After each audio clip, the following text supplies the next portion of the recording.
going on, people? I'm back. We're gonna try to run this back, baby. How's everybody doing tonight? How's everybody doing here as we getting started here? I'm that dude named Dave. We are back live. Yo, we doing more live streams again, guys. I'm trying to get my swagger back. But I gotta make sure if y'all can hear me, right? I need to make sure you guys can hear me. So press a 1 in the chat if y'all can hear me. Press 2 if you can't. Let's go.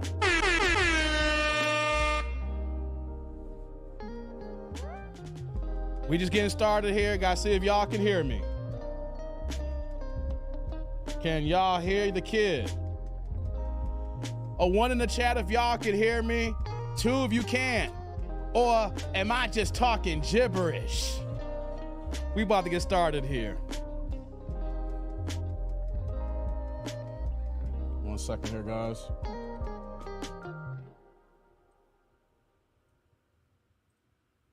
And we're back. We are back in the building. How's everybody doing tonight? As I am live streaming this, some people are going to be here live. Some people are going to be ninja watching. I've already got the messages. I'm that dude named Dave. It's TD&D Live. It is Tuesday, November 5th. It's election night, y'all. I decided to pull up on this live stream. So some of y'all may, I posted this really late because I had the longest day here.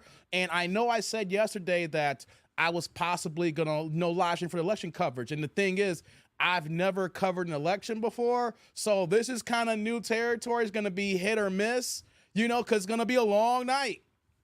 It's going to be a long night, so I had some content I want to go over, some miscellaneous talking points, and we're going to figure this out here, how this is going to go tonight. We got Kamala Harris, we got Donald J. Trump trying to do the dizzle, but before we get into that, you see the title and the thumbnail here. We know one of the videos I want to react to is we see the beta comedian getting crushed by a Trump supporter.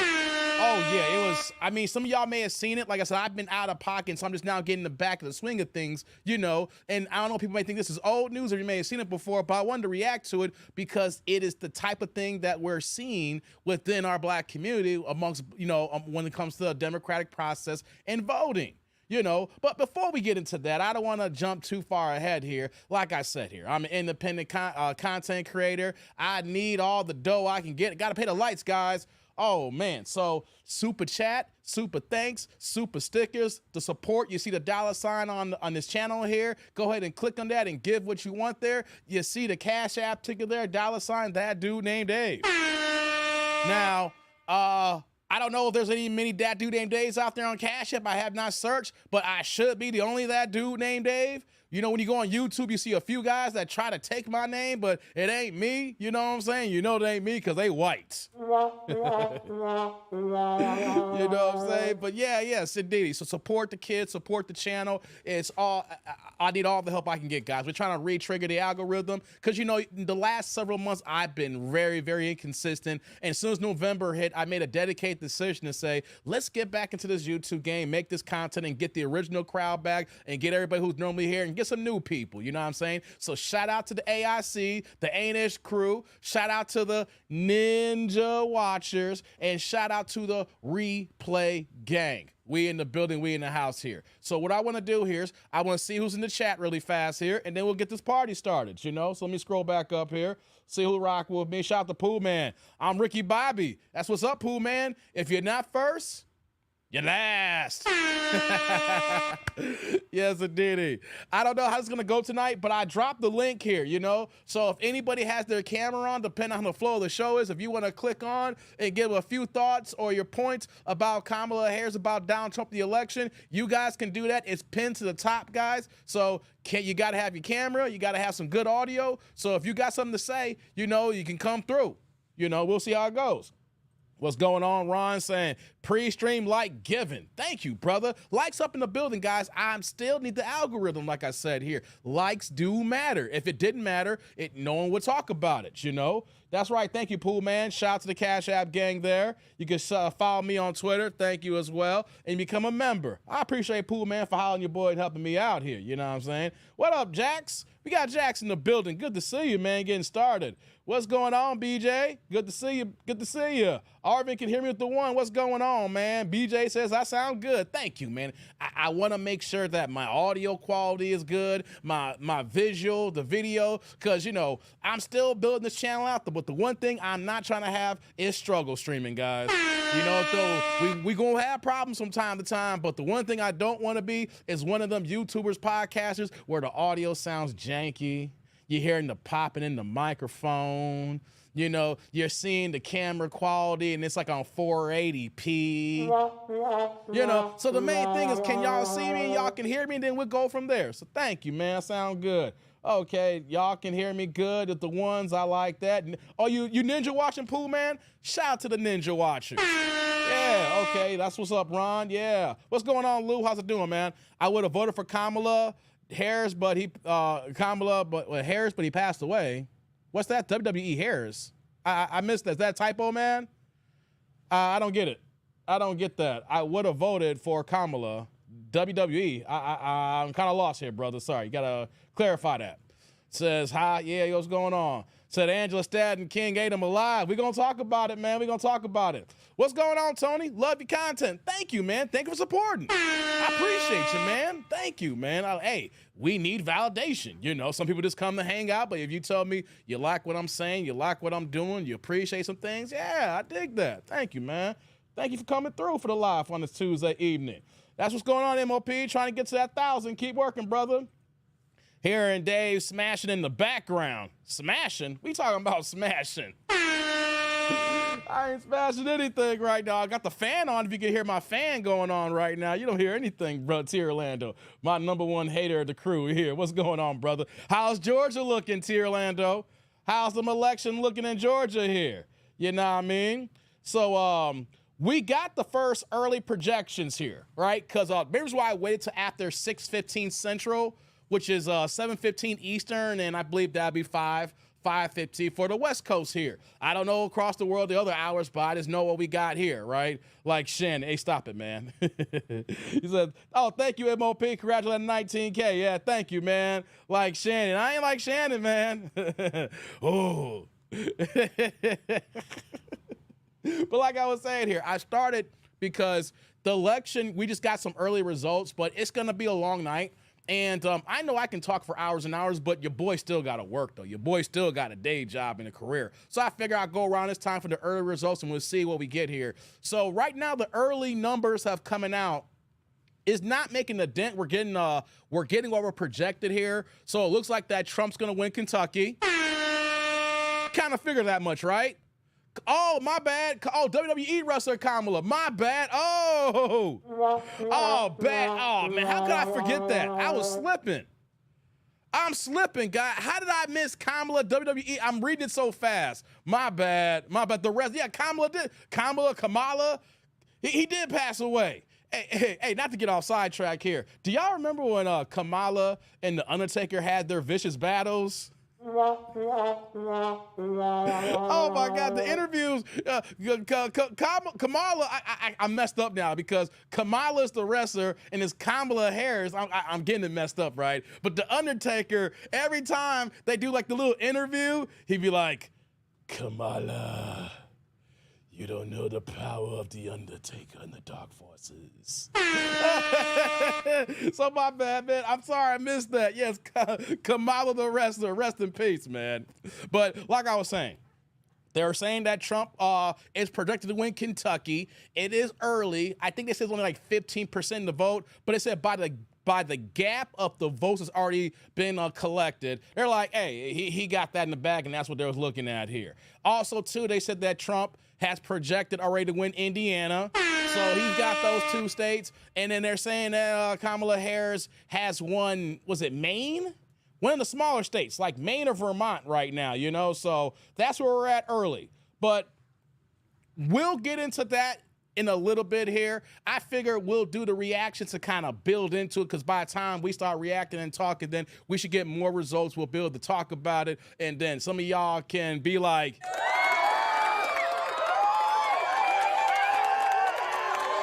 you know, some of y'all gonna be happy, and then some of y'all is gonna be like this.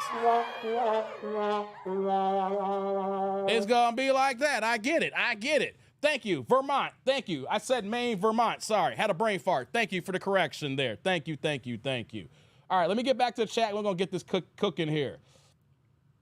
Wait a second. Yeah, okay, I got that. Thank you on the 19K. Yeah, by the way, like, we just crossed 19,000 subscribers on Sunday afternoon, Sunday evening, I believe it was. Yeah, we cooking. So the next milestone is 20,000 subscribers. We got to get it going. We got to build the tribe, baby. Only way I can build the tribe is I got to get back to work.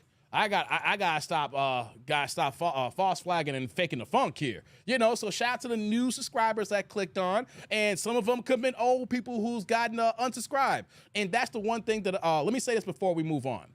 YouTube is notorious, if you guys don't know this or not, that they will unsubscribe you from channels, especially if it's content that they don't want to push.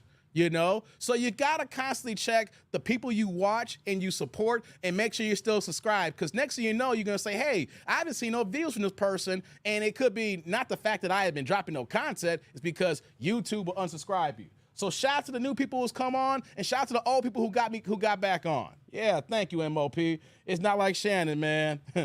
Close. B-dubs were scared today. Hey, if Donald Trump wins, man, I don't gotta go in the office on Wednesdays for my job. I still have a hybrid environment, you know. So the next time I'm scheduled to be in the office on Thursday. I work from home on Wednesdays. But though, if Donald Trump wins tonight, if we have a projected winner, and they're like, Donald Trump's gonna be president again, I may just come into work just because I'm in downtown Chicago, and the one thing about downtown Chicago is there's a lot of black women in the city, y'all. There's a lot of black women that work in the city. And, you know, if Donald Trump wins, it makes me want to say, hey, are they going to call off work, or are they going to be looking extra sad? So I'm kind of curious. I'm going to change my schedule up and come on in, baby.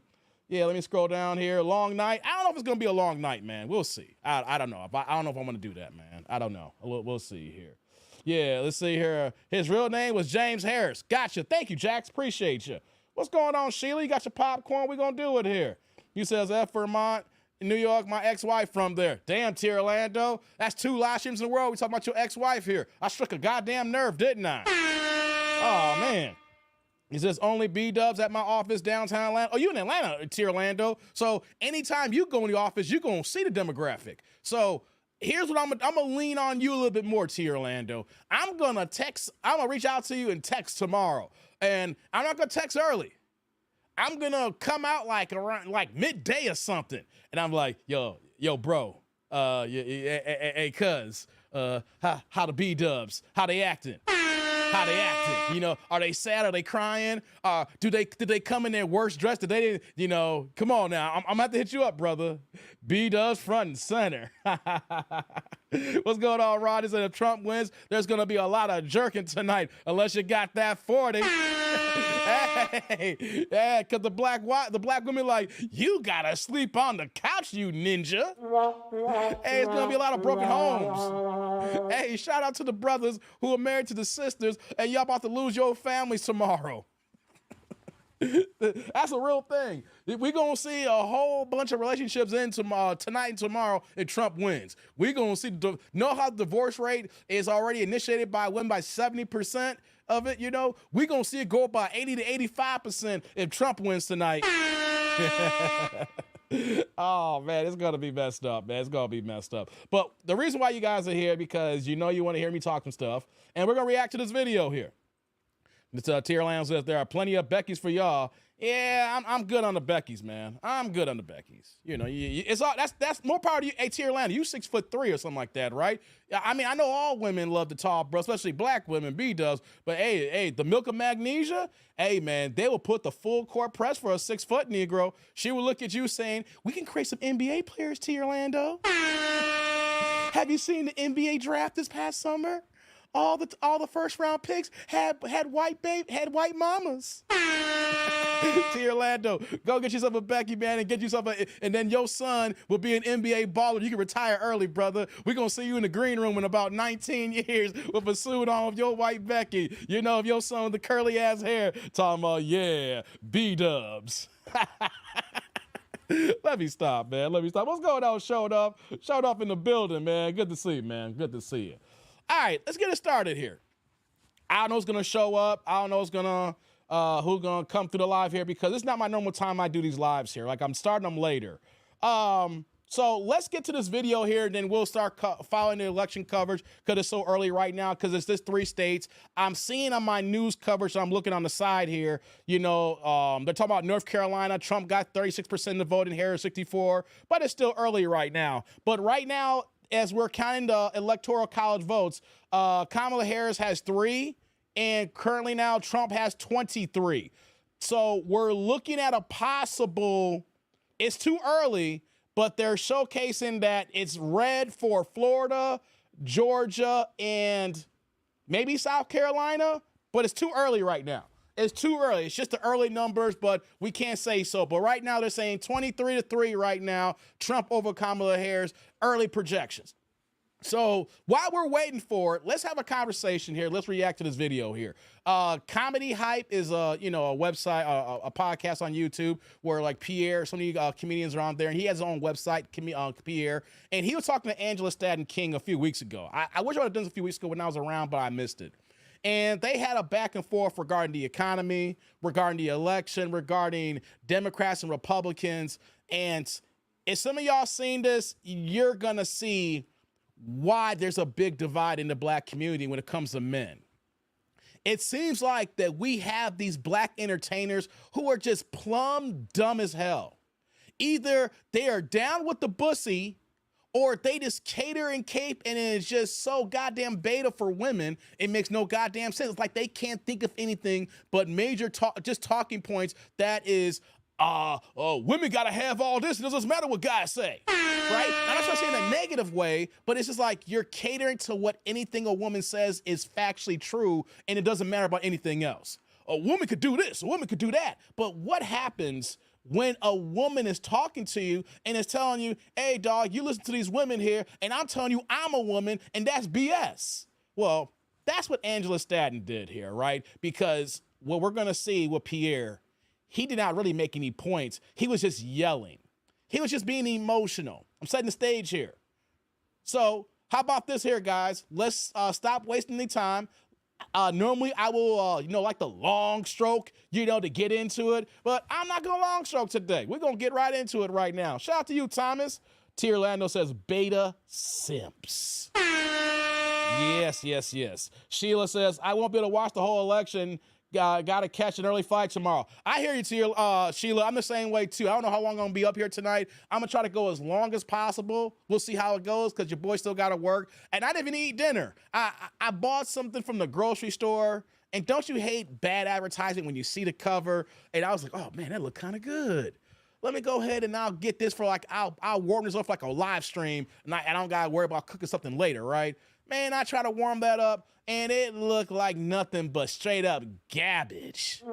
So, man, I gotta go ahead and get some to eat later. So I don't know how long ago, but we'll see how long we can go here before I get hungry over here.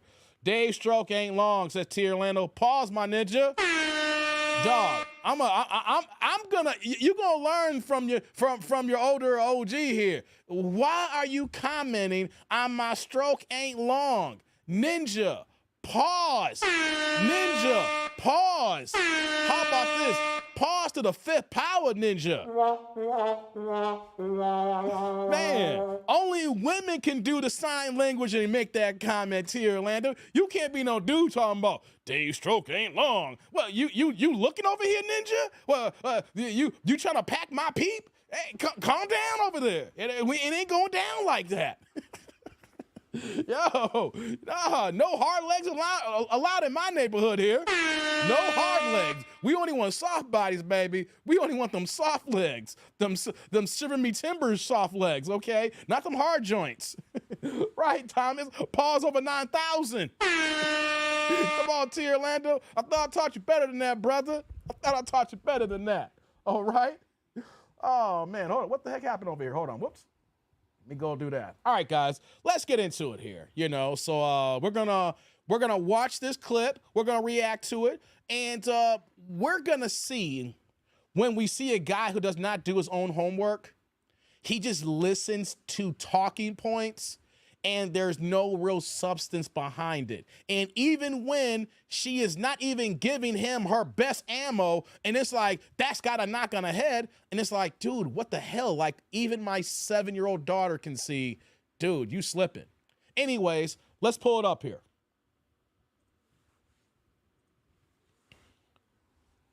All right, guys, we're going to get into it here. Likes up in the building. Super chat, super thanks, super stickers. Let's go.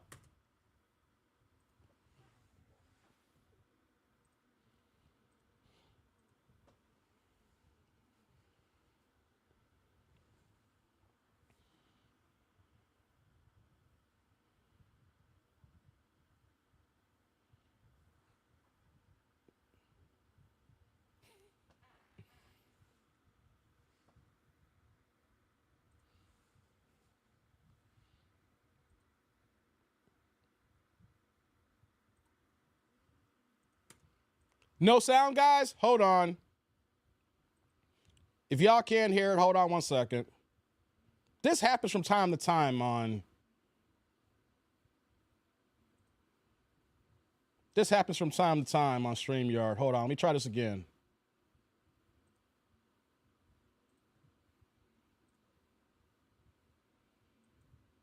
All right, let's try this again, guys.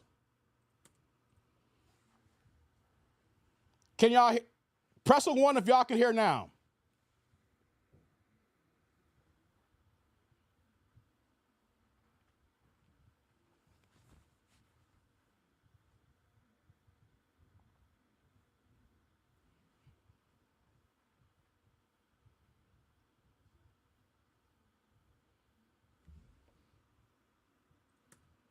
You guys still can't hear? Hold on, guys. Y'all can't hear? Hold on one second. 1 second, guys. Hold on. I don't know what's going on with StreamYard here, so here's what I'll do. I'll just start up completely here. Let me do this here. Let's do this.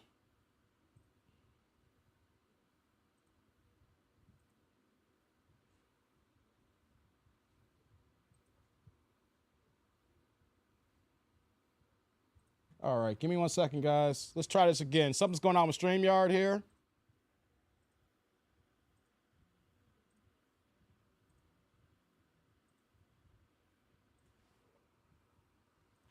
All right, let's try this again, guys. Let's go. Kind of had a name before King, and a lot of people remember me as Stanton, but King. All right, we I like. think it's about disliking or liking her as a person, Okay. but maybe Can y'all hear disliking now? her policies. Okay. That's what it is. Press That's the 1 if exactly y'all what can it hear. is. And All right, you we're just good heard her now. policies recently, or we talking about Thank the you, history of what she's Orlando. done? What are we talking I mean, about? I'm here? talking about the whole campaign that she's running on. I mean, if you want to try me on anything, I'm not I mean, trying. I'm Let's here. start it. Yeah, oh, that's I mean, that's what we're yeah. here for. Come on now, Yeah, Miss King. Okay. I mean, I just think, Right. I mean, I don't know when you're ready for me to get started. Well, we can start now. I mean, Okay, hold well, on. I mean, you know, Okay. she's running a whole campaign on a reproductive rights tour. Oh well, you're right. You don't like that, right? But I just feel like American women, especially black women, deserve more than abortion. Like, but they should have nobody. their right to have what they want. Hey, reproductive rights is not what it seems to be. Like, I got pregnant when I was 15. Nobody had to give me the right to reproduce, right? So they're not fighting for their right to reproduce. They're fighting for the right to kill what they reproduce. Let's be clear. This is the reproductive rights to kill tour. Right. Yes, Right, it is, right. T. And I don't Orlando. support it. Okay, that's fine. Yeah. All right. Okay, backstory here before we get on here. Everybody here I've seen in the emails when I did post this live, y'all all know who Angela Stanton King is. Yes, Pierre is a comedian, and he has done some acting. And he was in the movie Def Jam's How to Be a Player. And his character in How to Be a Player is basically him in real life. You know, so when you saw how he was trying to cheat on this girl and got caught slipping, and she was beating his ass, and he was crying with the extra light-skinnedness.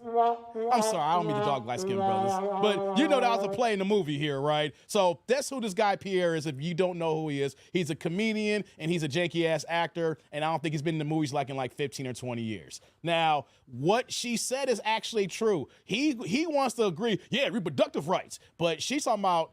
It's not about reproductive rights for women. It's about rights to kill your babies. We're not talking about shutting down the womb. We're talking about how you're able to kill or keep your child here. So let's keep it cooking here. Likes up in the building. Right, but I think women should have the right to do what they want to you're their a body. man. Right. Well, it's their body. Well, women told me it's their body. Well, So, we you had know. this conversation Right. before. You and your mother don't have the same body. So Right. if it was their body, but- they'd be the one being aborted. Like I said, it's your body, your choice. No, it's actually You'll not. talk to God up there. Yes, it is. Hey, You well, know, if you yeah. support black genocide, then that's on you. Oh, okay. Well, okay. However you want. I'm more. I don't, you look. If you can support, look at if you one way or got an the other. excuse for You supporting can look at it the one way or the other genocide, way. because see, on November 5th, what's finna happen Mm-hmm. is we getting ready to have a whole race of people that say Black Lives Matter vote to abort their own race. That's what's finna happen on November 5th. That's what's gonna happen. Yeah. Come on, man.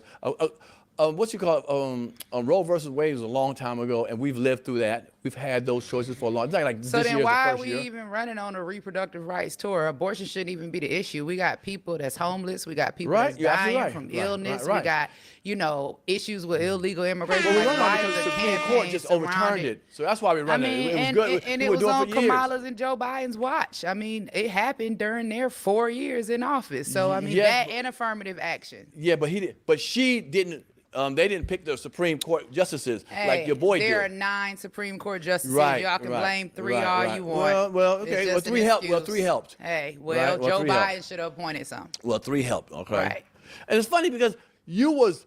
Are we back with Trump now? We liking Trump again? I We back? never stopped liking him. Oh, let me turn some of this stuff off. What? I You never was- stopped you- liking him. I just worked for RFK. Because you was like, I can't rock with Trump I no said more. Republicans. I never said Trump.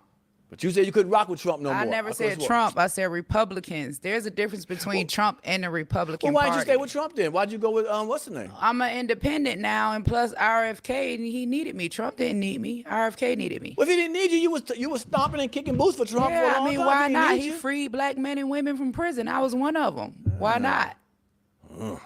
So we doing I now? can't name one person Kamala or Joe Biden is freed from prison. I want to know the names of Kamala and Joe, who they've commuted as far as black people. And that's one thing that should be talked about a little bit more here. I understand people of the left when talking about Trump's rhetoric and they believe that he's going to put us all in slavery. No, that's tether babble talk, right? The tethers and the illegals are what have been kicked out of here. Us black folks, us FBAs, we've been here. My parents been here. My grandparents. If we go back 4th generation, my great-great-grandparents were slaves in this country. I don't got to worry about anything. I got nowhere. I'm not going anywhere. They're not deporting my black ass, right? So, but you hear Pierre. Can you hear his responses? He never has a true rebuttal you're going to see throughout this dialogue here. He always says, yeah, I thought so. Yeah, oh, you really going to do that? That's not good. See, it's kind of ad-lib shaming language. It's the way he delivers it. Are you sure? You want to do this? But he does not give anything major in substance here. So let's continue to hear this more of this cooking. And a I'm lot just of saying. okay. I mean, Well, hold y'all, on. Black hold on. Lives Matter. No. Hold on. His time ain't up. Usually people free toward the end of their thing. Let's be honest. He didn't free you when he Trump first freed started. all throughout his tenure. Right. Yeah, a lot of crooked people that he was Man, rocking with. say what you All want. right. Y'all support convicted felons until it's Trump. Well, if it's a rapper, y'all I can't don't. wait to buy a ticket. I don't. If it's a shoe or outfit, or we can't Right. wait. I mean, Right, if a right, rapper right, want to right, get up and right. say, vote or die with 1,000 bottles of baby oil, everybody going to vote or die.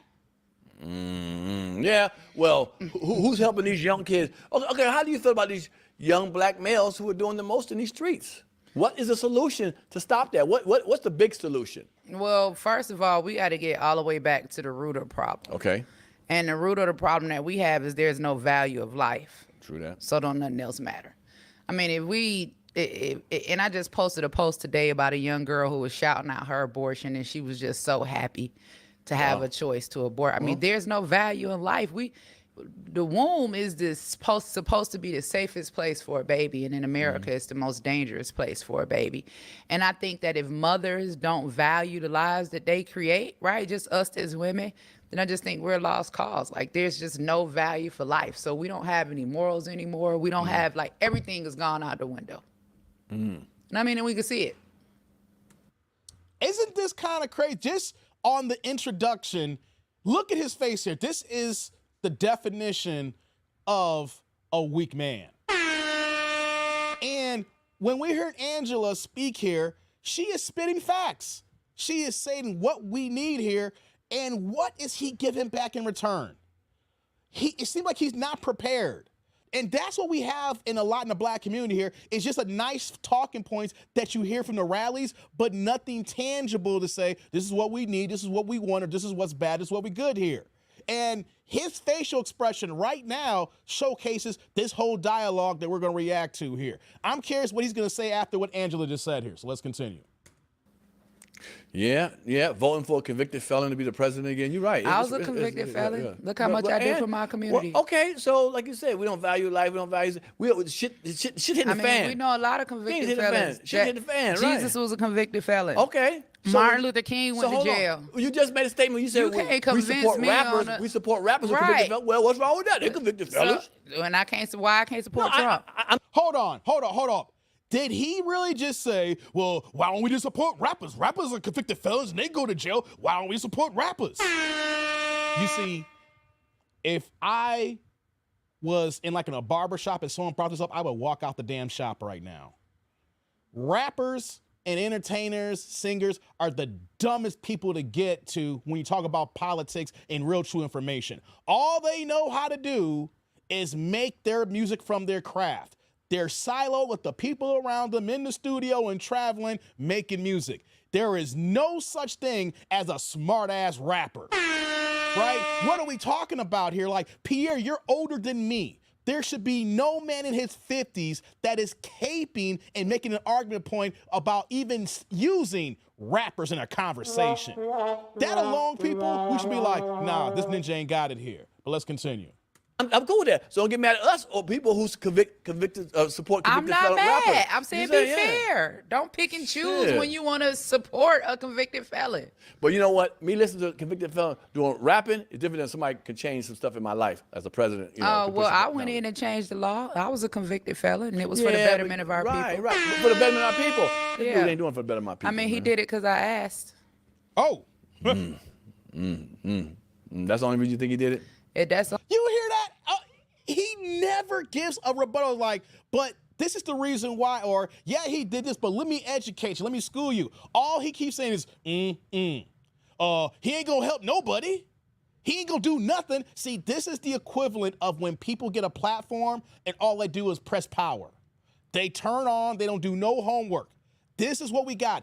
Dumbass, shiftless Negroes here that all you can say is, And so, guys, reason why I'm playing this video too, you're going to run across more of these people like this after this election, whether Kamala wins or loses, right? And so when you spot people like this, you don't got to say much. You can see the low information that's coming out of this man here. It's very low vibrational. So that's why I'm playing this here. So you can be prepared to saying, dude, are you going to say anything or are you just going to shame tactic me here?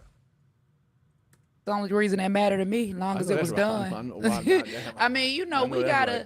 If regardless of who gets in, right? So let's say Kamala and Joe Biden wins, then I'm not going to be against any of my brothers or sisters that have favor with that administration that can go in and get something done on behalf of our people.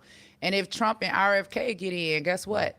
I've got a open door to walk in and get some things done on behalf of us. So it don't matter who in office. What matters is that we got a voice that's representing us, and everybody is not willing to go into a Trump White House or RFK White House, and I've done it before and actually walked away with real results. So I think that I would be doing a disservice not only to myself, but also doing a disservice to my community if for whatever reason they did get in and I have the favor with them that I have, and I did not go in to get things done on our behalf. So you just gotta, like they used to say back in the day, you gotta get in where you fit in. Right.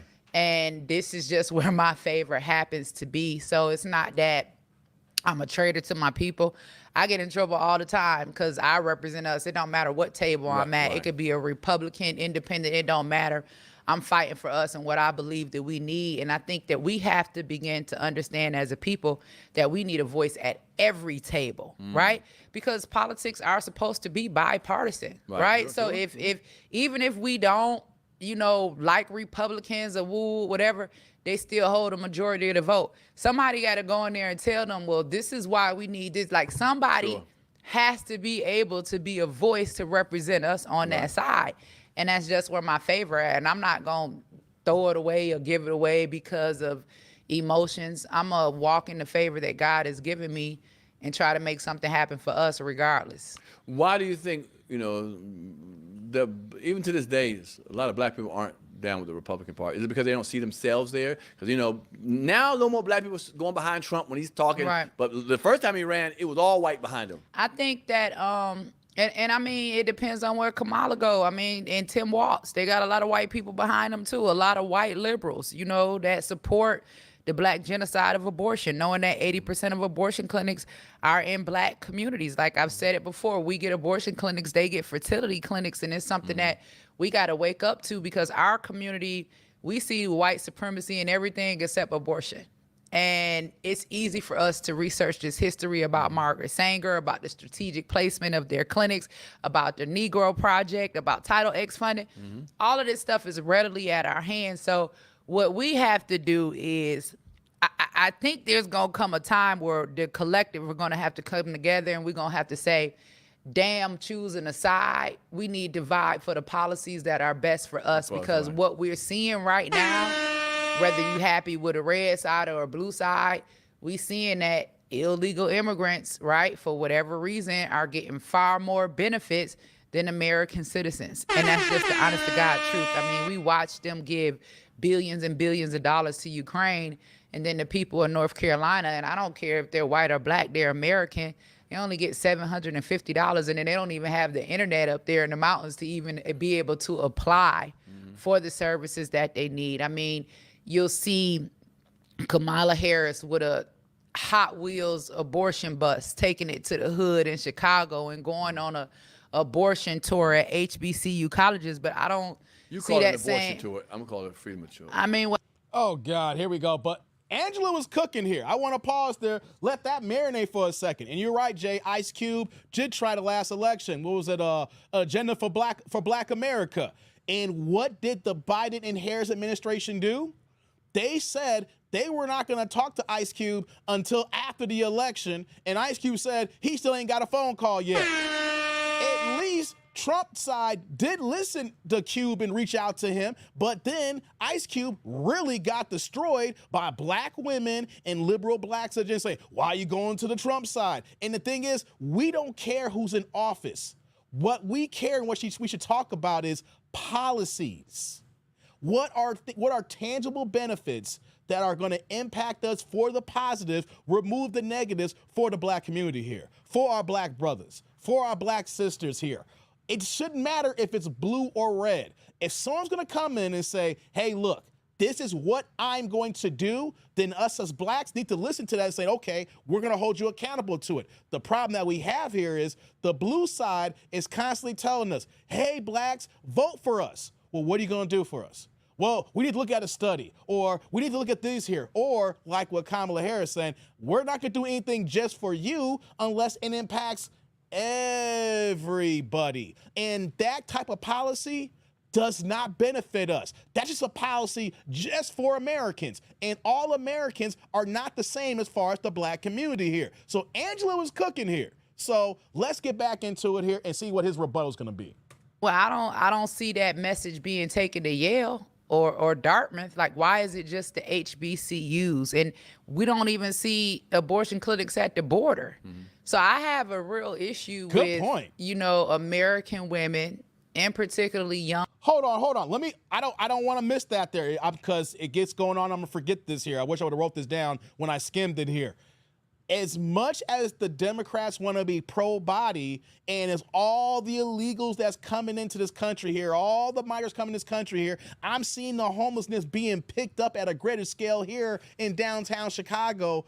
and you're seeing how women are being violated coming across the border. Why are we don't have these deletion clinics on the border or something that's going to be there, right? Why do we have so many of them in the black communities here? They don't want to delete the babies coming in. Those babies coming in is going to be the new voting block. They're trying to eliminate the black vote. They hear us say, quote unquote, complaining. They hear us wanting to have tangible items here. And you know what they're saying? We gonna shut these niggas up. Let's bring these people in here, let the babies come in, and these babies will be the future of our democratic process here. They're not trying to kill or delete the new voting block, but they have no problem placing them all up and down our inner cities. Let's go. Young black women, childbearing age women, like at our colleges, you know, being given this liberation of choice. But when it comes to the border or people crossing the border, hey, we got you, we got your family, we'll take care of y'all. But black women, we too poor to have our children. We suffering. We ain't got enough money. Okay, well, where is money gonna come from? All of these people that came together and raised over $1 billion for Kamala. For us to sit up and listen to Kamala Harris and Oprah Winfrey tell us how we poor. To make some moves. I mean, she's been in for the past 4 years. No, it's not the same. There's a video of her saying that she's been very active in every decision that Joe Biden has made. I mean, that's what a vice president is for. They consult each other. Like, if I can go in with Kim Kardashian and get a law changed without ever holding a seat in office, don't tell me that Kamala Harris can't do anything. Oh, that's a bar, guys. Hold, let me pause that here. She just cooked them right here and cooked any kind of issue when people say she's only the vice president. She can't do anything. I don't want to hear that BS. Now, there could be situations on certain policies or certain matters where the president will have the vice president on the sidelines or say, I'm handling this. I need you to go ahead and do this here, right? Because it's my show. I'm going to delegate the items here. But the vice president is number 2 in charge. The vice president, if anything would have happened, will be the commander-in-chief. And out of her own mouth, out of Kamala Harris' own mouth when she was on The View, she said that she was involved with Joe Biden on every major decision that he did and was also involved and got her advice and her team's advice and was conferenced in on it. That's out of her own mouth. That's on The View, a pro-women's talk show that comes on Monday through Friday here. And thank you, Jadarian, for saying this here, right? People forget about Dick Cheney. If history serves me right, the running rumor mill and the joke was that George Bush was so dumb that Dick Cheney was actually the president of the United States. Some of y'all may be young here, especially the liberals want to forget about that, especially the young liberals. But if you was around for the 8 years with George and Dick Cheney here, especially everything going on with the war and the invasions, that every news source was basically saying, nah, this is Dick Cheney's show. We don't got to talk to Bush. Talk to Dick. I mean, Dick Cheney was so OG, he shot his man with buckshots, and the man apologized to Dick Cheney. That's how gangster this man was here. But Pierre, and just like many liberals want to say, oh, it's different. The vice president can't do this. Then why do we hell we got a vice president? See, that's what they tell low IQ people, that a person who's number 2 in charge is not doing anything. And let me say this one more point before we get back to the video. Did or did not Joe Biden say 2.5, 3 years ago that Kamala Harris was going to be the border czar? Hold on, guys. Hold on. I'm going to say this and I'm going to let it play there. It's just not involved what he's going to say here. But didn't Joe Biden say Kamala Harris, my number 2, the vice president of the United States, is going to be our border czar? And what happened? In those 2.5, 3 years, she didn't even go to the border until like a month ago. She did not even, and they had to catch her saying, you never been to the border. And she was like, well, I never been to France. Right? So we're seeing how people want to be clearly ignorant in a position of power when they want to tell the low folks saying, oh, she can't do anything here. That's what idiots really believe here. Let's continue.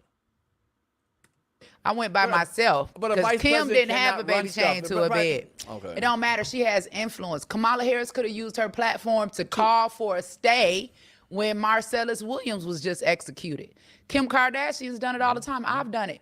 You didn't see one post from Kamala Harris about Marcellus Williams. You haven't seen anything from Kamala Harris in regards to Sonya Massey. I'm gonna do some work. I'm gonna do some Let's work when talk Trump was in about- office. Did he help any? Hold on, before we move on there again, Sonya Massey, guys, wasn't or was she not deleted under this administration this year? I'm sick and tired of liberals and ignorant black people that want to talk about how the police is going to have all these extra civil liberties, they're going to have immunity, and they're going to shoot his dead dog in these streets here, right? Well, didn't someone come into Sonya Massey's house and gunned her down?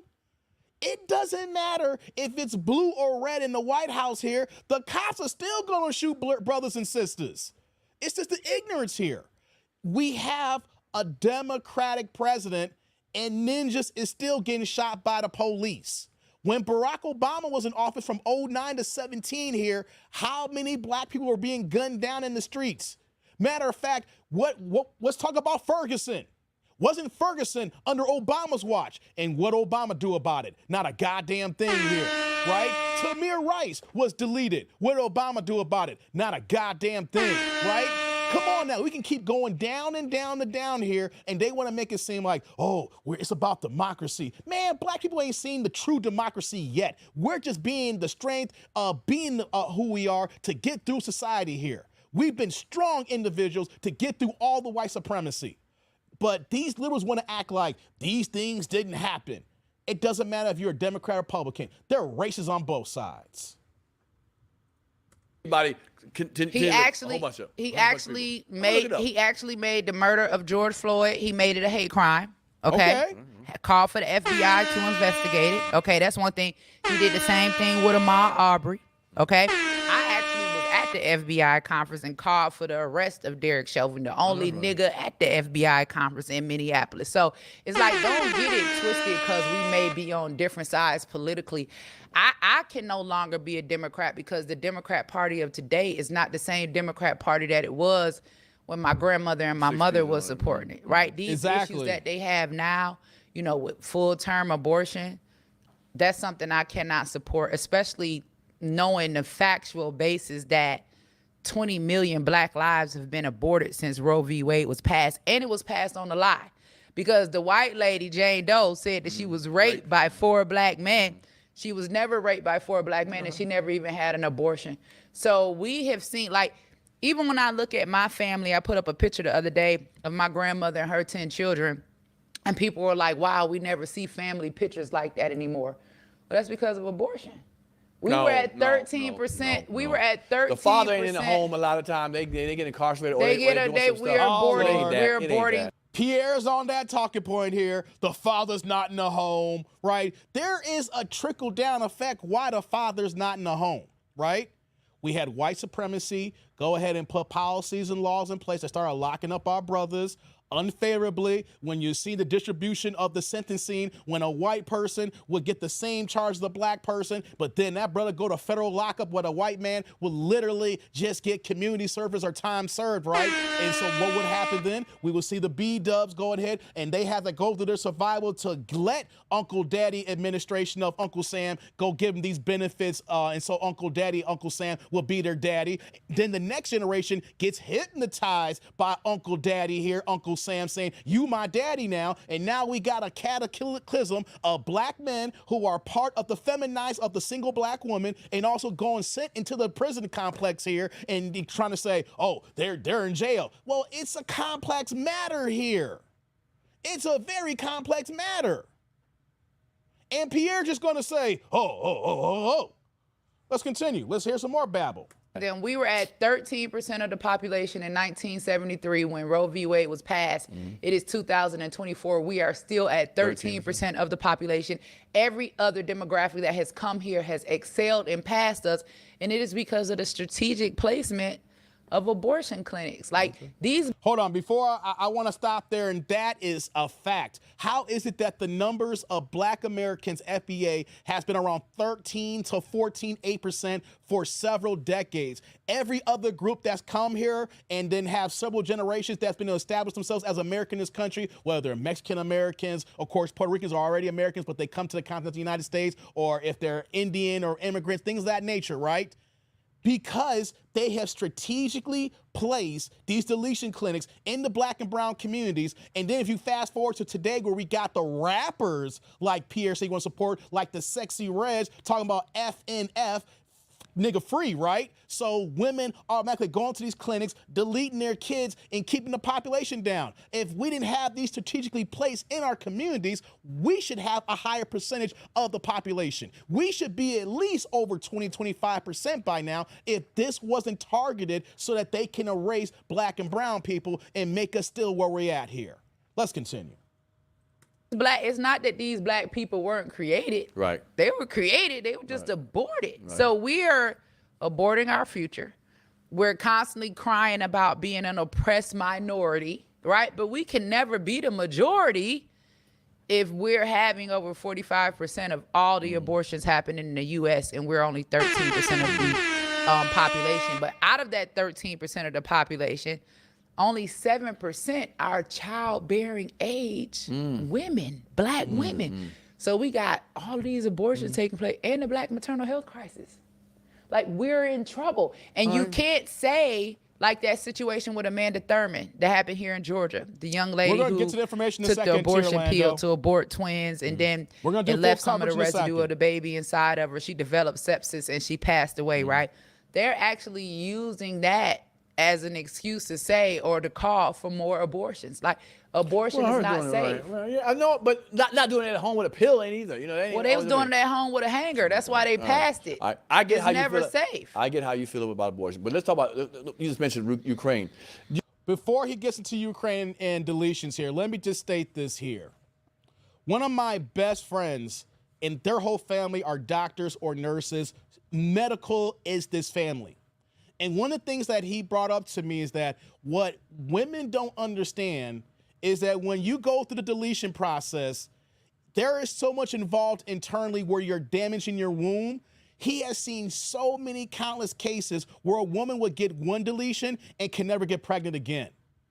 They don't talk about the ramifications of going through and deleting your baby and how it can impact future times of when you actually want to conceive.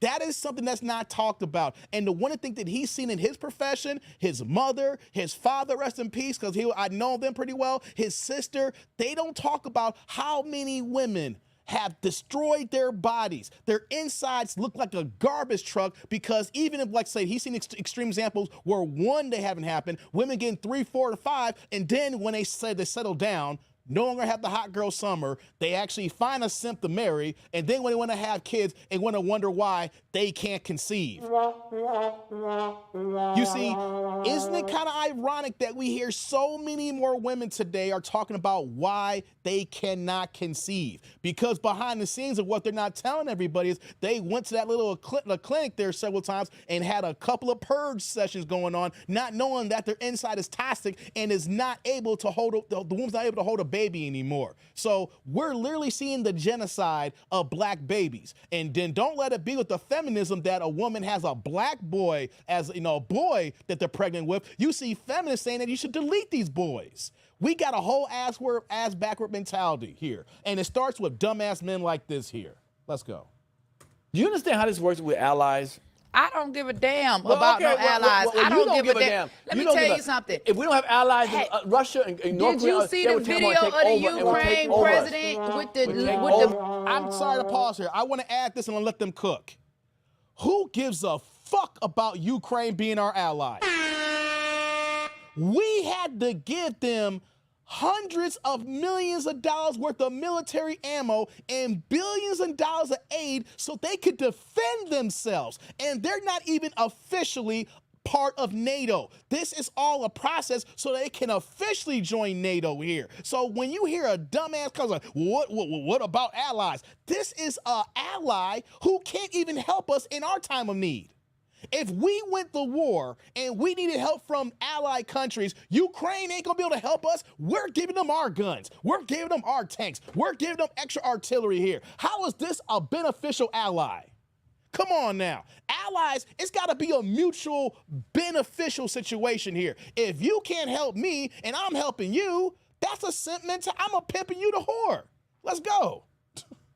Black leotards on and the Yeah, high what do you got heels on? It don't twirling matter. around I and don't give a fuck. dancing with his ass tooted I up don't in the care air. what you and wear. you sitting up here telling me about some shit. allies and we Goddamn done right. sent all of Right. these people Allies, we have billions and allies. billions of dollars. And here Auntie right, Angie all right, is all on right. your show All right. still begging Let for the help allies- and support let to the help allies black go away. women I get that part that of it. they're telling to abort, but they're We're choosing back to on that keep again. their baby. I get that. But why can't we get support Back for the to that. American people? Like we can. It's the American You tax see the dollars. PPP loan? We You don't, see the what, PPP what loan? do we You got see to they do gave with me- Ukraine? Man, you just said why we get money over there. There's reasons why. Because Well, why the they don't send no Alec- money over here? Because they're small enough. They ain't got it right me now. ask you a Russia question. about to take over their ass, and then what's going to happen? They're going to creep What over the hell they people. got to do with us? One day it's Is going to be that- us. Let me that ask do you a with us? question. Military-wise. It's going to be us when Kamala Harris go in. Because let me tell you something about the think so? leaders in Russia Okay, and we'll go China. see. All right. First of all, women ain't never been respected. And And? black women definitely ain't And? going to be respected. You think Kim Jong and damn, So- what's his name, so Putin women- going to hold on. respect Kamala because Harris? a woman is not respected, she can't get a job? Get Do out of you here with think that. when it comes to foreign wars, I don't give a fuck. Do you really think Change has to that happen.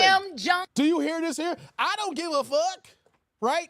He has the mentality of not looking at other countries and how they view us, not how a black man in America views women. We, as Americans, view women differently than the rest of the world. And what she is saying here is if your woman's a commander in chief, she's got to be a dog. Because if you're going to be in a room with Putin, you're going to be in a room with Kim Jong-un or in a conference call, they're going to smell weakness. And it doesn't matter how strong our military is, when they see that the head of the snake is weak, they already have their plans devised to come and attack us here. That matters who is your top dog. That matters who your leader is. And if your leader shows fear, everybody else is going to go ahead and go in for the kill. See, Pierre was the thing. He's had the mentality of ignorant Americans. This is not just a black problem. This is an American problem where Americans are ignorant and thinking that our way is the entire world, when in actuality, the way that we live is the minority. The rest of the world is more in agreement of how they view women than how we view women. See, this is a problem with Americans and our ignorant ass ideologies. Let's go. Young I and don't give Putin are going to respect or even So- acknowledge anything that Okay. Kamala Harris has said. I bet you they will. When has a woman, right, or anybody black Merkel ever over been in Korea, over in respected in Germany? Russia or China? Let's just be for real. It doesn't matter. Okay, you just What- talking now. You know what I'm saying? Why Okay, do you we? just Why, talking why, now. why do you say because you're a woman they ain't gonna Okay. respect her so she can't have the job? Yeah, don't ever well, do why that. we Don't got ever do women's that. rights? You always will be in Well, a why we situation got where you're women's not here. rights? You'll always Why do be we down have here. DEI? You'll always 'Cause be you down know here. that You'll you always can't- be down here if you Listen, believe women ain't got a. We're not the talking power. about a belief. All We're right. talking about facts. Things change all the time. Not over there. Things change. No, you know what? That ain't I get America, it. baby. All right. It doesn't matter. It ain't America. They don't go So by we should have a what we female go president by. because we're scared about how they feel. We should. Really? I don't want a female president. Period. Look what feminism has done to this country. I don't get. Ooh. Why would I want a female president? Why not? Look at what feminism has done to our families. Bro, I'm gonna turn some You of this stuff just off. talking You about gotta men turn no it off. longer in the family. Yeah, because women are all strong and manly, feeling like they don't need a man no more. And women are handling their business too. How they They're handling their There's business? a lot of women who run companies. How? BET, lot When of they done other broke countries. down their sons and got their sons around here talking about they want to be women. The man need to be. Did you hear what he just said there? I wanna point on that. She made the point of feminism and how it's infected women, where women are thinking they don't need men anymore, which is a fact. And what was Pierre's response? Women are handling their business. You can tell he is an ignorant individual to say that. That literally went over his head. Women are saying they don't need men, and then his response is they're handling their business. That should let you know where his mentality is. Let's let her cook some more. be back in the home. But why did the men leave? Because they spineless. Spineless ass niggas. Maybe because of Okay? Joe Biden's 94 crime It's bill. not about Joe. Hold on. Why do men leave? And they're all spineless. He's one of them type of ninjas that think that every single black woman who is a baby mama, it's the man's fault. Guys, I want to point that out here. When you hear men and women talk like this here, they have the mentality that whenever you see a broken home, a baby mama, it's always 100% the men's fault. And here's Angela giving it saying, it ain't always the man's fault. What about the crime? We're going to get into the crime bill now for Joe Biden here. George Biden. I'm just saying, we want to talk about Trump all the time, not apologizing for the Central Park 5. Let's talk about Joe Biden not apologizing for the 94 crime bill. He did apologize. He never did. How much you want to bet? In fact, he said, I'm not going to apologize. Yes, he did. Right. Okay, super predator. All right. All right. Let's keep going. Yeah. Yeah. So you pleaded. I'm voting. Do you see Pierre is, you see his response? I swear, you would think that if you could go ahead and change his voice, like you do a computer voice and you hear the rhetoric and you're like transposing it, or you see let's say that you see the transcript and you just saw two people talking and you're just reading the words. You would have thought that Pierre was a young, ignorant 28-year-old white woman. Or maybe a 29-year-old black woman. When you hear him talking about Joe Biden, Biden apologized. He didn't apologize for his crime bill. That's his signature legislation. He never apologized for locking up all the brothers and sisters. Hillary Clinton talked about the super predators when they put that in place here for brothers. We were the ones impacted by it. How come you're not against Joe Biden for probably locking up your brothers and sisters during that crime bill in the 90s? They just want to gloss over that. They just want to let that blow on over. We want to project and think what Trump's going to do. We know what Biden has done policy-wise. I'm sick and tired of what people saying out their mouths here. I'm talking about what they did policy-wise. She believes that women can't run the country. Or no, they can't. Women can barely run their house. Ooh, you hear that? Yep. In the comments. Get mad about it. I don't care. It's the honest to God truth. And I have been a woman, and I have raised 5 children. Well, I'm still a woman. I've raised 5 children, right? And I'm saying that there is if it takes a man and a woman to make a baby, right? Because women don't get pregnant on their own. Then obviously something should tell us that it should take a man and a woman to balance that child out, to raise that child, that child needs half, 50-50, right? Sure. So we've messed up somewhere along the line. Many men have left. Many men have left. Hold on. Let's talk about it for a minute, right? Are we? Before she goes in, someone needs to have a real conversation that when the men do leave, why do the fellas leave? I'll give you guys one example. One of my best friends that I've known, he actually had twins, and he had, he messed up. You got to marry before you carry if you're going to have kids. Don't be having kids out of wedlock, fellas, right? If you want to have kids, you better have a special written contract with these women here, right? He had, but the thing is, he got this woman from the west side of Chicago knocked up and pregnant. If you know anything about Chicago guys, the west side of Chicago, and the type of woman he had a straight to the hood rat, to the core west side chick. You know what I'm saying? Straight out of Division West Side. And when he stopped doing things from a financial standpoint because she was moving differently, she started putting DV charges on this man, even though he didn't lay no hands on her, took complete custody of the kids. This man ain't seen his daughters in almost 4 years now. This man did not walk away, though. He fought. He burned through almost all his life savings. I talked to him. He said, AD, I can't do it no more. I said, what are you talking about? I've given these lawyers in court costs over $120,000, and I'm almost tapped out right now. So he had to make a conscious decision. I continue with the court case. I drain my savings down to completely zero. And then when I don't have any more money to pay my lawyer, I'm going to have to drop the case anyway. Or I still have a few dollars and I got to live. I got to drop the case now. I'm going to walk away and I got to figure out my next plan of action here. And hopefully I can figure something out before these kids get too old. But if they get too old, hopefully they'll find me.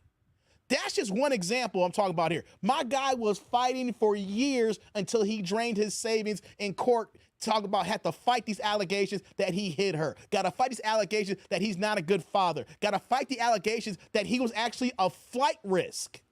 And I'm giving you one example here, but the courts are so one-sided on the woman's side that unless a man has great lawyers and have enough money in the stash to fight it long term, a man has no chance of getting his kids unless the woman's not going to be vindictive and will want a co-parenting situation here. But you got men like Pierre saying, oh, these men leave. These men leave. Why don't we have the conversation why these men leave, and is the woman responsible for the men leaving? I'm not going to go ahead and put for the men that do leave in there who are no good, who are Pookies and Ray Rays, we know about them. But it's a bigger, complicated problem than that. Let's go. Blaming men for leaving? Well, I mean, if some reasons they hold are. on, but Some if I'm reasons a need to be woman, I'm liberated by freedom of choice, right?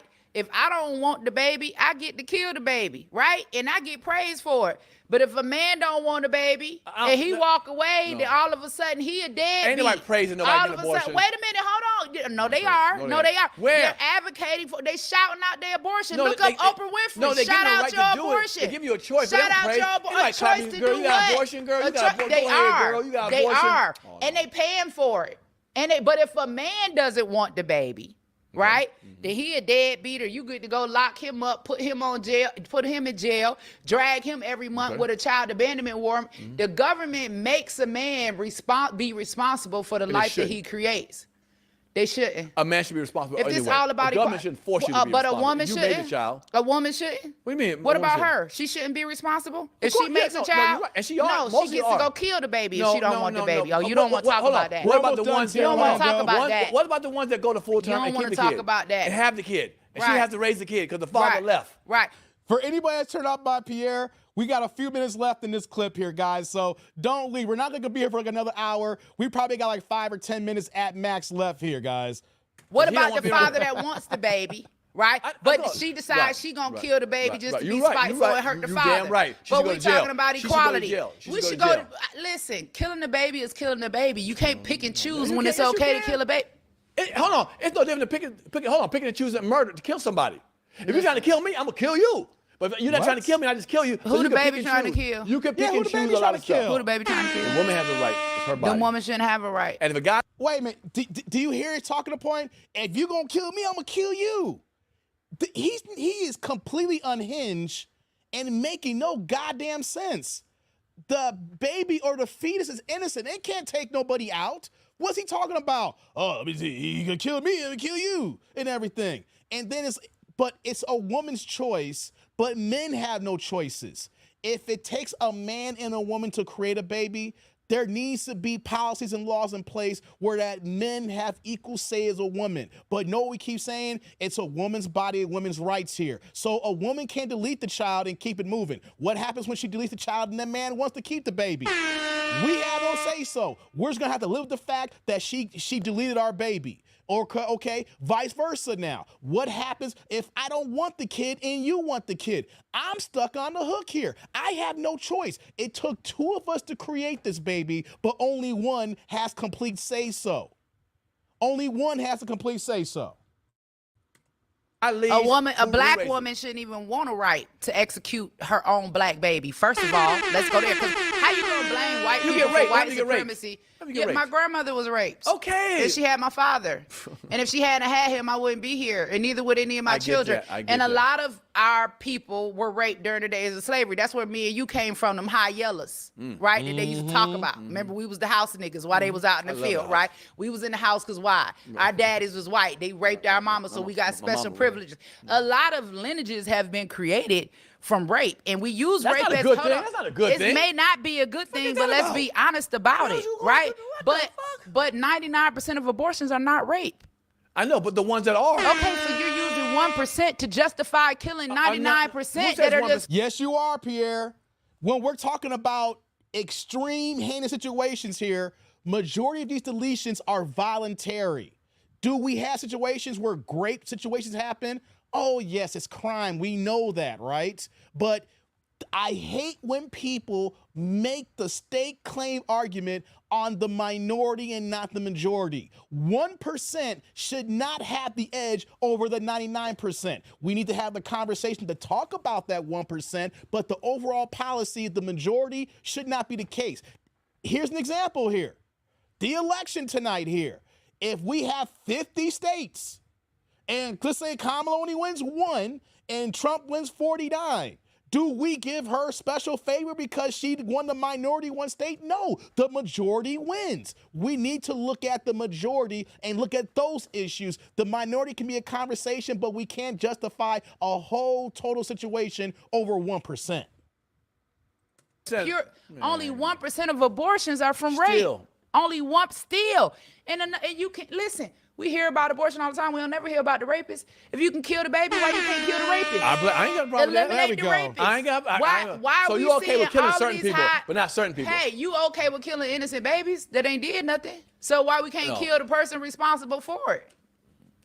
You're right about that. I believe killing him. That's what I'm saying. And so we got all of these high numbers of abortion, but we don't see these rapists getting locked up. Now, son, we see all of these women young having girls abortion, got babies they but can't we handle. don't see all these faces being 16 flashed years old with across. a baby. I had a baby at 16. Too young. You anomaly. Your mama You're probably had 1%. one of her kids at 16 or 17.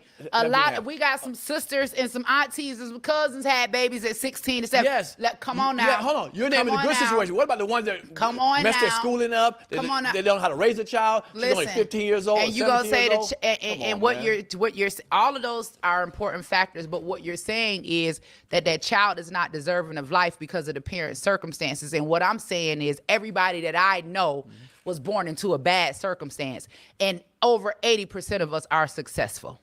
Okay, but okay, what about the 20%? Poverty is not an excuse to terminate Black life. I'm not saying that. Poverty is not an excuse. And close your legs, swallow, jack, get a dildo, put a condom on. Birth control exists. Like pregnancy can be prevented. There's a reason why they promote promiscuity, right? And they promote abortions the way that they do, because nobody has walking out of the abortion clinic with the baby's remains. Like when we Before she gets on that, there at one time when I first started my live stream, there's only 2 major forms of birth control for men, right? You wear a Jimmy hat, right? Or you be like your boy Dave here and get a vasectomy because we're part of the snip gland, the clan. You know what I'm saying? You can snip or wear a Jimmy. Women, I remember I first started my podcast here, my live streams on YouTube, it was north of 30 forms of contraceptives for women for birth control. Now, when I checked about a few months ago, they're saying it's north of 40 different times. Thank you, Sheila. You beat me to it here. That's what I was getting to. Now, I found out recently now, this is like in 2022 when I was hearing north of 30. Now there's north of 40 forms of birth control. We only got 2. Snip to be completely cut off, put the Jimmy hat on. Women have all these different items here, and then we want to have these arguments the way he's trying to argue here. It's called laziness here. There should be no situation that a woman's having a kid because they didn't know what to do. If you are grown and have a regular doctor that you see on a regular basis to have regular checkups, things of that nature, for your female body anatomy, we should not be going through these problems here. And what she's going to talk about, we're promoting degeneracy here, and that's why we got all these problems. We want to get real down and nasty to what's really going on, right? Like we talking about organ harvesting. What are they doing with all of those aborted babies when the woman gets up off of the table and leaves out of the clinic? Because I don't know one woman that's left out of the abortion clinic where her baby's remains. Right. If you go to the hospital and you have a miscarriage, right? They'll tell you call the funeral home or whatever. They give you the baby's remains. You go, you have a funeral. What they doing with all of them aborted babies? Why are we putting so much money into abortion when we could be putting that money into pregnancy prevention? I believe in that. I like that. If you can turn a man into a woman, I know you can tie and untie some tubes. I know you can clip some nuts and sew them back up. So pregnancy prevention is a real thing. I believe in that. I agree with that. Put money into that. But the government doesn't. Well, okay, well then right, because something sinister is going on behind the scenes. But I still believe a woman should have a choice. Come on, a choice. Well, you should have a choice too then. If a woman should have a choice to kill the baby when she don't want it, a man should have a choice to abandon the baby when he don't want it. Please, equality. That's what they fighting for. Do you see him, how he acted there? Did you see that? That was a bar. If a woman has the ability to delete a baby, then a man should have that same options too as well. And what was his thing? Oh, come on, man. No. Come on. So basically the mentality of beta males like Pierre is, once the woman is pregnant, it's out the door. You have no say-so. Even though if she does have the child, we need to be 100% available to provide and be there for our future son or daughter. He is okay with women having 100% and the guys just along for the ride. And like she's saying here, equality. It takes two to make a baby. His input should be needed. Well, all right. All right. You had a choice, and you took it to go to some of them P. Diddy parties. I never been to Come a on P. Diddy now. party. Come on now. I'm free You and been clear powerful. on that one. I will got to check your record though. I've never been to a man. Diddy party. Yeah, no, oily. A 50-foot bed is crazy though. Like, All right, guys, they're going to go into Diddy, and we're not going to do that. I wanted to play that part of the talking points here. And the reason why, we're going to get into the election covers now. We're going to start following that. Because when I got online, it was early, and I didn't want to just sit there talking about just a few states here and there. So we're going to get into it here. But the main reason why I wanted to play that clip and react to it is this is the people that we're actually arguing with behind keyboard screens, at least for me. Cause I'm front and center. I put my face on. I'm in YouTube. I'm doing social content here. I'm doing commentary. But Pierre is the type of black person that I see behind the keyboards who are interacting with me regarding this election. They're not saying anything of substance. Everything is negative towards men, or men have no rights even though he is a man.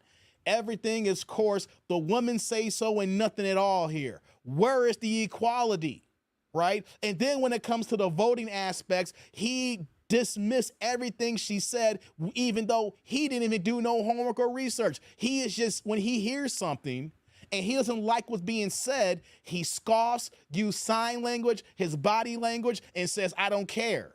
And that's what we're dealing with here. We're talking about low IQ voters and low IQ people. When people come out and have not done their homework, but they get triggered because you support or like something they don't like. And here's a line that I always use from Common from the song The Light. Was it The Light he did this here like over 25 years ago? When Common said, if I don't like it, I don't like it. It don't mean I'm hating on it. And that's the difference with Democrats here. Democrats crash and burn and crash out. If you're not on their side and support what they doing here, they feel that you're a hater just because you don't like something. They will crash and burn and cry and yell and scream and go all out. One of the things I've learned from being a Democrat all these years and then transition from being an independent and moving, I'm now a Republican now. I can honestly say that, how I vote. But I know what made starting to change and turning points for me was I would see all these white liberals in Oregon, and I'm like, damn, why do they look like the Republicans or GOP that my Democratic friends would always tell me how they be acting? I would see all these white liberals in the West Coast, and they're acting like goddamn banshee fools, just crashing out. And I'm saying to myself, yo, I used to think these were Republicans. These are the Democrats, you know? And so we see these people who just, when they don't like something, they're just gonna go full attack mode. The sign language, tier language, shame, insult, guilt, the need to be right. They wanna fight you, guys. If you come out as a Republican, they wanna fight you. They feel like you're the traitor. Y'all remember when Trump won the election? That very Saturday, Saturday Night Live had this all solemn, all woe is me, the world's coming to an end. And I forgot the one white actress, she was on the piano singing hallelujah and acting like we gonna make it through. We don't know what's gonna happen. You know, it's like, but whenever I see not the crazy race, there's races on both sides. Like we talk about the hardcores, but the hardcore liberals now, they're the same or even worse now than the hardcore Republicans. But if we take those hardcores out here, when I talk to Republicans, know what they tell? When I told my guy I was a Republican, he was like, hey, Dave, congratulations. Don't worry about the fights. Don't worry about being cursed out. Don't worry about disrespected here. We got you here. We don't act like that. You see how those Democrats act. You disagree with them, they're going to curse you out. You disagree with us here. You disagree with me. You ain't going to see that problem. You know? So it's men like Pierre, guys, we got to watch out for, who doesn't do their homework, and they only respond to triggering items and then just say anything off the top of their head, even though it's not factual. And they're only going by talking points that they hear this constantly getting repeated and repeated on shows like Saturday Night Live or talking points on MSNBC.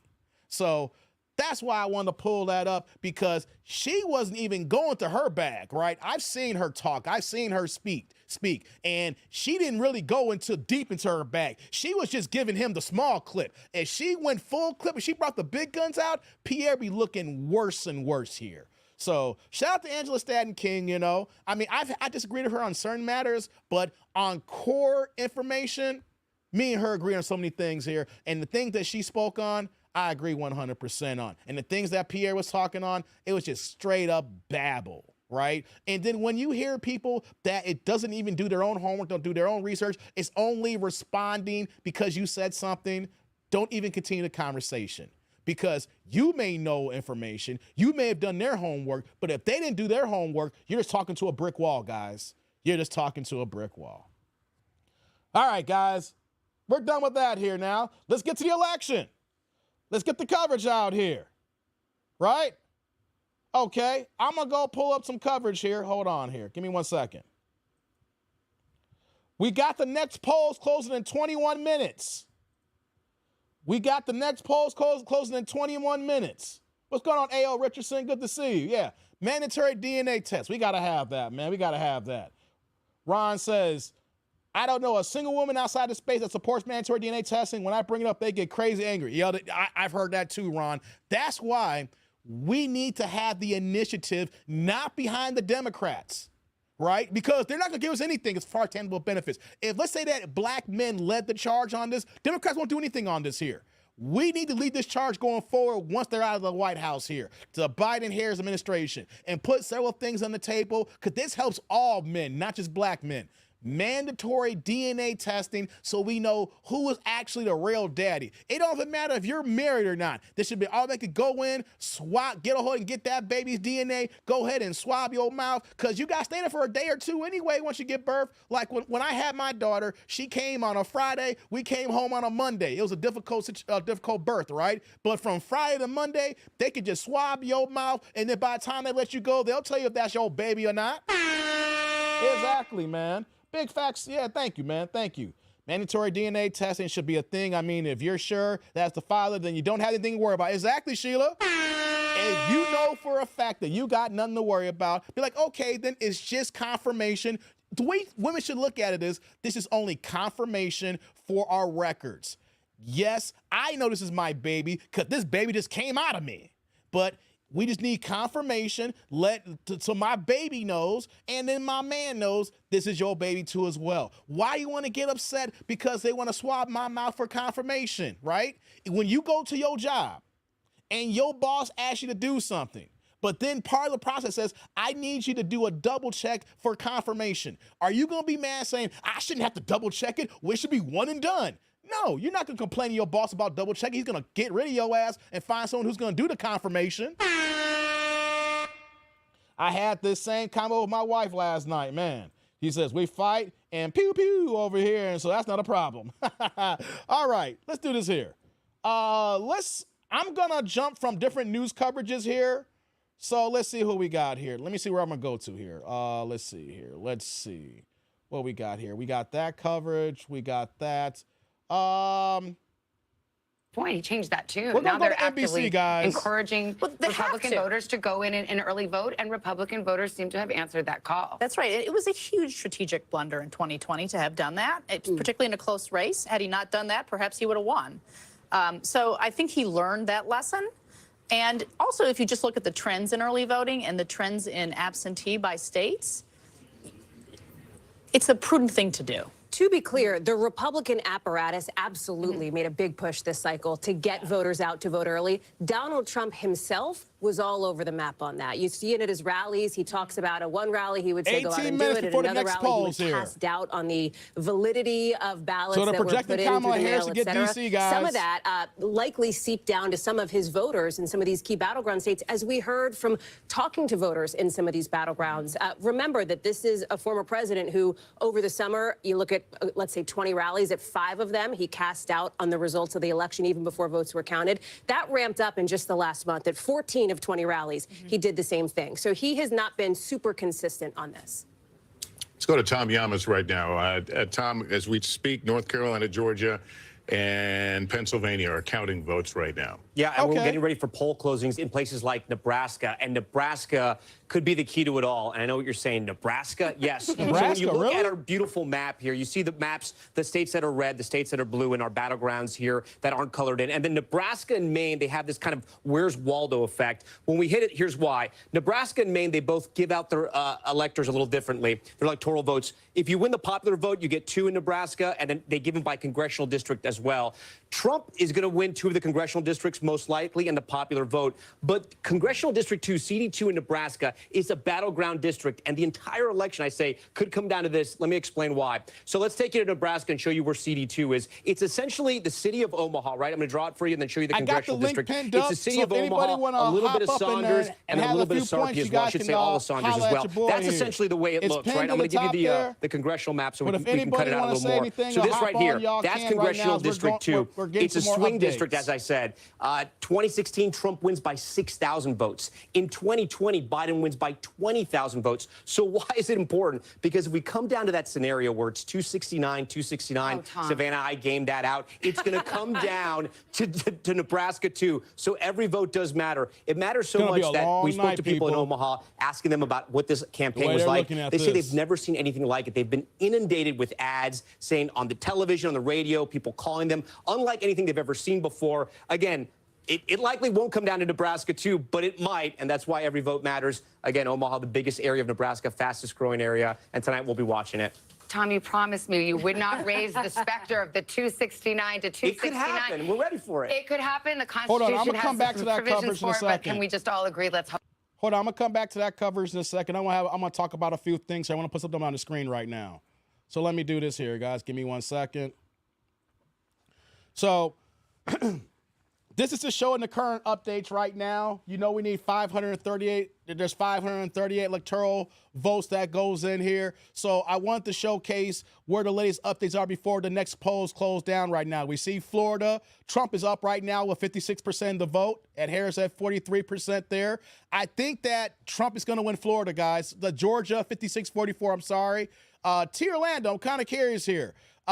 Are you watching any local news, and what are they saying about Trump in Georgia here? Do you think that he's going to get that, or you think there's going to be a late surge for Kamala Harris, for my Georgia cats out there? North Carolina, we're showing that Trump's getting 53% there with 16 electoral college votes there. So we're showing Kentucky. They've already projected that Trump's going to win Kentucky already. He's already at 63% of the vote. So they've already said that's one of the first early ones here. Vermont, they're giving that to Harris there, 35 to 62% there. As you know, we're on the road to 270 right now. So we're seeing Vermont there, so we close out there. So now we got Virginia, dead heat, guys. Virginia, dead heat at 49% apiece, both of them right now, 13 electoral votes there. So that's going to be a close one as we look into that one at the end of the night here, as we've seen how Virginia, that might go into probably tomorrow, how close that is. Indiana, they've already given that one to Trump here, 59%, you know, so that's 11 electoral votes here. So it looks like Trump's getting that.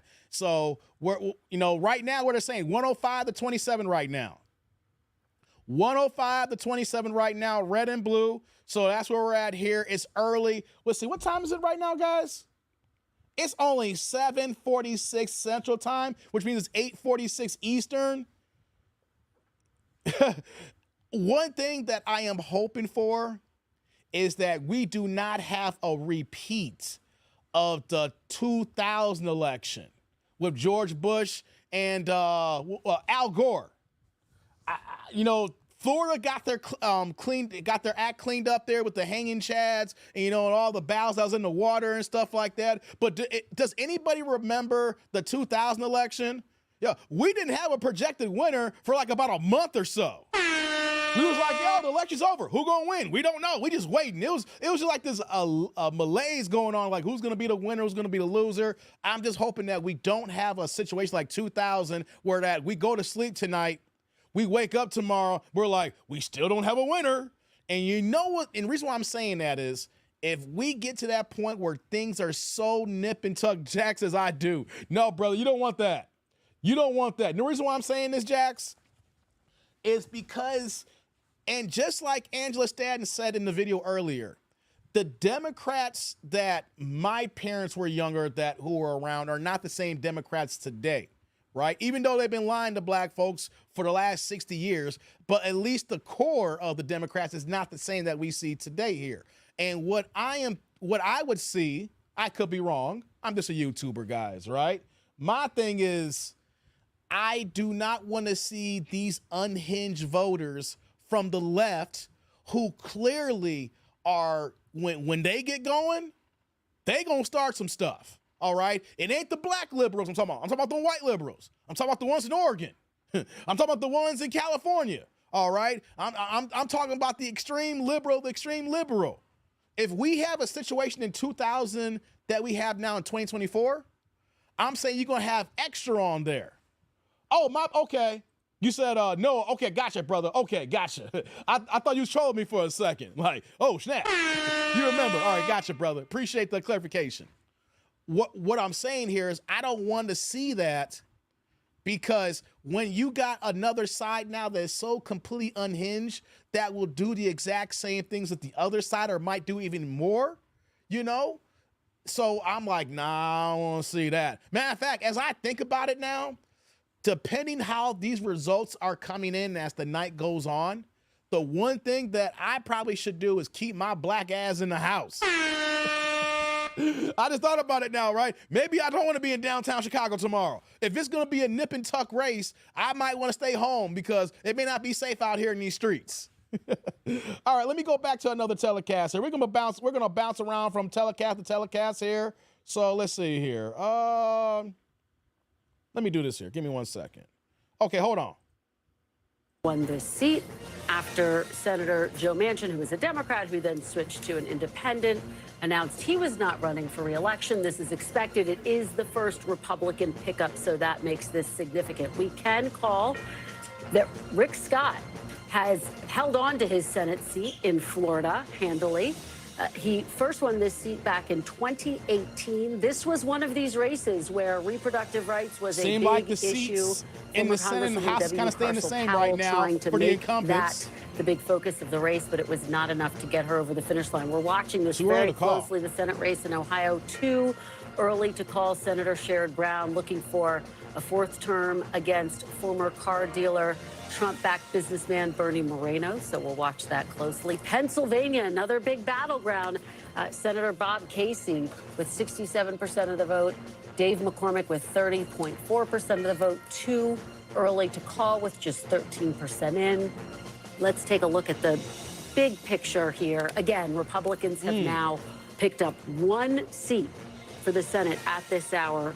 42 to 33. We'll continue to watch this very quickly. Hallie, taking a step back, the Republicans need 2 seats, and this is a map that is very difficult for Democrats to hold on to their Senate races. They're on defense in a lot of these states. Yeah, and the reason for that is likely Montana. This is the other pickup that Republicans feel very confident about. They think they'll be able to get. I will tell you that Ohio Senate race being too early to call is interesting. I talked with one Senate Republican source who said, they would have loved to see that call an hour ago, right? They would have loved to have had that in the bag, these 2-seat pickups earlier in the night, Savannah. But we'll wait and see how this one goes. Okay, we are just coming up the top of the hour. We're going to have some major battleground poll closings coming up.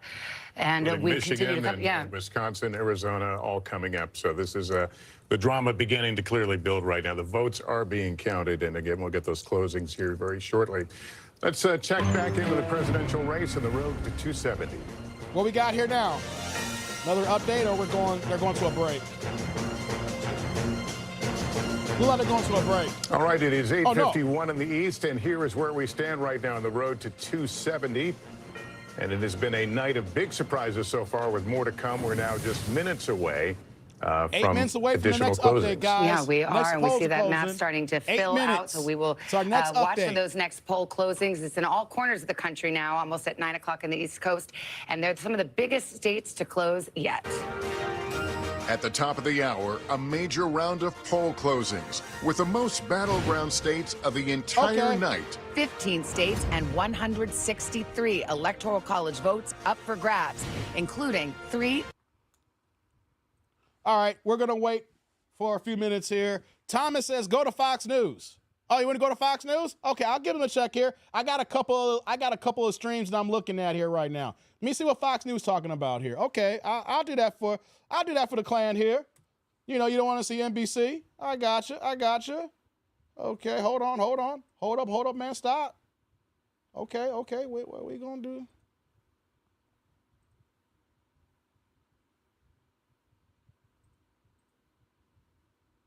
Oops, hold on, something happened.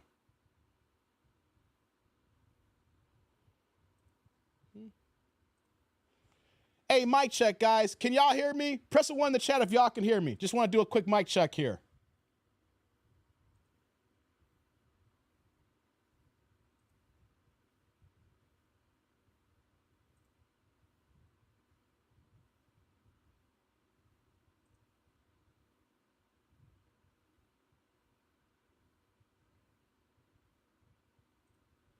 Thank you. All right, we're back. Let's pull this back up here now. I got no sound here, but we're looking at the balance of power here. So, no, hold on, let me work on this here. Yeah, I know they're blue channels. I know. I'll just going for the updates here. Hold on 1 second, guys. Let me do this here. Give me 1 second. Let me give me my volume right here. Let me get my volume right. Gotta make sure my headphones are good here. Let's see here. All righty. Give me 1 second, guys.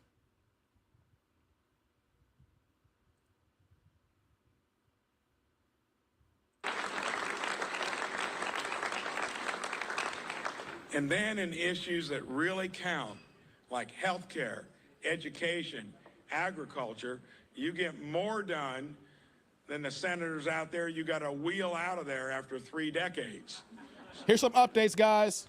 Do you think I believe in term limits? Let's get some Yes, updates I do. here.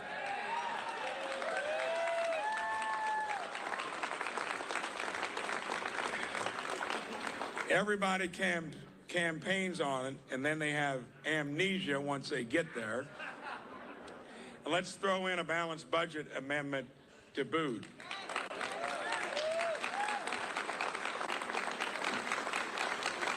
You know, let me move this, what they're saying here. You know what? Let's talk about that, Thomas. Hey, Thomas, let's talk about that here. I like that. Let's talk about that, Thomas. Thomas says on the screen here, I muted what they're saying here so I can talk. Looks like Turd Sandwich is in the lead. Says, what's going on, General? Who will win, Turd Sandwich or Bleeding Douche? Hey, General coming and shooting. What's going on, woke? So, Thomas in the chat is saying if Kamala wins, the GOP, if Kamala wins, but the GOP takes the House and Senate, she's screwed.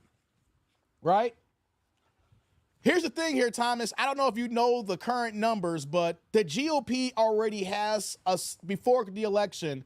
The GOP had more seats than the left, right? So you had the GOP owning the House, and the Senate is run by the blue, but it's by 1 seat. That's why they always had Kamala Harris doing so many tiebreakers during his administration. I lost count how many deciding votes that Kamala Harris had for this current administration because of how close so many votes were in here. So you're right here if Kamala does win, and we're already seeing that the Republicans have already gained a seat. So technically, if Trump doesn't win, all they need is 2 seats where they own the Senate and they own the House. Kamala ain't doing a damn thing. Right? So for everybody that's campaigning about Kamala, she's going to make changes, well, there's going to be a thing called executive orders if she wins. She's not going to be able to pass certain things that needs the House and Senate votes, but other items that's going to go through executive orders, that's what she's going to have to do here. That's what's going to need to be here for her to get anything done. But I'm saying this, Thomas, to say, even if you do not have the majority in the House or Senate, presidents have that power to do what the hell they want to do. Did you notice that throughout this entire campaign, when Kamala Harris was talking about Trump, told his cronies to shoot down that border bill, right? Remember, she kept saying, well, Trump, he told his cronies to shut down the border bill, and that's why we don't have comprehensive immigration bill. But right before the election, about a month ago, they signed a couple of executive orders that kind of stopped the flow of immigration. You know how much was coming in prior to last month? A couple of few stroke brushes on a piece of paper kind of stopped that inflow because they knew the election's coming up and they wanted to say, hey, let's just pause all these migrants from coming in right before the election, right? Which means that the president, of course, if he's going to confer with the vice president, they have so much goddamn power that even if something is needed for votes with House and the Senate, they can devise an executive order to get something temporarily done. That's the key. But they want to keep telling us, but the left, well, how could they do anything? Donald Trump kept shooting things down. You got to have the House and the Senate. I literally heard somebody say this past week that Barack couldn't do anything because he only had the House and Senate for 4 months. That's a goddamn lie. The beginning of Barack Obama, when he was in office, he had the House, Senate, and was president for the first 2 years before the primaries in 2010, before the Republicans came in. And the Republicans came in because those 2 years when the blue had every part of Congress, had the House, the Senate, and the presidency, they couldn't get nothing freaking done. I kept seeing all those votes going back and forth, and nothing happening. And then you saw the shift in 2010 going to 2011, those midterms where the Republicans came in, right? But people want to say, oh, Barack didn't have enough time. He had 2 years and couldn't get his rank and file in play. Here's what I'm trying to say here. But when Trump wanted something done in the 4 years when he was in office, how many executive orders did that man write down? It was over 91 executive orders that was taken out of commission when Biden and Harris came in administration that helped the floodgates to come in for the immigration that we see here. 91 executive orders. They just wiped that clean, and then you saw in this next 3.5 years, the influx of the migrants. As much as we do need the House and Senate, people forget them goddamn executive orders can get shit done. It can get stuff done, but clearly during this administration, Biden and Harris did not want to wield that power. They just want to make every excuse in the book. Okay, let's get back to it, see what they're saying here on the coverage here. Hold on. The first statewide abortion measure that would be shut down, and that would be notable. Okay, 55%. Every single time that this thing has been put to a state, the pro-abortion side has won out. Of course, the overturn of Facts. Roe If Trump wins, clean sweep. The power of these types of decisions. I agree. To each I might try a different feed here than this Fox feed here. Give me a second, guys. Updated. I think we had some other propositions to get to as well, Andrew. Yes, Austin, of course, we're tracking Florida Amendment 4. Like you said, that's the abortion referendum there. But both, according to Florida Governor Ron DeSantis, both of these ballot questions Give me 1 second, guys. have failed there in the state of Florida. Austin, you noted the higher than usual threshold that was needed for these to pass here. Well, our colleague Christina Evans, she's tracking some of the reaction to the failure of some of these proposals on social media. Christina, what are they saying? Absolutely, Andrew. You pointed it out. Yes, the Florida Governor, Ron DeSantis, was one of the first people to come out and say that both of these amendments had failed when we're talking about Okay, I see what I'm going to do here, guys. Give me 1 second. Abortion as well. Taking a look here inside of our social studio. I'm going to switch up my coverage here. I'm trying to get the best coverage here. Right now. Here's a look at that tweet from Florida Governor Ron DeSantis. He says, with the polls now closed in Florida, Amendment 3 has failed. Amendment 4 has failed as well. Again, one of the first people that we saw I'll call this. But again, an additional reaction Whoops, hold on is one coming second, in guys. from the state. Take a look at this tweet there from Something Florida happened here. Representative DeSantis. He says spent tens of millions of taxpayer money against abortion rights and legalizing marijuana. This criminal and abuse of state dollars must be investigated by the Department of Justice immediately. So, of course, that is, again, Representative Maxwell Alejandro Frost there in the state. Oh, I got an upset idea at here. the Hold on way one that second, Florida guys. Governor Ron DeSantis went Let me do about this. going on a blitz to make sure that these amendments did not pass in the days before the election. Here's also some results as well that we're getting from an NFL legend here, Tony Dungy. The polls are now closed in Florida, and Amendment 3 and Amendment 4 both failed to pass. Thank you to all the Florida residents who helped to protect the lives of the unborn, and we want to help people to I realize got something that better those I'm gonna do expectant here. mothers who need help will still be able to get it. Let me see if I can So get this just right. some of the reaction that we're now seeing come in on social media in response to these amendments failing. Again, with the Florida Governor Ron DeSantis, one of the first people to speak out on social about this amendment failing. Andrew. All right, Christina, thanks so much. Those were definitely key to watch there in Florida. We'll check in very, very soon. We are in a new hour. It's a little past 7 o'clock here Mountain Time, 9 o'clock there on the East Coast. Let's go to New Jersey right now. Congressman, the Democrat 1 second, Andy guys. Kim giving a victory speech there in New Jersey, winning his Senate race. Let's watch. I should have had this, but I know that many of you took risks to join this campaign. You had people doubt your choice to join this campaign. You worked long hours and struggled and stressed about the challenges we confronted. I hope you all take right. pride in this Now moment. let's get this here. Whoever says young people don't care about politics haven't met the young people that are the engine powering campaigns all over this nation. Hold up.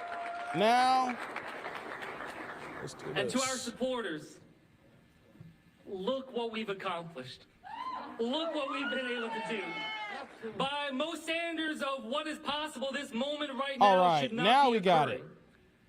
A year ago, Okay. 6 years ago, few believed we could show that what we could accomplish.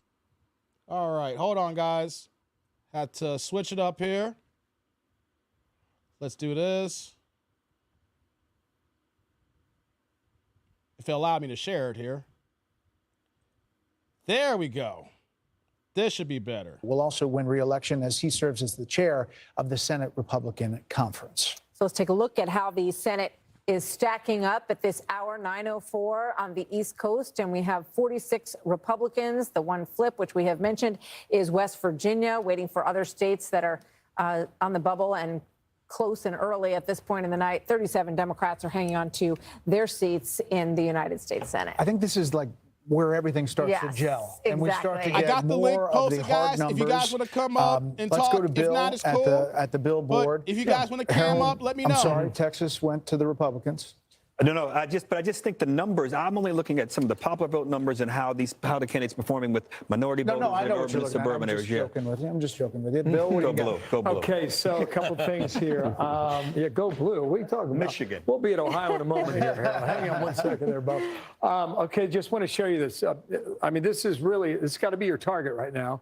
You know, Fulton County, heavily populated, and a ton of votes there, okay? That hasn't really moved. So the estimated number of votes still out is about 30%, and Kamala Harris hanging in there with 700. She's going to win the county, okay? The question is the margin. And the question is whether or not Georgia. Trump is chewing in this African-American male vote that we were talking about, because I want to come up to North Carolina. I'll show you a county. Okay, this is rural, and it's also African-American. 47% African-American. It's a small county here. It's called Anson, all right? Trump's winning, okay? What's that mean? Okay, this is Biden 4 years ago by 4 points, okay? So Trump right now flipping that county. Is there a minority vote out there that is helping to buoy his campaign? It's something we got to consider. Another thing I want to point out, just while I got you here, okay, guys? This is the part of the state that was racked by that hurricane, all right? This is Trump territory, all right? 61%, 68%, 81%. North Come in here for a Carolina, little wow. bit. This is Buncombe, all right? This is Asheville. You expect this to go blue. Indeed, it has right now, about 2/3 of the vote. No, sorry, 60% of the vote in. She's got 2/3 of the vote right now. But these counties Salute. here, you just wonder if there's an effect here, all right? Because 53, this is Transylvania. I was checking this out a short time ago. This is Rutherford, 72, but a lot of that vote's still out there. Why am I showing you this? Because your comparison for percentage is that you expect Trump to do well out here. 72, Henderson, 58, Haywood, 62. So we're going to see through the night whether or not that storm damage had an effect on the vote turnout in North Carolina. Just keep that in mind as we move through the night. Also, I was just poking through here in Ohio. We saw this a moment ago based on a percentage spread. It seems like Trump is upping his number. Remember, I made the point that he won the state by 8 points in 2016, 8 points in 2020, and he was trailing there the last time we checked out the Buckeye State. But right now, the number has improved tremendously for Trump. So he's starting to track a little more toward that 8 points. And you were making the observation earlier about the Iowa poll from over the weekend, and do folks in Ohio vote like the folks in Iowa? If Ann Seltzer's poll, the Des Moines Register, had Kamala Harris win in Iowa by 3 points, a lot of people dismissed that. And if you're going to draw that comparison with Ohio, I think right now you can say that maybe Iowa's not going to go that way, but we'll see throughout the course of the night there. I think we should get a cut from the Des Moines Register. We've mentioned her like 5 times this evening. I don't think they maybe like that was something, the idea. a little something for the mention. Yeah, just because I popped it up, guys. I looked at it the first time here. Yeah, you're right about that, right? A little something on the side, a little backsheesh, right, Brett? Okay, so this is Michigan. It's the first time I've looked at it, all right? You got 10% in, all right? Look at this. Yeah. Robert Kennedy going to make a difference in Michigan? He is on the ballot. They tried to get him off the ballot. The court said, no, you got to be on the ballot. He's drawing 2,455 raw votes. Okay, now, if Michigan is that close, it's just something that we're going to have to watch throughout the night to see whether or not this is some sort of spoiler for the red team and whether or not it helps out Team Blue in Michigan so far. So that's for you, by the way. Let's interact with the panel here. Yes. Trey Gowdy's here. What about that point about third party? RFK Jr. tries... First of all, the Democrats try to prevent him from getting on the ballot. And then the Democrats try to prevent him from getting off the ballot. Now, he's on the ballot in Michigan and Wisconsin, also Minnesota. But Michigan and Wisconsin, obviously, if it comes down to really tight, that could make a difference. Why would anyone vote for someone who doesn't want to be the president and has asked you not to? That's what I'm trying to figure out. Who are these 0.4% that are voting for someone who has begged you not to vote for him? If you want to see him in Washington, don't vote for him. But it reminds me of Jill Stein. I mean, I think Jill Stein cost Hillary Clinton a state. I know that Ross Perot cost Bush a presidential election. I was in the green room, Brett, doing what I did in high school, which is finding the two smartest kids in the class and sitting in between them and looking on their papers. That's McCarthy and Rove. There may be a 269 tie. I know nobody wants to hear that, but there is a scenario under which there will be a topic tie. for discussion tonight. Sean, you want to move on? Yeah, I think we can move on from that. I don't think anyone really wants that. But actually, I would accept that because that would end up in the House of Representatives, and I'd say our Republican odds at that point would be pretty good.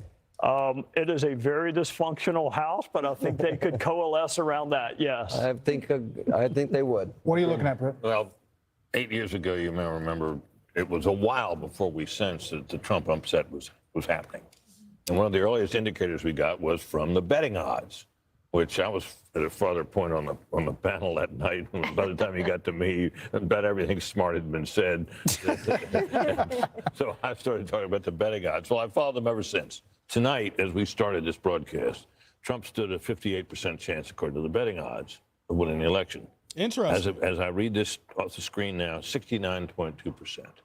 So whoever's doing the betting out there and affecting these odds is increasingly of the view that he will win the election. And how much does it impact it that, it's the first year that you're seeing some of these betting markets in the United States? Because there's a lot of people who are playing them probably in a fundamental way. These odds, composed by Maxim Lott and John Stossel, are from Betfair, Smarkets, Predicted, Polymarket, Kalshi, and The basket. it's a basket. It's an average. Dana, what are you looking at? I am looking at some of the, just on X, watching some of the Democrats complain about the Electoral College. And, you know, about a week ago, there was some conventional wisdom that she could actually win the Electoral College, but that Trump would win the popular vote.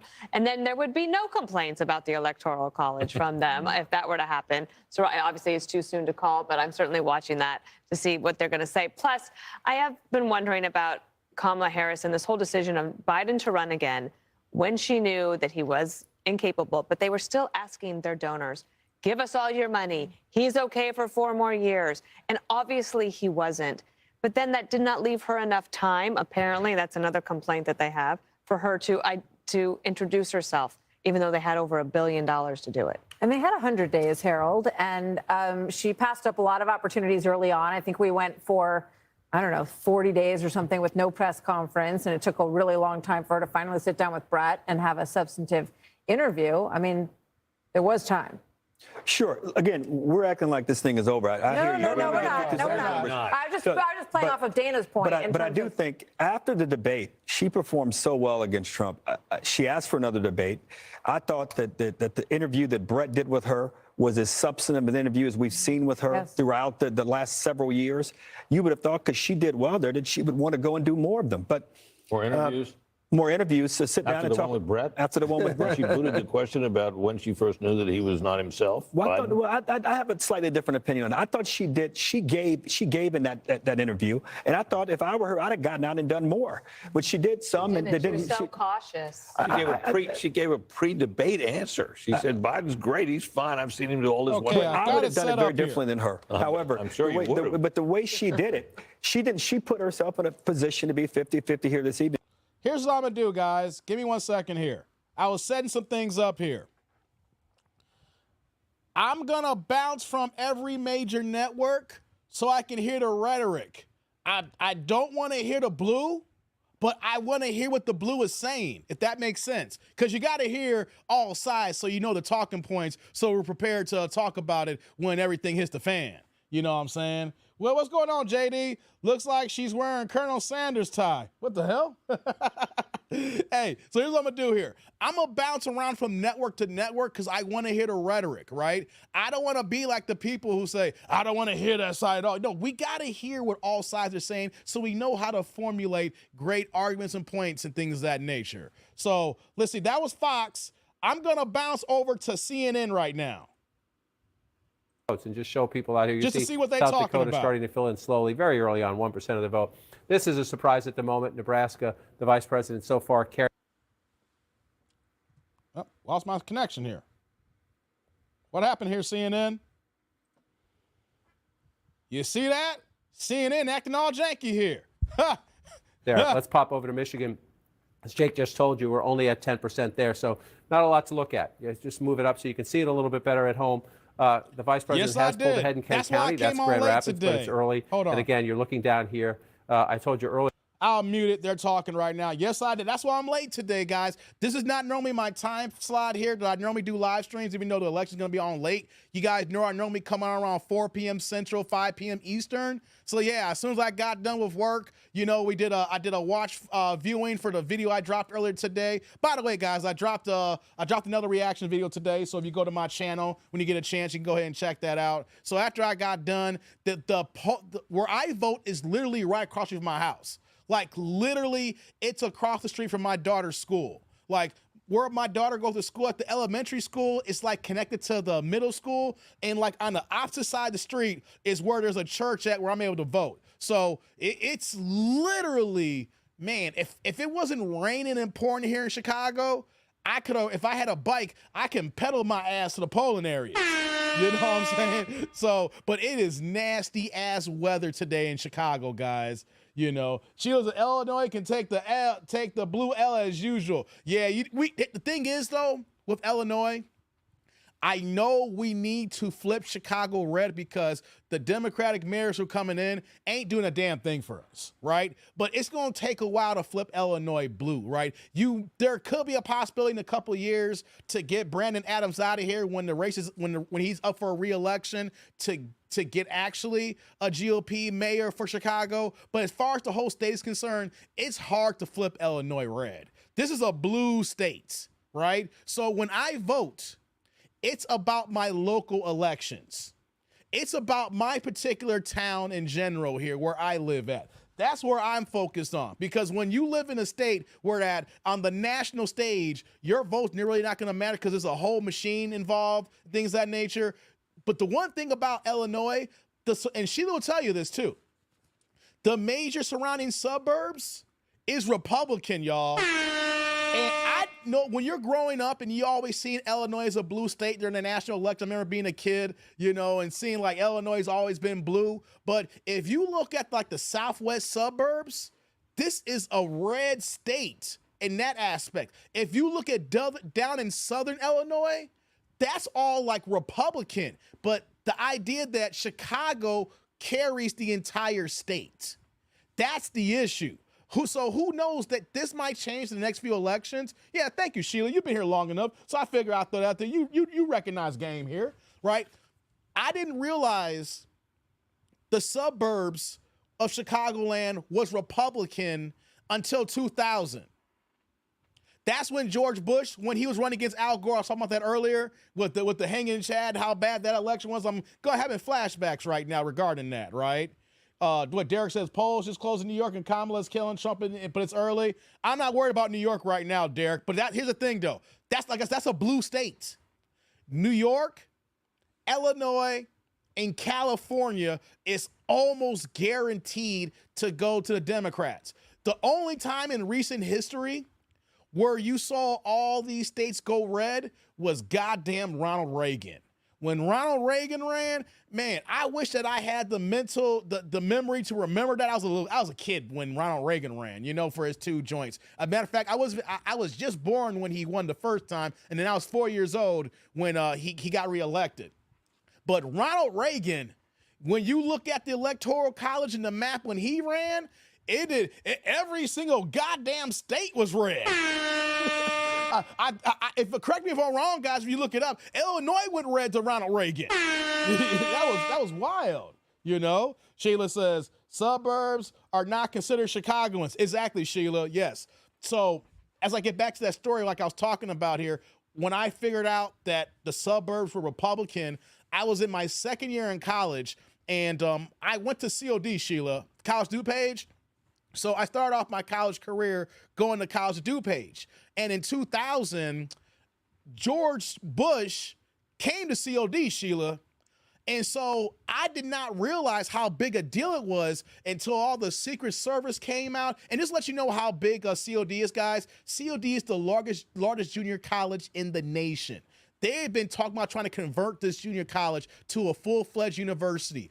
I think now it has north of 40,000 students at COD. So I'm hanging out after school. I'm seeing Secret Service. Next thing you know, it seemed like all of Illinois was at COD, and all you saw was the red wave. And that was my first introduction to say, I was like, oh man, the suburbs are Republican. Chicago is what carries the entire state, so that whoever's running the national election, that's how they win. But if Chicago, the way how bad things are going right now, and the movement that we're seeing with the migrants coming in, and then so many black people are waking up, hopefully by the time we get to the midterms, and then by the next election, of course, when Brandon Adams comes up, we might see a shift in Illinois or change, because people are fed up here. When the black people are just fed up, then a change can happen here. So we'll see. Thomas says, and don't forget your Democratic mayors are corrupt too. Oh yeah, Thomas. Come on, man. Yeah, we know that. Come on, Do you guys know how big Dalton, Illinois is?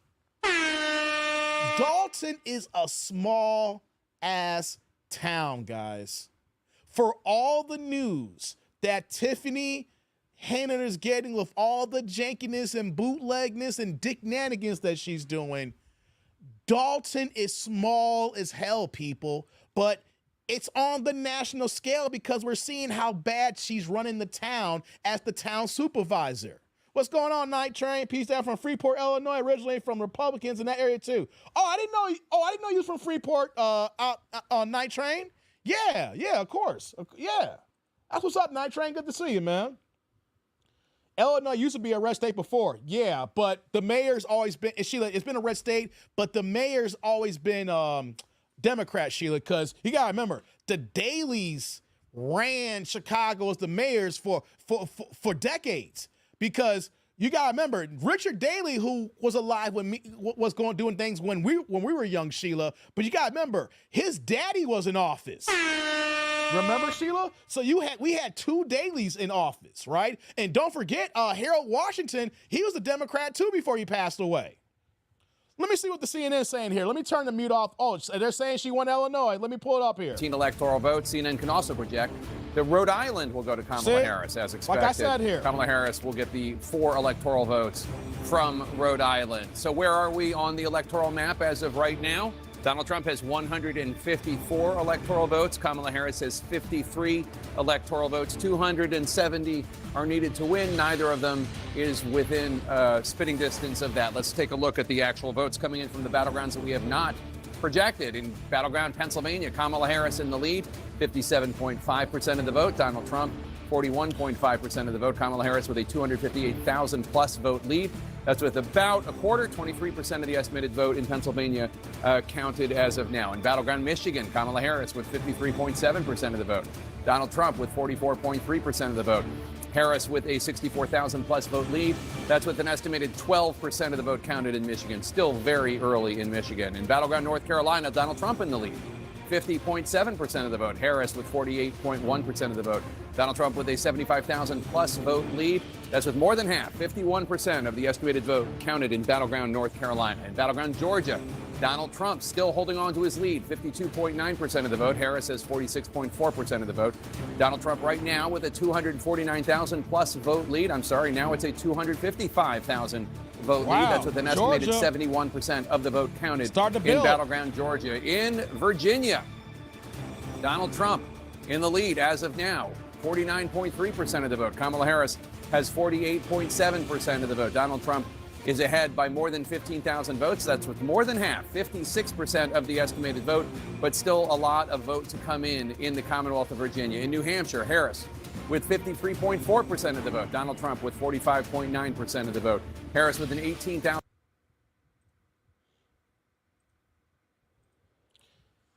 Hey, click the link and we'll talk about it. You want to know something too, Truce? The Democrats don't like you either. Didn't Kamala Harris just say, I ain't doing nothing for black people unless it benefits all Americans? Come on, man. You got to do better than that. Click the link, okay? If you want to talk about it, click the link. But you can't make that statement saying they don't like you when the Democrats are telling us they don't like us either. The Democrats don't like black people in Illinois. Do you live in Chicago or Chicagoland? Do you see the migrant situation that we're dealing with here? I am talking about this openly. So if you want to make a statement like this, click the link and we can talk about it here. But you can't make a dumbass comment like that saying they don't like you when the Democrats are saying they don't like us either. So that's a dumbass comment to make. Click the link.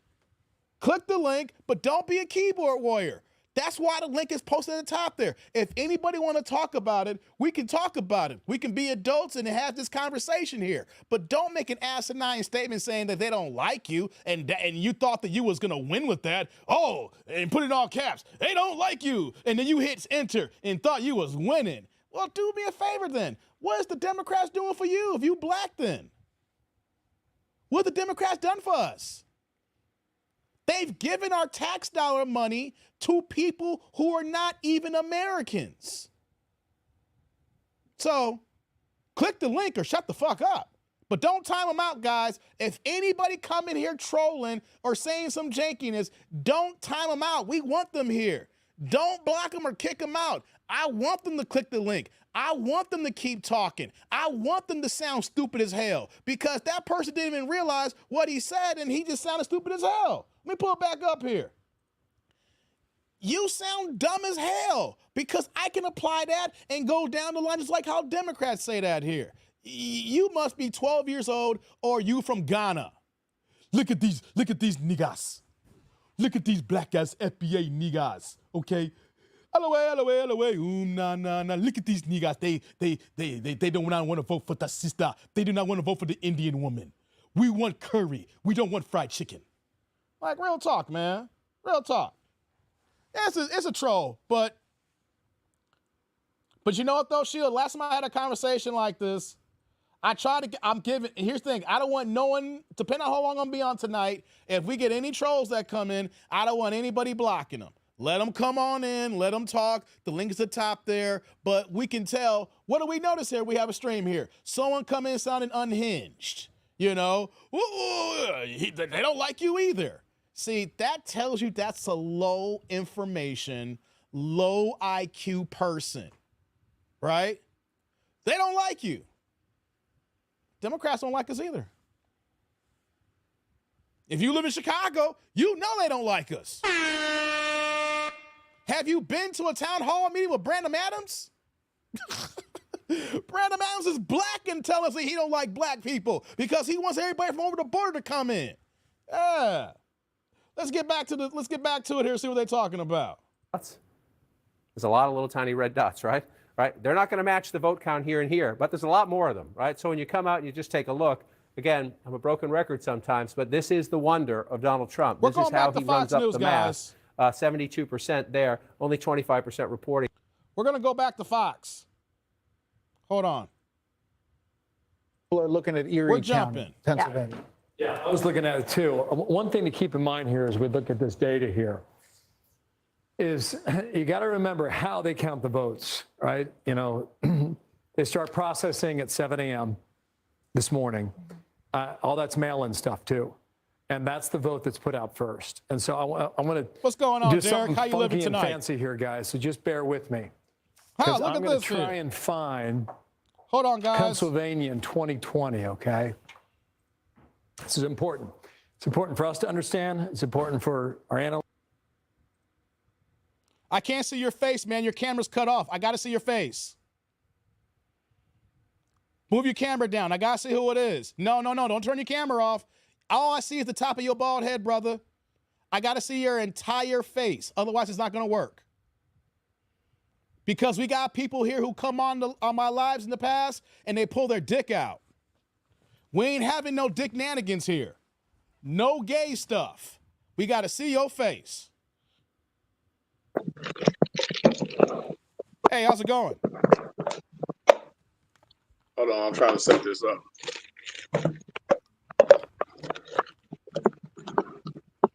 What's your name, brother? Just like on the screen, R-Truth. Can you hear me? Yeah, I can hear you. What's your name, brother? R-Truth. R-Truth, where you from? I'm from the city, brother. Born and raised. What, Chicago? Yeah, I'm a Cook County baby. Cook County? What side of town? Born west, I lived everywhere. Northwest. What do you mean Northwest? Where exactly are you at? You don't got to give me the exact area, but where in Northwest are you at? No, not Northwest. You mean where I'm at now? Yeah. Got no currently. South Burbs, man. South Burbs. Okay, that's different than Northwest. South Burbs. I'm the Southwest Burbs. So what South Burbs are you at? I'm out by Homewood. Homewood? Okay. All right. What you got to say? Well, my comment. You call me a troll. I ain't no troll. Well, your comment was trollish. No. I've been doing YouTube for 3 years, brother. That was a trollish comment. You may not do YouTube or do live streaming, but I got north of 600,000 watch time hours. So I know when people drop troll, you may not think it was a troll comment. It's not. It's not a troll comment. I follow you. I watch your content. I follow you. So it's not a problem with you. It's not a troll comment. You just don't agree with it, which is fine. but No, you it's not disagree agreeing with me. No, Hold no, on, you hold said on, that they brother. don't. No, it's my channel. No, hold on. Let's But break it hold down. on. But you can't keep cutting me off. No. Here's what we can do here. We're gonna set the ground rules. No. This is my house. We gotta set the ground rules here. You know, don't say hold on here, because I wouldn't go to your house and then start over talking you. I can do what I want here, but I'll have a respectful conversation. Right? It's got to be a back and forth. But it's my channel. I set the rules. Okay. Well, then if it's not going to be a back and forth, what's the point?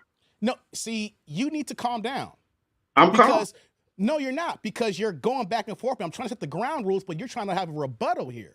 What I'm saying, we're going to set the ground rules here. This is my channel. There's not going to be any hostility. You're not going to overtalk me, and there's not going to be any disrespectful language. But it's not about what I don't agree with. I said was a fact. But we'll have a back and forth here, but I will not tolerate disrespect, because one thing I've learned during this. Did I disrespect you, bro? You gotta wait till I'm done. You've mentioned disrespect 3 times. I never disrespected. No, see, that's the problem. You gotta let me finish, then you can respond. You just hear disrespect, and then you want to jump in. You've said it 3 times. God damn it! Can you let me finish? Do you got diarrhea of the mouth? No, I just have a brain. That's all. No, you don't, because I'm still talking. I don't have a brain. So here's what we're gonna do here. All right. And I'm gonna repeat it again. I don't care if you like it or not. Both of us is not gonna disrespect each other. We're gonna keep this calm and clean here. But just because someone says something is not because it's not liked. We're gonna state facts, and we're gonna keep the opinions out of it, because I like to deal in factual information. Now you can continue. What made my comment a troll comment?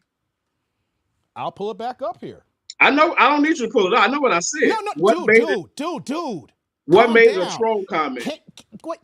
Can you have a civil discourse? I said I'm going to pull it up so the chat and then the replay gang can see it. So You've had it up twice.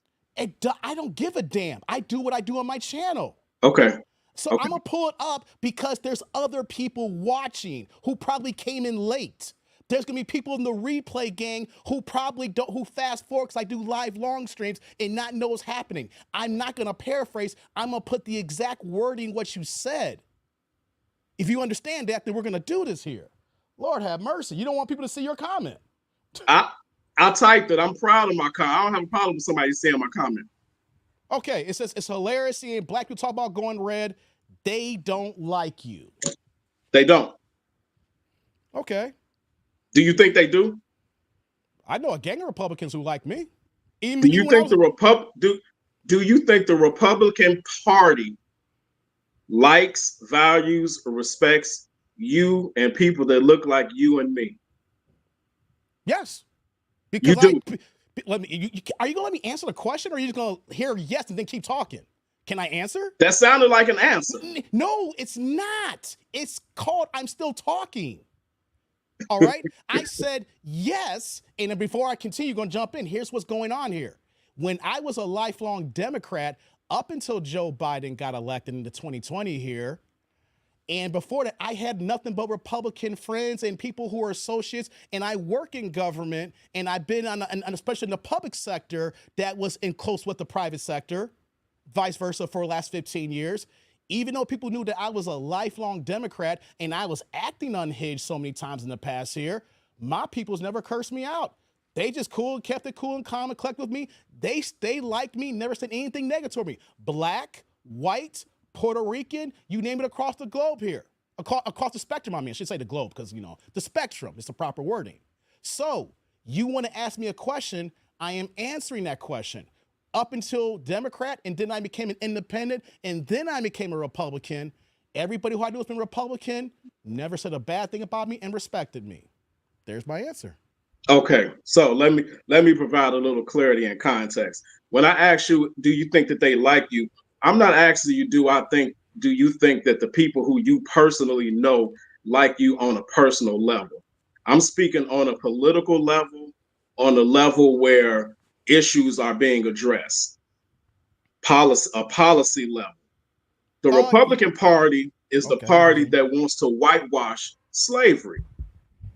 They want to teach it in a way to whereas African slaves were given a choice. You understand the entire debate about CRT, don't you? Critical race theory. Okay, so you understand what they're trying to do with that, right? I understand that, but continue. Can you give me your understanding of it? Because I would like to set a baseline to know where your level of understanding is with it. My issue is not with critical race theory. That's a small issue. I didn't say you had an issue with it. I'm asking you give me your understanding of it.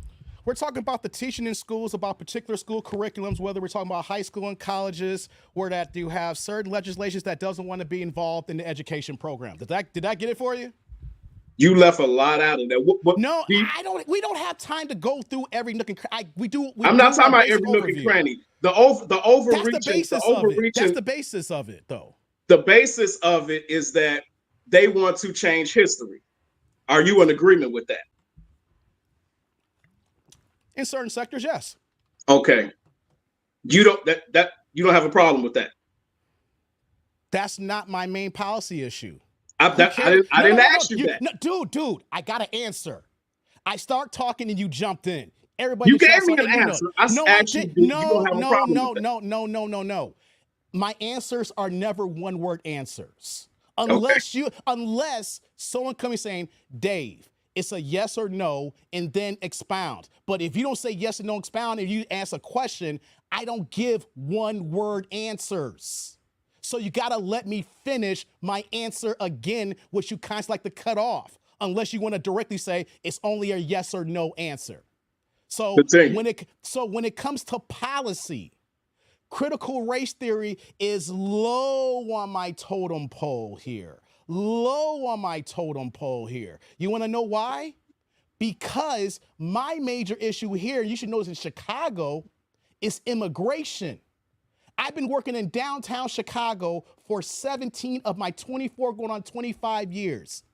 Even though I've lived in the suburbs a lot of my life, majority of my work has been in the city. And I have seen, of course, fast forward the last 2 years, but of course, the whole changes since I got my first full-time job working the Merchandise Mart in downtown Chicago in 2001, how we're seeing policies that is taking our taxpayer money that I pay to the government, money I pay for my local taxes, money we pay to the federal government, and it's being taken out of our pockets into people who are not even American citizens. That is my number one issue. My tax dollars here in Illinois is going to people who they want to become citizens so that they can eradicate our vote. And that's the Democrats. You come to downtown Chicago, you come in the Loop years ago, you see the homelessness, black and white men, majority of them are military vets. And I saw each and every one. Now, of course, it's the streets. People die every day. But you see the same people who own the corners, we say, because when they're homeless, they have their own vested interest in real estate when they're panhandling. In the last year and a half, all the white and black men in military vets, our brothers who are down bad that the government doesn't want to help us when we fight for our country, we have quadrupled our homelessness for nothing but migrants in every corner when I go in the city every day. On one corner on Wells and on Jackson. Jackson and LaSalle. And those blocks around there, give you an example so people want to look at a map. There are several corners where you will see one homeless man on the different individual corners. You come to Chicago now, it ain't one homeless person. You have a family of 3 to 5 people out there encompassing these corners. Our tax dollars, there's a school in the south side of Chicago that was supposed to have been repurposed as a school. Your mayor, our mayor here, Brandon Adams, took that for a migrant facility. These migrants are getting debit cards every month. You're paying for that, brother. Your tax dollars is paying for that. I know where my tax money goes. Yeah, and it's going to those migrants. It goes to a lot of places. Yeah, but they're going to the migrants. How does the budget in Chicago get overspent by $1 billion? Oh, my bad, not 1 billion. I want to be correct. Actual, I like to say factual. $984 million. Don't want to give you the extra 16. $984 million over budget. $600 million went to the migrants, which Brandon Adams, who ran on not raising taxes and entirely property taxes, just said a few days ago he's raising property taxes and taxes by $300 million. And what's because of that? To cover that debt. My number one issue is not critical race theory, because my money out of my pocket and resources in our city and the state is going elsewhere when it was supposed to be allocated for us. Who cares about teaching if our money and our society is getting wiped out here in Chicago and our vote is getting eliminated by a new voting block so they can give them houses and vouchers so that when we do vote and complain to our constituents, they can say, we don't care about them, we got new voters. That's my number one issue. Who cares about teaching if our tax dollars is not going to make a goddamn difference anyway, because they're bringing more people in here that they're looking for to keep them in office? Critical race theory? There's bigger fish to fry. Is it an issue? Hell yeah. I'm not going to say it's not an issue. But you let me know when I can jump in. But when I know for a fact, when my money's going somewhere it ain't supposed to go to, my money, your money, all of us black and brown money that's in this chat here, that's my number one issue. Immigration. Can I jump in? I stopped talking. I mean, I was called pretty much confrontational earlier whenever I tried to get a word in edgewise. You done? Dude, let me say something here. This is my channel. I can say what I want to say, and we can have spirited debates. But you can't act like this is your channel. You're a guest. I didn't act like this. I asked you, were you done? You the one that seemed like you confrontational. I asked you, were you done? No, see, are you done? You don't say that. You just went on a 5-7 minute tirade. It's my channel.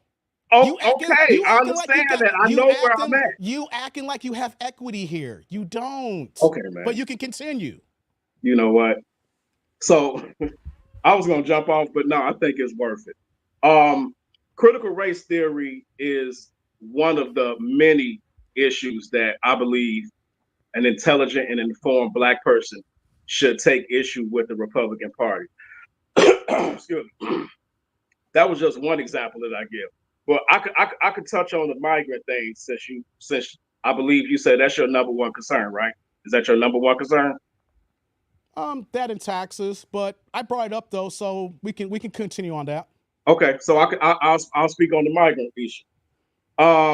Do I think that the migrant thing is an issue? I do. I'm not in favor of it, but I also know that I'm not going to agree with every single thing that any particular candidate or party pushes. I voted for Obama both times. I don't agree with all of his policies, but I absolutely felt as though he was the better candidate versus his opponents both times. Really? As far as the migrant thing goes, I really don't think that people have an accurate understanding of where their money goes. We all know that the average American... Hold on. Let me pause you. When you said that, I'll let you continue. I work for the Federal Reserve Bank of New York.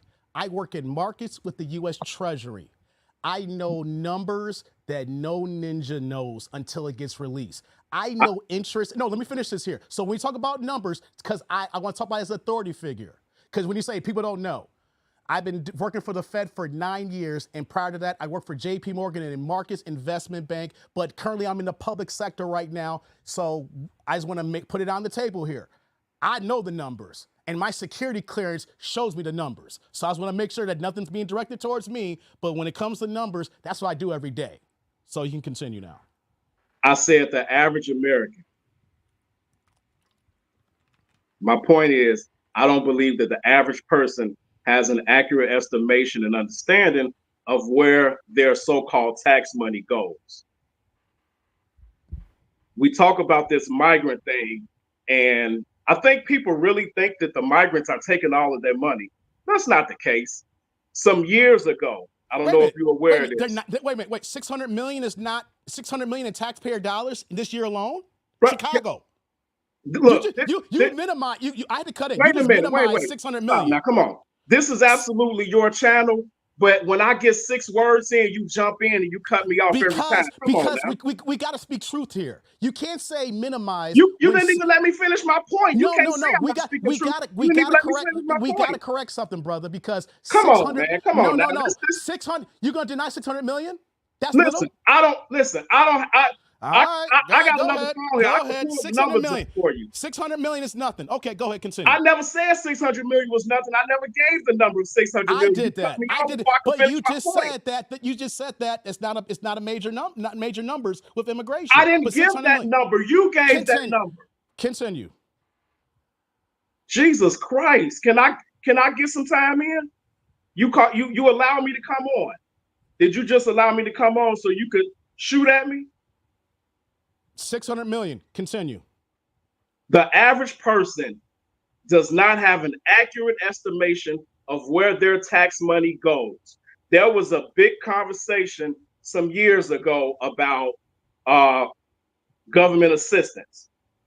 It was very similar to this conversation when everyone's thinking that, oh, SNAP and all the public aid recipients are getting all my tax money and all this and that, until actual information came out showing that basically if you made somewhere around 50K a year, you were contributing, man, it was a small amount of number. I don't want to give a number and be inaccurate, but it was a very small amount of your money on an annual basis that was going towards these programs.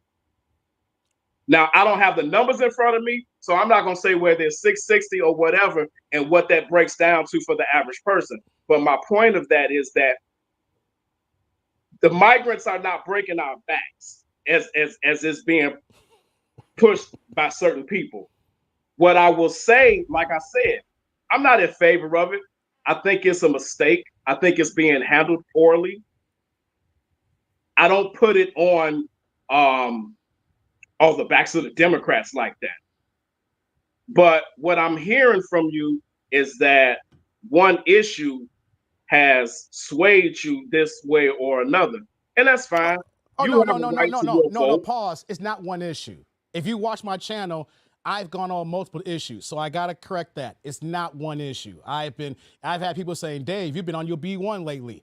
I go through multiple issues even before I changed parties.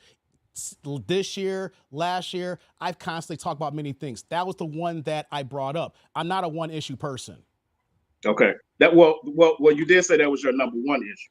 Well, yeah, because I see that front and center every day right now for the conversation purposes here. I work in the city and I physically with my own eyes have seen the switch. And then when you say, well, it's not a big deal for the money where our tax dollar is going to.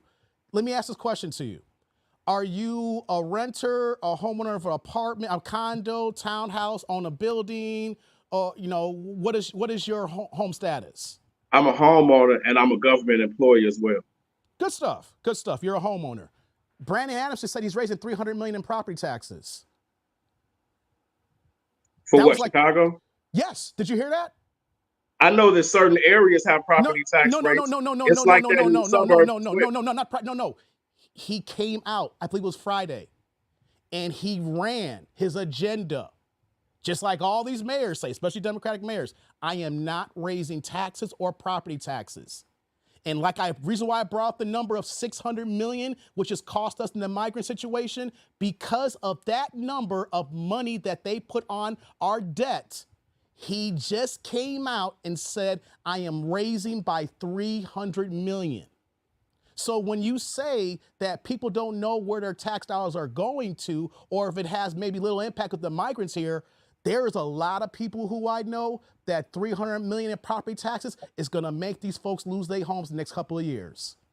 With all the property taxes here in Chicago, if you live out here, you understand the issues that we have with our property taxes, with so many people on fixed incomes, and then you making only a certain amount of money, but the property tax is still going up when wages are still being stagnant, and so many people who are losing their homes currently before this increase here. You add another 300 million, we're going to see so many elderly people lose their homes. We're going to see so many people who are basically paycheck to paycheck is going to have to sell their homes and lose their homes. So when you say it's not that major deal, or people don't know where their tax dollar is going to, this $300 million, because it's Tuesday right now, that's gonna hurt people, brother. And that's because of the major source of that is because we are funding people who we're trying to bring in here so that they can have their way of living. Property taxes. Tell me this, if you know offhand, when's the last time a property tax went down? It hasn't, but that's not an argument though. But hold on, that's not an argument to make if we made a physical action of policy, and to correct that, we're telling the people who's already been here, y'all got to pay more money in the form of what? Taxes. That's how the government does. They tax us. So yes, taxes goes up, but it would not be going up if we didn't bring them here in the mass drones that's happened the last couple of years, because somebody's got to cut that bill of these $10,000 EBT cards and debit cards and then the housing vouchers that they're getting. Somebody's got to pay for that, and you know that. Who's paying for it? The people who are already here. Absolutely, yeah. I understand. So you're okay with that? No. I said one of the first things I said to you was that I am not in favor of it. I was clear about that. I was very clear about that. Those are my exact words. Okay, I am not in favor. I'll give you that. You're not, but this is impacting us. This is not a talking point, right? People like to throw out talking points, but it's about regarding policies that they're running on. But a lot of times, both sides say things that they're not going to implement it. They're talking, but that just sounds nice, right? Yeah. But this $300 million is not a talking point. This is real. That's going to impact. So we literally got people who may have been paying $7,000 in property taxes is now got to pay $10,000, and they don't know how they're not going to be able to pay that. We're going to see foreclosures rise because of this here. Listen, because of this here. So this is something that is directly real time coming out of our pockets. Again, listen, we come from the same place. I was born on the West Side. I've lived all over the city. I've lived in all the burbs. I've lived, like I said, I live in the South burbs now. I'm a homeowner, so I get that. Mine are going up right now as well. Most towns, even outside of the city, your property taxes are going up. Hold on. So I got a question. I got to say something. My taxes in Aurora ain't gone up, and we got a black Republican mayor here, Brandon. I just drew a blank. Actually, his daughters and my daughter are actually best friends. They play like every other week, right? My property taxes here. Hold on, let me say something. My property taxes here in the last 7 years have only changed by $400. You consider yourself lucky. I have multiple properties now, but this is my main domicile where I host. So I'm only going to talk about my current one here where I host my show at. You can say I'm lucky, but this is a town that is Republican led, and we are keeping our property taxes the way it's supposed to be here. But the reason why I have a problem is because my other properties in Chicago is what impacts the rest of the surrounding suburbs. Chicago impacts our tourism. Chicago impacts so many things for all the suburbs. That's the Mecca. You have your hub there. So if the hub is being desolated, the surrounding areas gets impacted as well. Now, we may not see all the major, items like that, but when I see that $300 million and the other things I got going on, I'm just not going to talk about that. I'm talking about primary. But I think when you use the word decimated, you're going real far, brother. I think you're going real far. What? Decimated with the crop? Chicago's a crap hole right now with our money situation. It is being decimated. Look, Lori Lightfoot before Adams, the last two mayors has put on trife on the city. Let's do this. You would like to see Illinois flip red, right? We need different leadership. I'm asking you, would you like to see Illinois flip red? Yeah, we do need different leadership. Okay. So when Illinois flips red, then they can become your typical red state. You know what's common amongst your typical red states? They are all at the bottom in education. They are all at the bottom, at the top of poverty. They are all at the top of public assistance. I got to pause on that. You're talking about the states like Mississippi. I'm talking about red states. Yeah, no. So when you do that, you know that when we do an average aggregate, the lowest of the low brings everything down. So we talk about Mississippi, we talk about Alabama, we're talking about these southern states. Kentucky. I know my dad's born and raised in Kentucky. I got people. I know all about Kentucky. But we're talking about the bottom barrel states, and when you got the bottom barrel, that brings the averages down. Let me finish. When I talk about averages, when I say like the average black man makes $42,000 a year, well, more black men make less than that. You have a few that make more than that to bring that average to 42,000. I understand average is the median. So when we say that, when you bring that stat, like, well, you know, Republican states are the lowest in this thing. Yeah, well, you got to look at these states. Some of these states that we're talking about brings all the other states down. I understand average is the median, but that's not what I'm speaking of. What I'm speaking of is your sentiment, and a lot of people's sentiment that I see that's common now is that Republican leadership is better. That's the overall sentiment I'm getting from a lot of people. Here in Aurora, it is. Here in Glen, hold on, let me state some cities in Chicagoland. In Glen Ellen, hell yeah, it's Republican-led.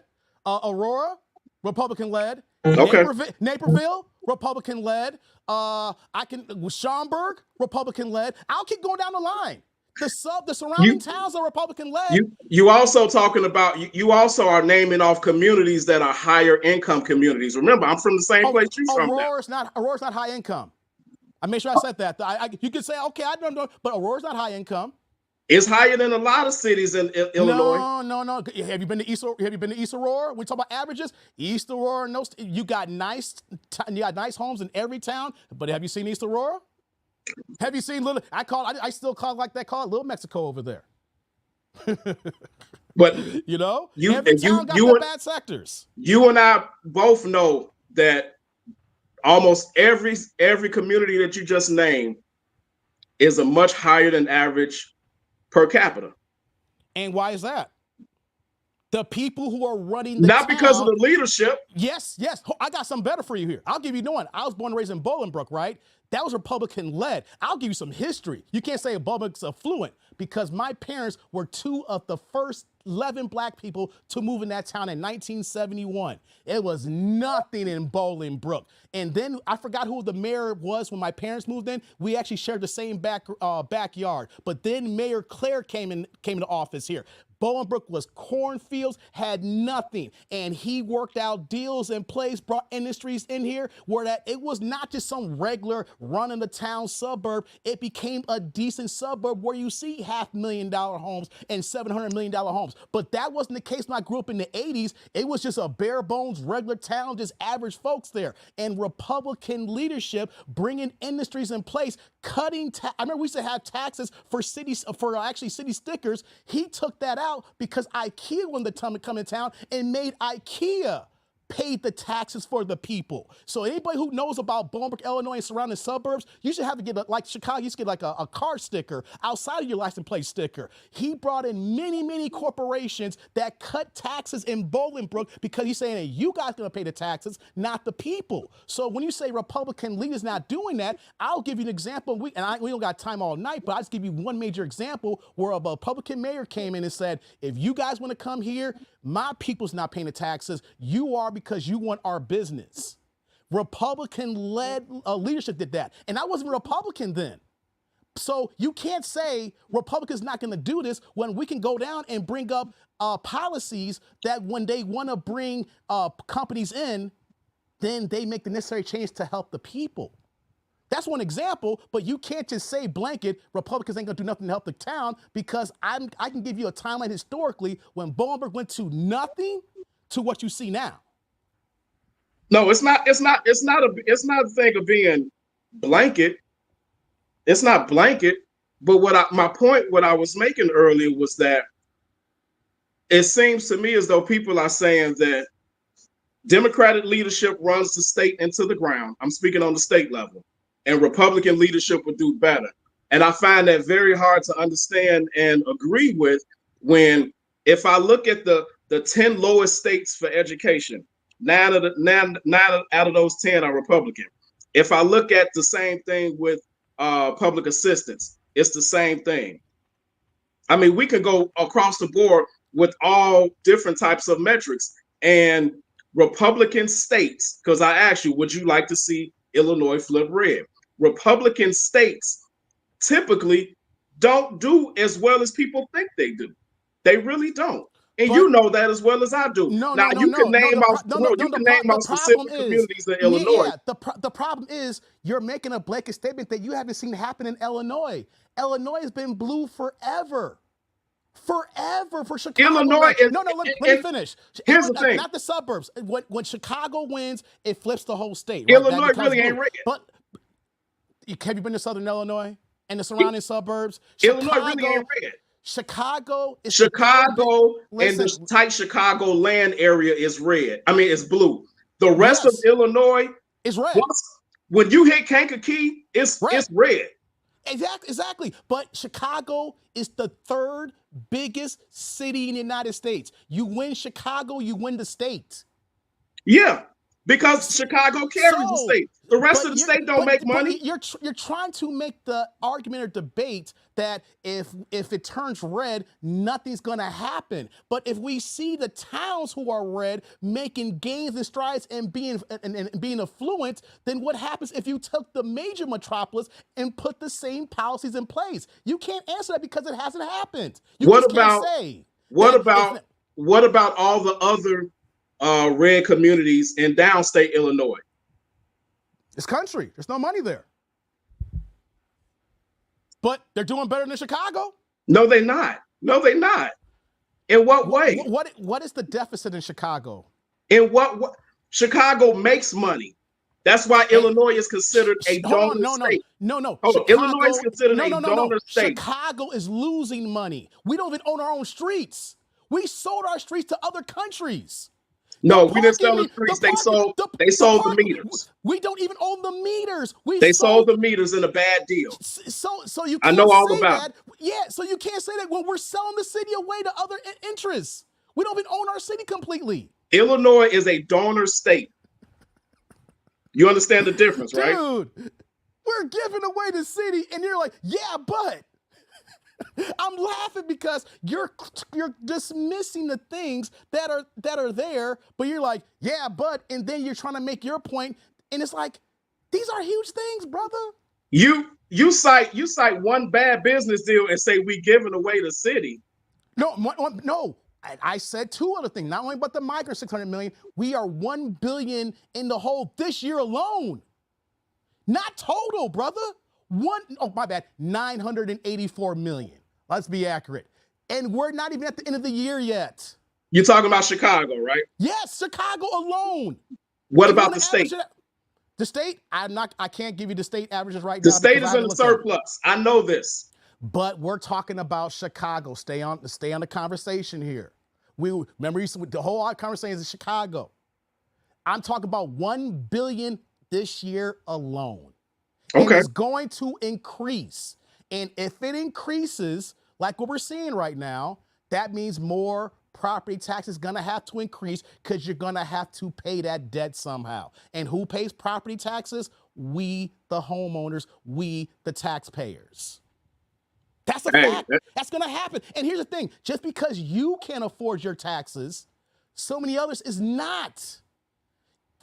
When we look at the population of Illinois, how many people is leaving the state compared to we had 10 years ago? People are leaving because they can't afford to live here.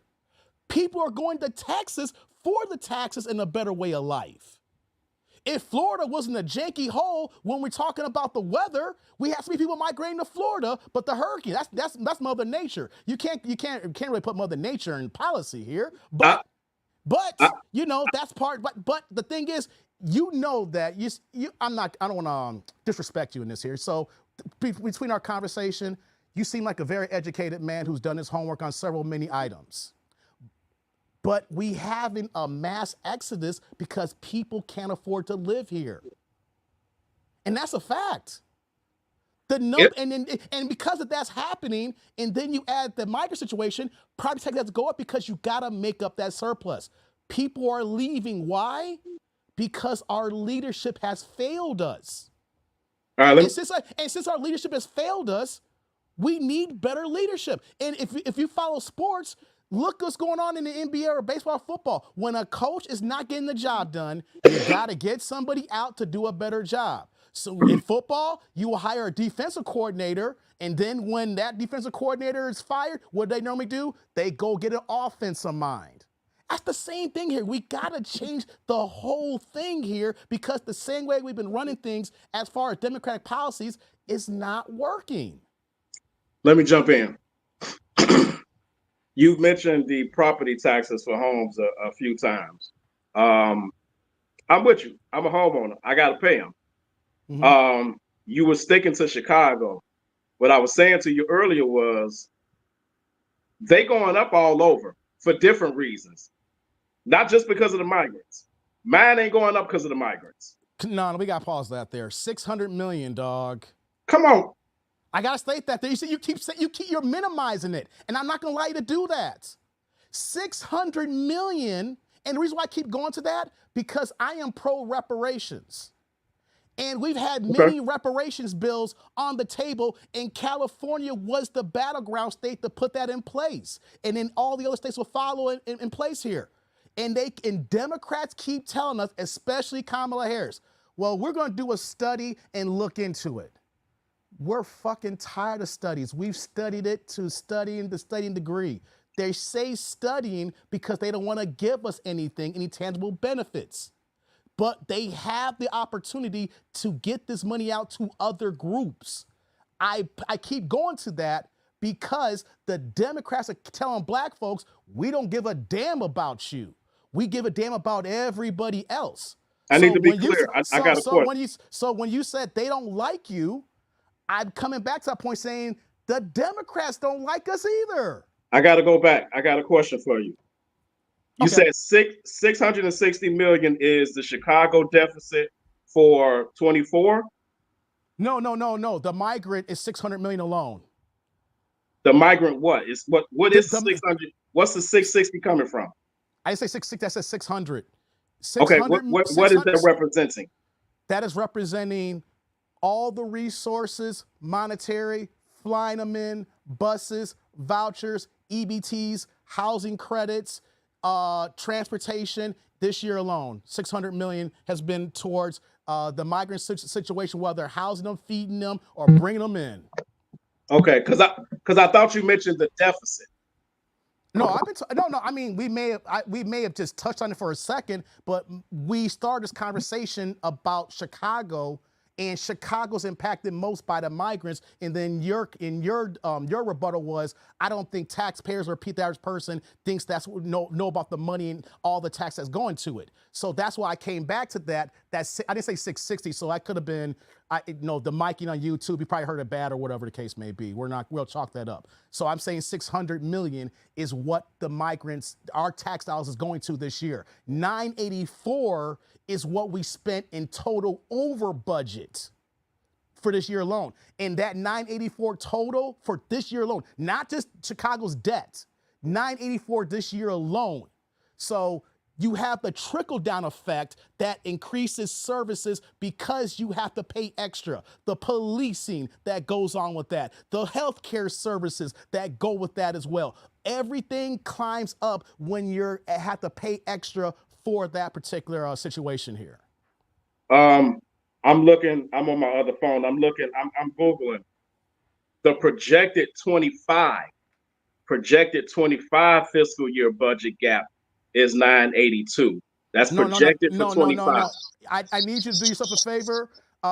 Go to a town hall meeting with Brandon Adams probably the next week or so. You can go on Google, but if you have not been in those town hall meetings, and I've been to a couple here, you'll see the numbers, you'll get them.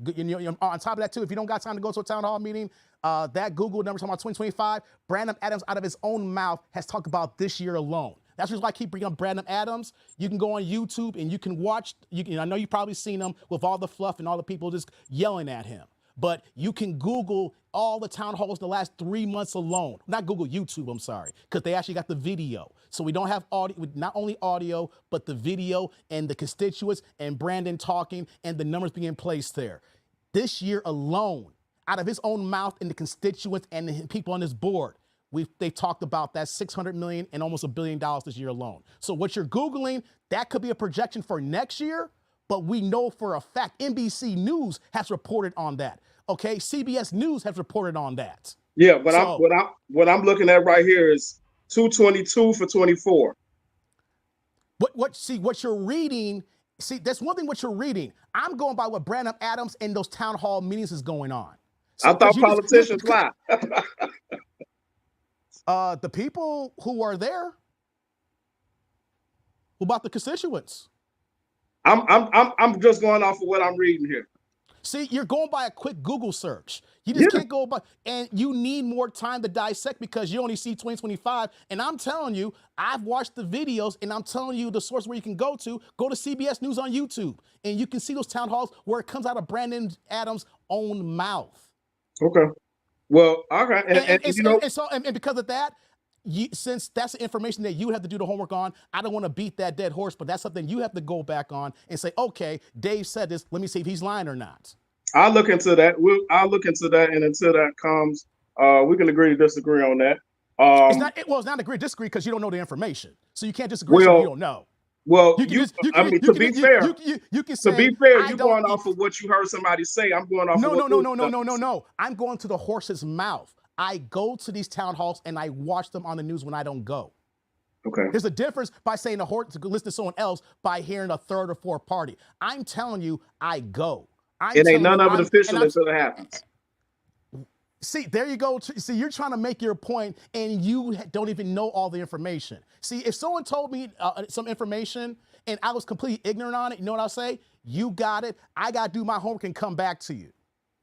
You see, if you don't know it, all you can say is, I'm ignorant of that notion. Let me look into that. You can't say agree, disagree, because how you can disagree on something you don't know?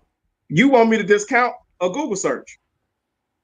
Well, I'm telling you, you told me that hearsay and people say this here. I'm telling you out of the mayor's office itself and the constituents going back and forth because we're tired of our leadership. And I'm telling you, please go to the town halls or look up that information and not just a Google search on the fly while we're talking here. Because the reason why I'm telling you that, I have done Google search on the fly and don't find the right information. Sometimes I got to sit down, not talk to the person and do my homework and my research. Then I come back and bring my information and talk to the people. You see, when you're talking to me and doing a quick Google search, you're doing a quick fly, like trying to listen to me and trying to read, and your attention's divided. So since your attention's divided, you're not going to find all that you're looking for right now. And that's just, and that's what I do in my daily life here. If I'm talking to somebody and I don't know, I got to fall back, do the homework, and then I'm going to come back to, hey, brother, here's what you said last time. I got some more information. Or in the situation here, I'll be like, hey, I don't know. I can't call it. You got it here, big dog. But you know what, though? When we talk again, I'll make sure I have some more information for you. So when people, and the reason why I'm saying that, this is for people from the chat here. We can't say agree to disagree if you don't even know the information. You're disagreeing on something that you're ignorant on. And this is for my peoples here, and this is what I teach my nieces and my nephews on. If you don't know, you're just ignorant. And sometimes, and I say, this is for me too. Sometimes I got to shut the fuck up if I don't know. If I don't know, I shut up, I do my homework, and I come back. So in a general sense, that's true. In a general sense, that's true. So that's why I never say agree to disagree unless you are an authority figure or you've done the homework on there, and then we're going back and forth, and it's like, all right, agree to disagree. But if you don't know, and this is for people in the chat here, if you don't know, sometimes you got to take that L, but then you can come back and say, I'm here for the W. In a general sense, you are correct with that. But I want to be clear. You telling me that this Google search that I did is incorrect, right? No, I'm telling you that you didn't do enough research. Is what I'm telling you. So you're ignorant of the total conversation right now. It's not hard to search what you're saying, man. That's what I'm saying. No, but because what you said was 2025 projection. I'm talking about 2024, and you ain't found that yet. I gave you that. 2024, 229 million. I did find that. It's right here. And that's wrong because I'm telling you out of the mayor's office, if you go to the meetings, and then CBS News, NBC News, and on top of that too, even though I hate MSNBC, they've talked about it too as well. So I'm telling you, multiple news outlets is reporting, and you go to Chicago Tribune, the Sun-Times, they have done written articles and exposés on the $1 billion this year alone.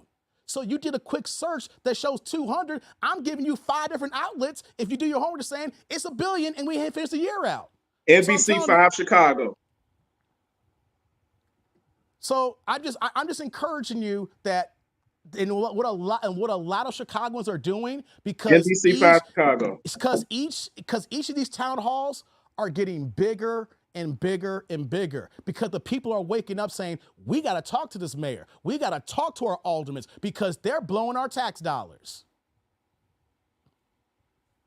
And you got to agree too. These aldermen we got in Chicago, they're just following rank and file and not doing anything but collecting checks. And then they only come around to get reelected.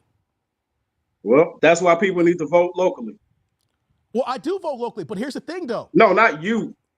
No, I'm saying I agree with you on that. I encourage, hold on 1 second. My earbud went out.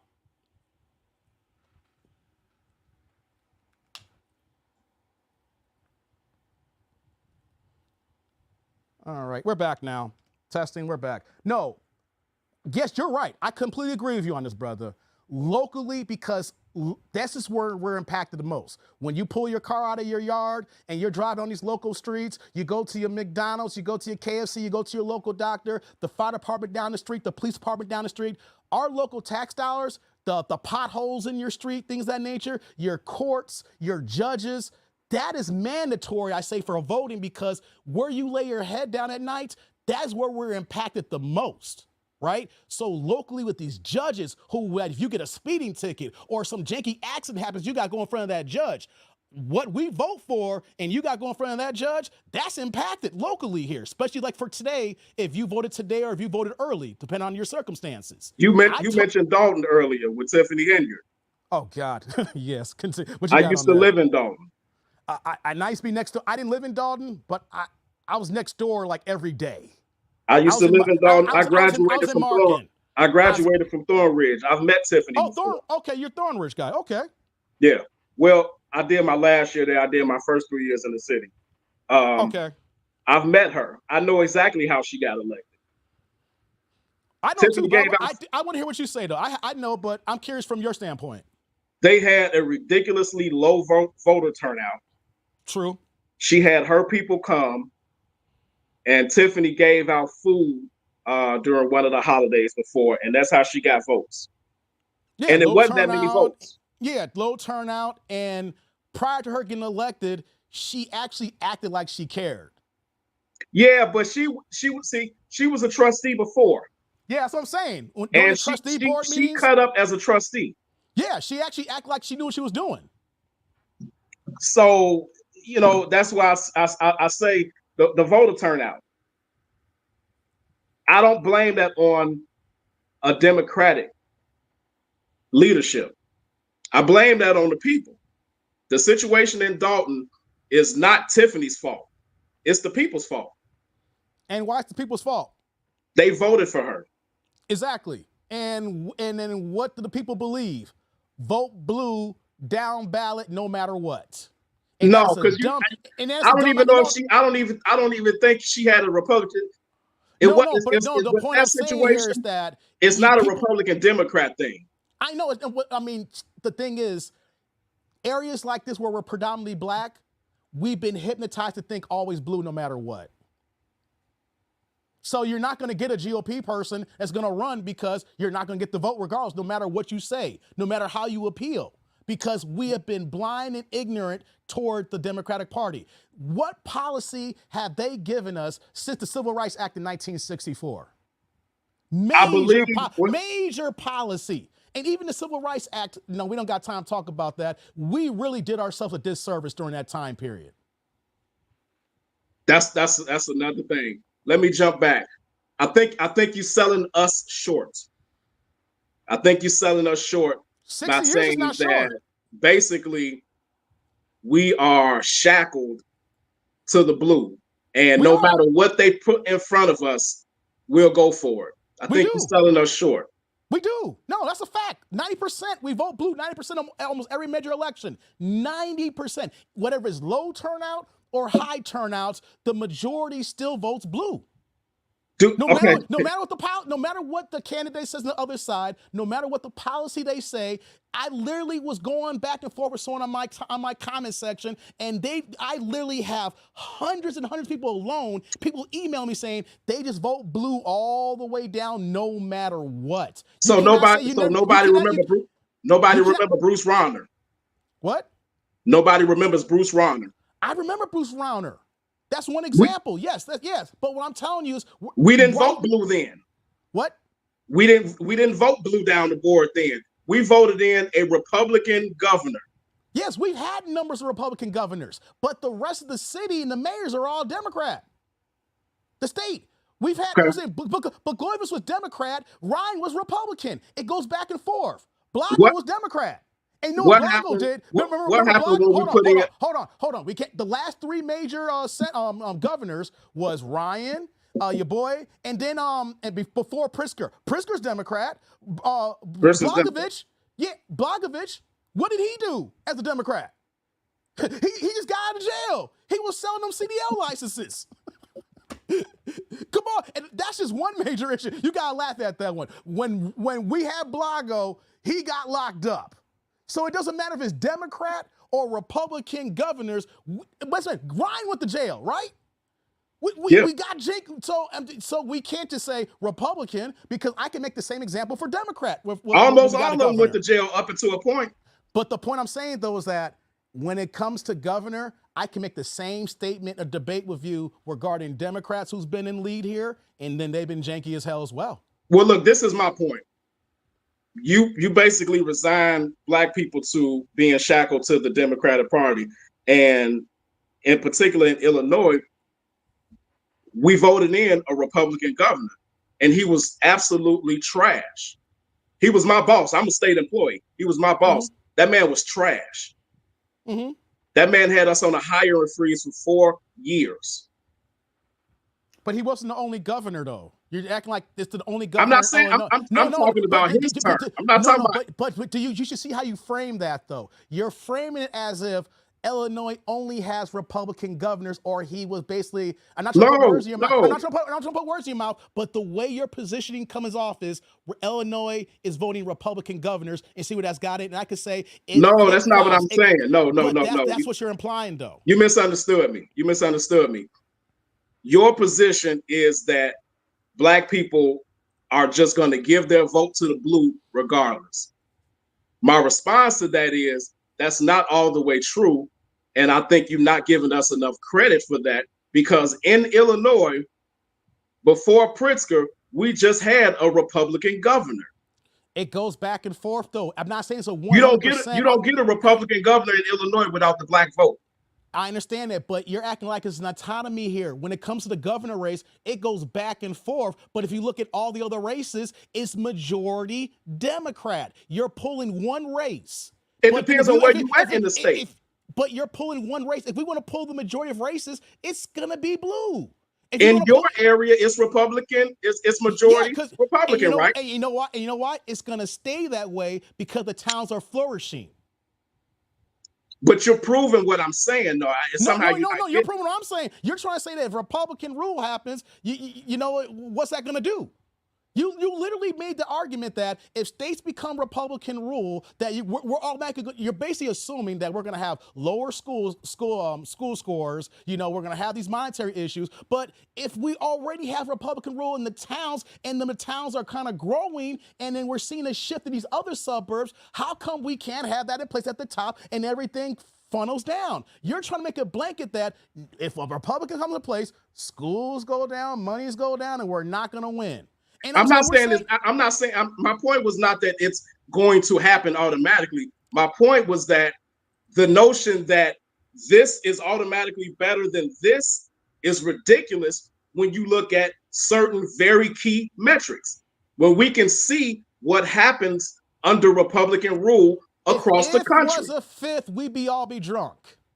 Okay, well, I mean, I don't know where you want to go with that, but no, because you're assuming. Here's the thing. No, I'm not assuming. No, this is not an assumption. Because of the results of the poorest states in our union, that brings down all the averages of other states here. You're basically saying the point that, well, if we get Republican rule, they're going to follow suit. It's not about an average. I'm not making the case for an average. Your argument I'm saying is, what is. Your argument is that if Republicans come and rule, nothing's going to happen. It's going to get worse. It's basically what you're saying.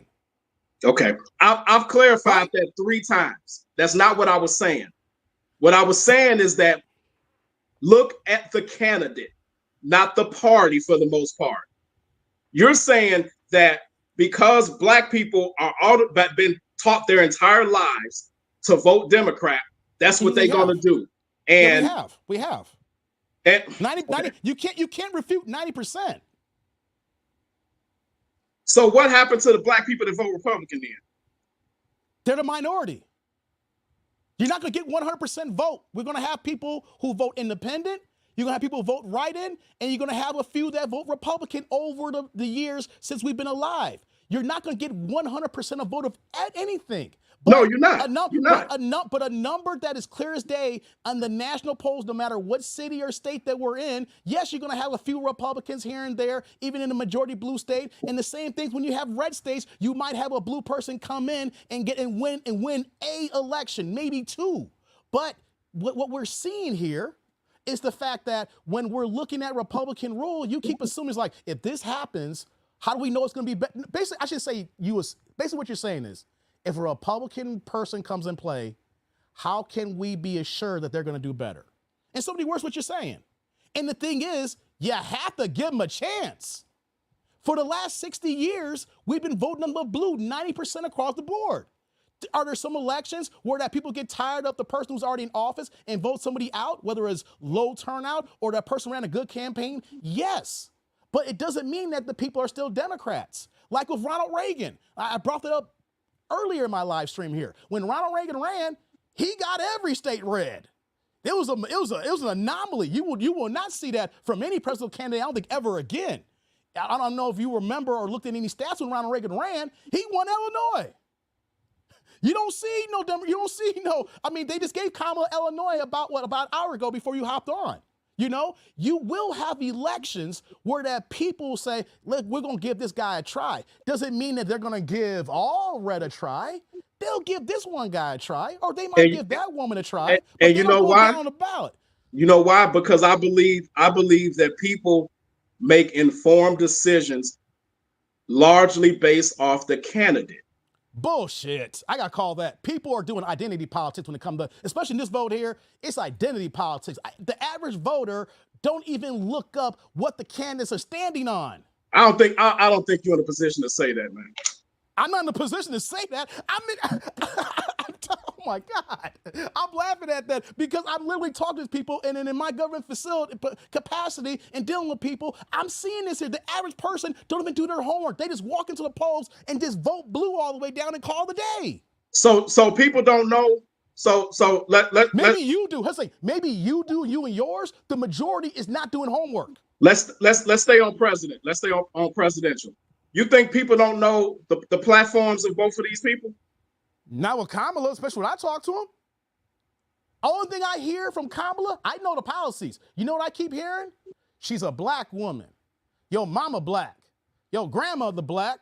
So you gotta vote for her because we black. I don't know who you talking to, man. I just did a video. I did the live stream. I'm saying I don't know who you're talking to. What they don't know any of her policies. Let me ask you this here. She has a website. Yeah, and that website does not have any policies directed towards black people. Their policies. Okay. All right.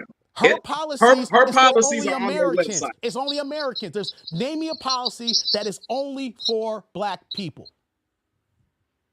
Only for black people. Whew. So that's on her, huh? It's her campaign. Okay. All right. Wait a minute. Out of her own mouth, didn't she say, I'm not doing nothing for black people unless it helps all Americans? That's no policy for black people. That's only an American policy. She said that out of her mouth. Did she say that? Yeah, she did. Okay, she said that. And then on her website, what is a policy that is for black people? Because while she was in office with Biden, that Asian hate crime bill went through. She's East Asian, and that is a bill that benefits. And of course, there's many things in bills, but what is the subject and title? Asian hate crime bill. that is directly impacting the rise of violence against Asians during the time period when we were right after the pandemic. They got that in right away. Now, when you mentioned her website, what is a policy that is directly benefiting black people, not Americans, black people? Because the Democratic Party has no problem giving policies to the alphabet community, LGBTQ+. They gave them marriage, okay? They have a policy to give migrants money to come to this country. That ain't us. They wrote an Asian hate crime bill. That's for the Asians. Since the 1960s till now, reparations has gone to every major group that's been demonized except for us. We're currently paying reparations right now for Native Americans out of your tax dollars. Is there a policy in her website that shows something for black people because other groups was getting stuff but us? It's amazing how people are trying to hold her to a standard that nobody else is being held to. Bullshit. She's the vice president, but we want to be president. If you're running on something, you got to appeal to all your voters if you want our votes. This is her campaign. We can't say, well, it's not her fault. No, I'm saying that she's being held to a standard that nobody else is being held to. No, she's being held to being the president of the United States. Right, the president of the United States. The leader of the free world. Yeah, all of that. That's the top dog. You should get the utmost scrutiny. What are we talking about here? What's Trump's policy for black Americans? Immigration. No, that's not a policy for black Americans. Stop. Okay, no. Let me say this here. Immigration impacts us greatly. No, let me finish here. Immigration impacts us best, right? But as far as a direct policy, no, there's not a direct policy. You know why? Because, like I mentioned earlier, I'm glad you brought that up. Because the reason why I brought that stat up, let me ask you this question here, and I'm gonna answer, and it's gonna be real fast here. If you know for a fact that you are campaigning and this block here is not gonna give you any votes, you're not gonna waste no resources to spend money on that block, a group of people, until you see them come around going for you. Your overall policies have to benefit what they're looking for. And then when you get their favor, then you're gonna give them the policies. But if we're voting 90% Democrat, why would I put a policy in place that's gonna go on deaf ear anyway? I gotta focus on the people who's voting for me. So again, so when black folks, it's a disingenuous comment, because if we don't vote Republican, why would I put a tangible policy in place until I know that you're gonna listen to me? So again, like I said before, she's being held to a standard that nobody else is being held to. Democrats has promised black people the moon for 60 years and they ain't give us no policy. If you are for the group of black people, and that we are the main voting bloc for Democrats, if Trump gets 20% of the black vote, Kamala loses. That means that the black base is the main base for Democratic Party, because white people are split between Democrats and Republicans. You don't see the Indian culture, Indian foundation there, not enough people there. Mexicans are growing, but it's not enough there. The black coalition is. So you keep saying she's being held to no standard. No, if you campaign to black folks, then you got to keep your word, brother. What are we, 13%? 13 to 14.8, depending on the circumstances here, the state, overall the numbers are 13 to 14.8. I think it's really at 14.6 now. It's not a lot of power when you less than 2 out of 10. No. Because here's what you're missing. If white people are split between GOP and Democrats, no. Let me finish. If you have 100 million people, and we saw the race in 2000 between Biden and Trump, and if you got 500 million, let's say 300 million Americans. So if you got 150 going Democrat and 140 or 145 going Republican, the black vote and the minority vote tips the election. That's just common. That's just common knowledge. So when you say only 14% of the population, that tips it because the white people are washing each other out. The black vote is what tips these elections. I know how.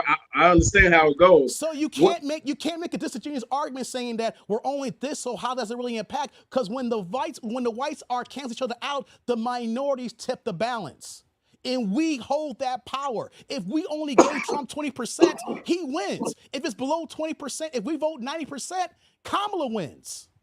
It's plain as day. Right. That's so true. So we can't say it's only 2 out of 10 or 14%. We're major. That's the reason why that's the reason why they put Cardi B on stage. That's the reason why they put Meg Thee Stallion on stage, because they think black people like hip hop concerts. Because they do.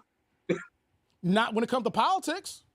Well, you know, so I'm glad. Well, have you seen when you see Kamala Harris videos, not from the Republican videos, her own videos? Every single one of them are now dislikes. It has a negative ratio because the comment section saying, we don't want Sexy Red. We don't want Cardi B. We want to talk about policies. If I want to go to a concert, I'll go to a concert. I'm glad you touched on that. I get it. I don't like it, but I get it. Her job as a candidate, any candidate's job, is to reach you. Right. Well, it don't work. Let's say this. Let's say this. Hold on. Let's say this. You go see it. No, you can't. She brought Meg Thee Stallion on stage to what? Let's not use Meg Thee Stallion. She brought Glorilla on stage this weekend. And she performed the song "Fuck Nigga Free." Listen, like I said, I don't like it, but I get it. I don't know. No, I don't like it, and I'm not gonna stick for it here because they think we're stupid. Well, you know what? Here's your comment here. They don't like you. When you put Glorilla on stage, the Democrats are telling you that you're stupid and we don't like you either, and we think you're dumb enough to vote because we gave you a free show. Well, you know what? Let's deal with reality. Some of us are dumb enough to vote for that. And you know that. Yeah, the Roland Martins who push for that. You know that. Of the world. But the thing is, we're moving in different. Have you noticed the swell of black people saying that either they're voting Republican or sitting on the couch because we are tired of these politicians playing in our face? You saying you get it? Well, a lot of people are saying we're not getting it anymore. We're tired of that. There's no policies. You're giving us a show.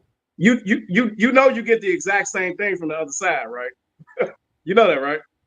I haven't seen a concert. Okay. Do you think? Okay, so I don't know whether you've watched the actual rallies or clips of the rallies, but do you see some of the people that Trump has at his rallies? Yeah, I see it, but I ain't seen no concerts. Oh well. No, dude. Tell me a concert let me take you back a minute. Let me take you back a minute. No, you can't. No. Where's the concerts? Hold on. Where's the booty shaking? Where's the booty shaking? Hold on. It doesn't have to come in the form of a concert. It could come in the form of a trash ass comedian who nobody's heard of, who can only think he can get a joke by saying some off-color shit about watermelons. Here's what I gotta pause. We gotta leave comedians out of these conversations. You know why? Come on now. No.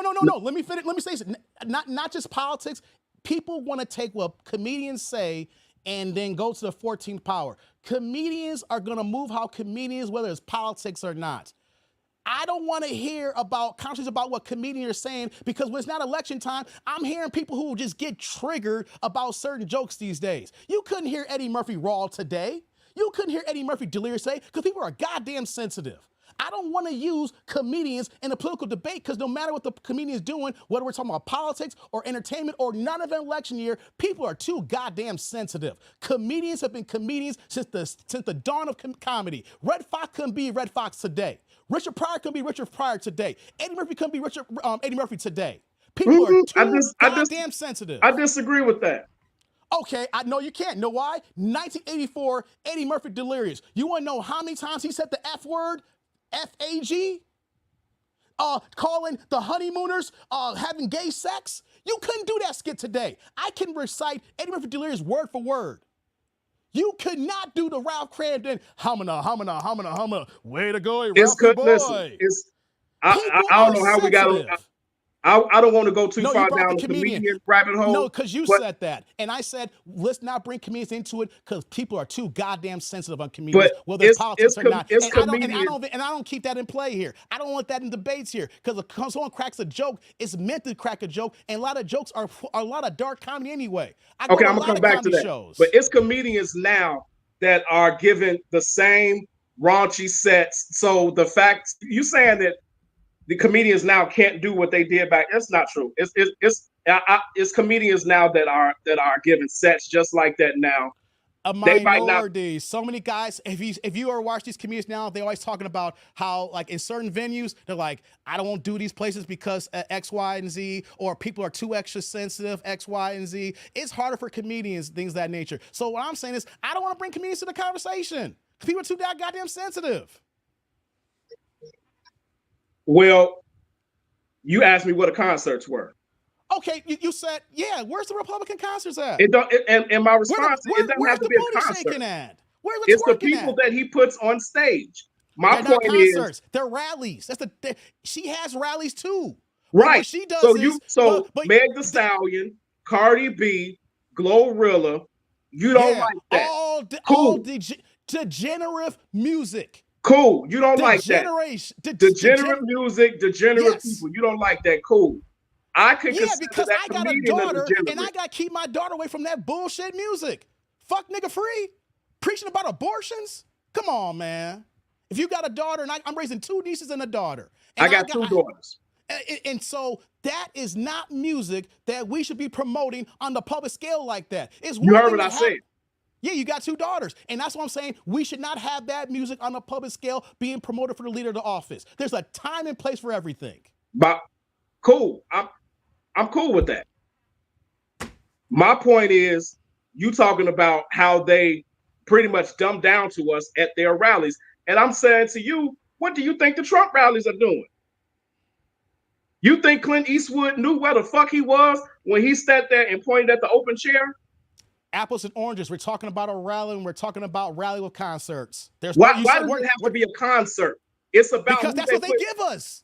You can, okay, the Democrat could put a musical artist on the stage. You don't like that. The Republicans could put somebody in another form of entertainment on the stage.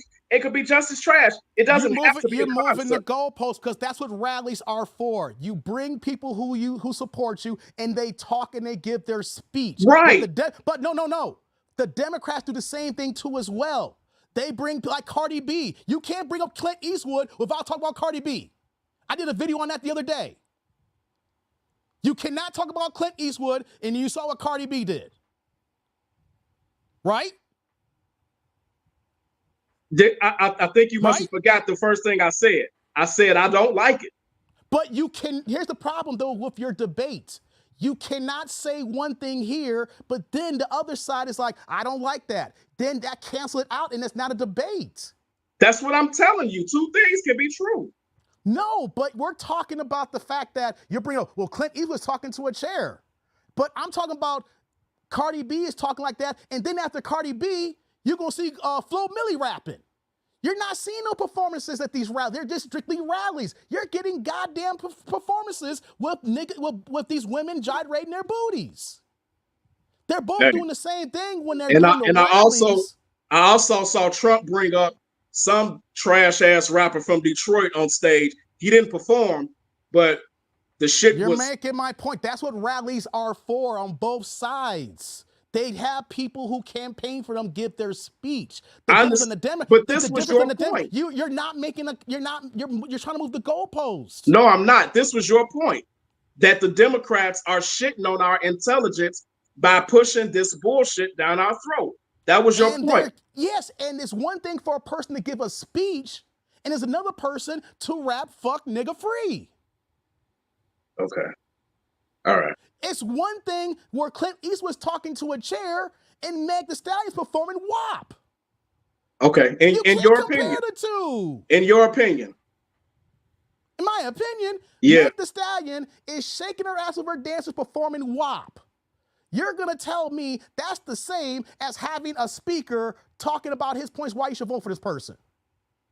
If what that speaker is saying is bullshit and it's hate speech and it's rhetoric, hateful rhetoric, yeah. Oh my God. Yeah. Okay, I'm going to go back to the question I asked you earlier.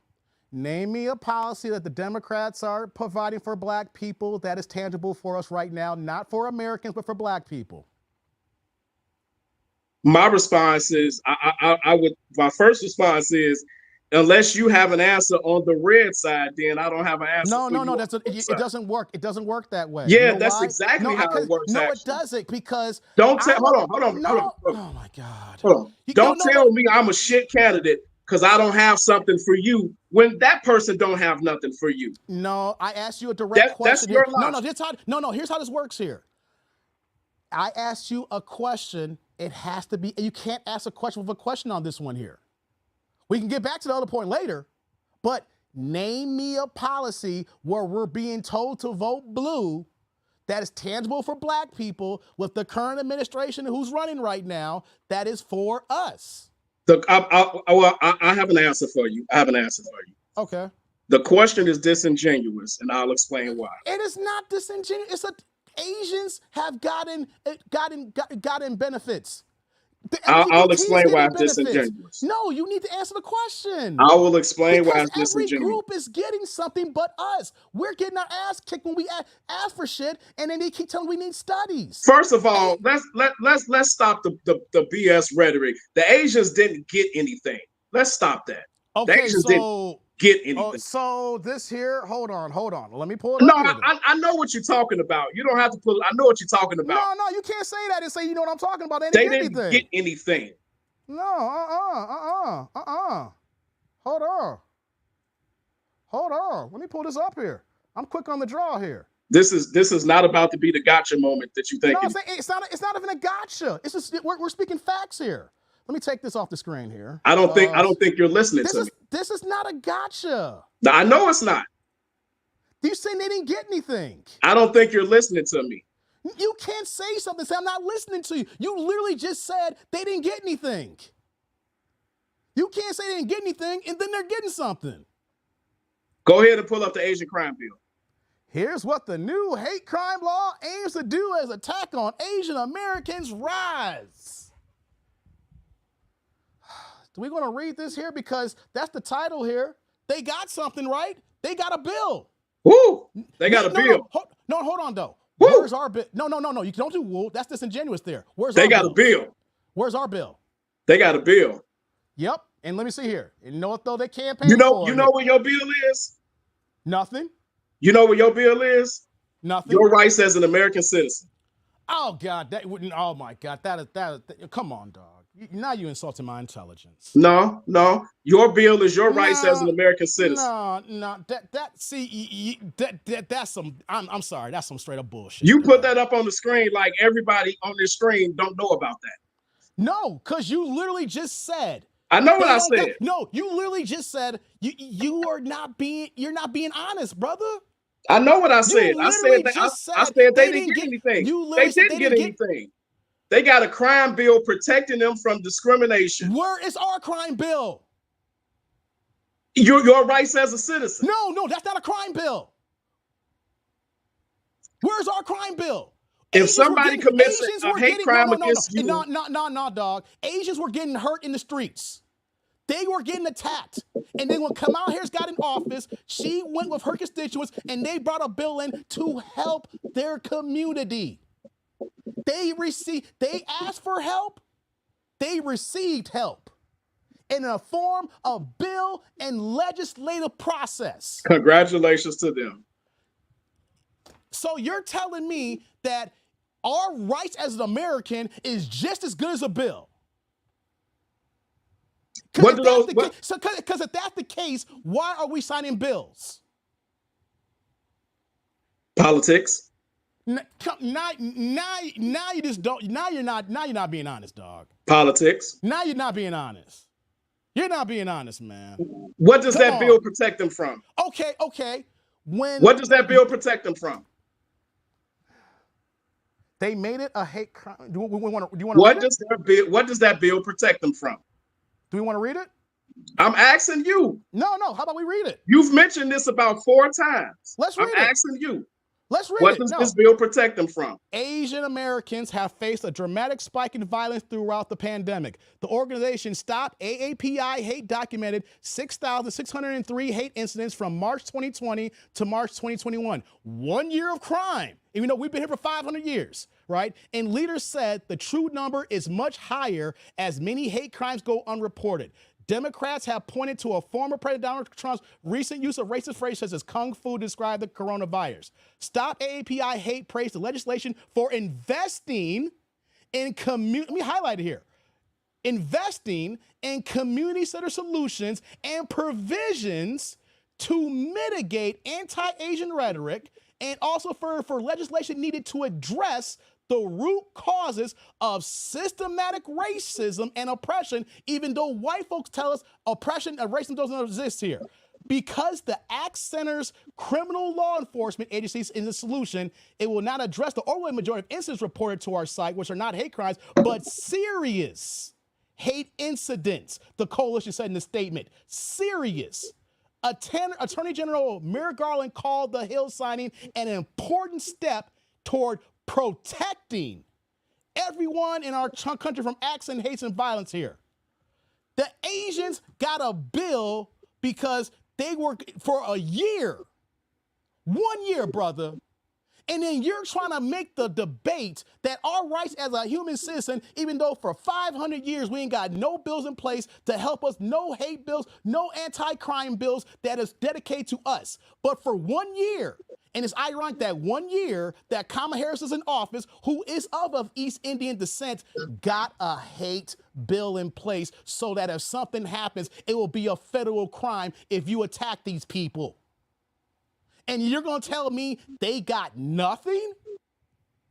The AAPI pushed this forth here and got legislation in place. Because why?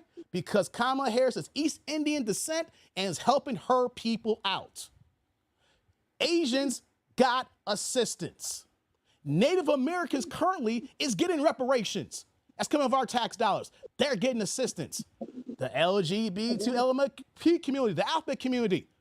Where did that legislation of getting marriage in place help us out? Every group gets something but us, and you're trying to tell me being American citizen is good enough. I'm telling you that if somebody commits a hate crime against you, a black man in America, you can prosecute that person to the fullest extent of the law. But are they getting prosecuted as a hate crime? Yeah. If they commit a hate crime against you, they'll be prosecuted as a hate crime. Yes, absolutely. Trayvon Martin. Under Obama. We can. I just threw that one off the top of my head. We got more. Democratic rule. Obama didn't do a goddamn thing. Tamir Rice. Under Obama rule. Hate crime? No. Police got that boy and took him out in cold blood. He was playing with some toys in the park. Absolutely horrible. So, okay, in Minnesota, what's the cat's name? Castro. So you saying that you saying that nobody has been prosecuted for a hate crime? What I'm saying is when black people get taken out, hate crime is not number 1, 2, 3, 4, 5, 6, 10 on the list when or even if they're going to even arrest the people who doing the crimes against us. And what we're seeing here is the fact that it don't matter whether it's a black Democrat or a white Democrat here. It's all the same in white supremacy here. That you want us to give them a vote, but then when something bad happens, you want to say they're going to get prosecuted. They don't. The reason why hate crimes went up during Obama's reign from 2009 to 2017, because they knew he was lax, was going to do anything. When the police uprising and the protests were going on, Ferguson, bro, we forgot about Ferguson a decade ago under Obama? Nope. What happened? Where was the hate crimes? Where was the federal prosecutions? We don't get that grace. Since we don't get that grace, we're not getting anything. And we can keep going on, but I named the ones predominantly because for the conversation, because those are policies. But every group in this country has got something but us. And then you want us to think, oh, being American citizen is good enough when they're getting policies and bills in place that if you do something to them, it'll be a hate crime. We ain't got no hate crimes on the docket. I'm confused. I'm very, very confused. You keep saying that everybody's getting something from except for us. Yeah. Name a bill or policy in 60 years. You talking to a black man. Okay, and I'm black too. Been black my whole life. All my life. Right there with you. So I'm not blind or numb to anything that you're saying. But what I can't understand is your answer is to flip red, is to go Republican. You're not the people. Hold on. You just asked me a question. They say, hold on. The same people who you readily, openly admit have no such policy. And the Democrats don't either. But you know what's worse? Okay. But what's worse? Someone who tells me, no, you can't. Let me finish. One side says, hey, black people. You don't want it to make sense. No, it just doesn't make sense. Because here's what we got here. We got two parties that's part of white supremacy. The difference is one side says, hey, black people, we like you, vote for us. And when we do, nothing happens. The other side says, hey, black people, vote for us. If you do finally vote for us, we'll work with you. But until then, we're not going to give you anything because you don't like us anyway. But both sides are racist. Both sides white supremacy. The difference is one side has been promised us shit for 60 years and got nothing from it. How are both sides racist when a large portion of the Democratic side is black? No. Wait. Do you know that the KKK started the Democratic Party? Yeah, I know my history. I also know that okay, was so you're gonna tell me. So the heart of the Democratic Party. But I'm talking currently now, regardless. Yes, currently now. Okay, I got something for you. Joe Biden's the racist in the White House right now. Okay, well, you know what? Wait, hold on. Joe Biden's not racist? I'm not even going. I'm not speaking on Biden. I'm not going to that. No. You can't move the goalpost. Joe Biden's the president and vice president is Kamala Harris. That's her boss, and they work together. Joe Biden's not racist? I don't know that he is. Oh, okay then. Robert Byrd is who just passed away. Who was a senator? Was it in Virginia? I can't remember the state guys in the chat. It was Robert Byrd in Virginia who just passed away. Robert Byrd, to the day that he just died, was, because he passed away, a card-carrying member of the KKK, and Biden said even up to the day that he died was his mentor and best friend. The same man who authored the crime bill of the Clintons in 1996. So the man who authored the crime bill in 96, the man who said that Byrd was his mentor and a card-carrying KKK. And we're going to say that, and then the same man in 2020 says, if you don't vote for me, you're not black, with his rhetoric. Biden is racist in office. We have a white racist running the country right now. That's a Democrat who has friends that are racist, who are card-carrying KKK members, and was public about it, who wrote the crime bill that put probably your people and my people in jail over the last 30 years. That's a fact. That can't be refuted. Democrats are racist and have KKK still in the party. We can't just only single out Republicans who are racist, because I don't disagree with that. I openly talk in these live streams that the Republicans have a hardcore racist background. But the thing that us black people are ignorant on is that the Democrats have just as many racists. The difference is they smile on our faces and we ignore that. No, they don't have just as many racists. No, come on now. Wow. No, really? It's really? Not. It's not. No, it's not even. No. I need you. You know what though? You if you're gonna sit here and think that the Democrats don't have as many as white racists as the Republicans, no. Brother, white supremacy is running this country, whether it's a Republican or Democrat. Barack Obama was white supremacy in blackface. Okay. All right. Okay. Is Trump a racist? Name me a policy. Is Trump a racist? I say that Trump is a bigot. Is he a racist? No, he's a bigot. He's not a racist. He's a bigot. He doesn't engage in racist policies. you're not. I'm gonna repeat myself again. You asked me about Biden. No. Who won't be the president in 2 months? I'm asking you about Trump, who could win tonight. I did a live stream. I did a live stream on this, and I talked about this in detail between bigots and racists. Of course. Well, then you need to educate yourself. I'm asking you a question that you don't want to answer. I said no. I answered it. I said he's a bigot. So he's not a racist. Bigots and racists not the same thing. Do you no, know they're that? not the same thing. That's why it's two different words. Then you know what though? I know this tactic. You ask the same question multiple times, think I'm gonna change my answer. I gave you the answer. He's a bigot, didn't answer. Not a racist. You said, he's a bigot. I said he's a bigot, not a racist. There's a difference. Okay, he's not a racist. He's a bigot. He's a bigot. So he hasn't been sued multiple times for racist policies. Yeah, he has. So that doesn't make him a racist. No. He hasn't discriminated against African Americans. I know more black people that say they love him. No, stop. No. You didn't tell me stop. No. Don't disrespect yourself like that. No.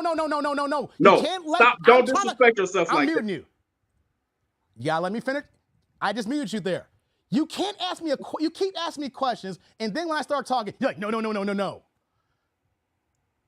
Trump has more black supporters that will tell you out front, this man ain't racist. He may say some stupid shit, but he ain't racist. He's a bigot. Am I unmuted? You're unmuted. I had to stop you. The man has been proven by the federal government to engage in racist policies. What are you talking about? His company did, and they settled, but he never admitted guilt. That's what happens. You don't admit guilt. You settle out of court, and they seal the document. Now, I got something for you. Michael Jackson settled out of court. Did he touch those kids? I'm not anybody talking about Michael Jackson. No. You can't use that argument. No. You can't use that argument. Because he settled. I'm using that example because Michael Jackson settled, but are we calling? Do you think Michael Jackson's a diddler? I don't think Michael Jackson's a diddler. Guess what? I don't care. I don't care. Oh my God! You can't say you don't care. Then ask me the question. Then ask me, and then give you an answer. You asking me about a dead pop star, and we talking about a possible president. Because I gave you an example about settling. Just because without answering the question. No, dog. Just because high-profile people settle doesn't mean they're guilty. They settle because it's cheaper to settle than fight out in court. Multiple times. Whether it's discrimination, racism, or sexual acts, things of that nature. Multiple times. All the time. Black or white, yes. Michael Jackson multiple times. Here's why I use that example. When high-profile people settle, doesn't mean they're admitting guilt. And this is where the disconnect comes in.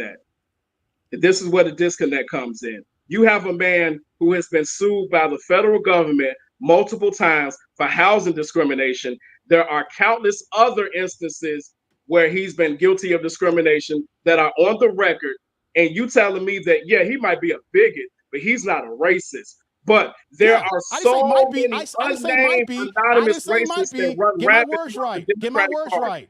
I didn't say might be. I said he is a bigot, but he's not a racist. There's a difference. But not a racist. Yeah, might be. You keep saying might be. No, I know my words.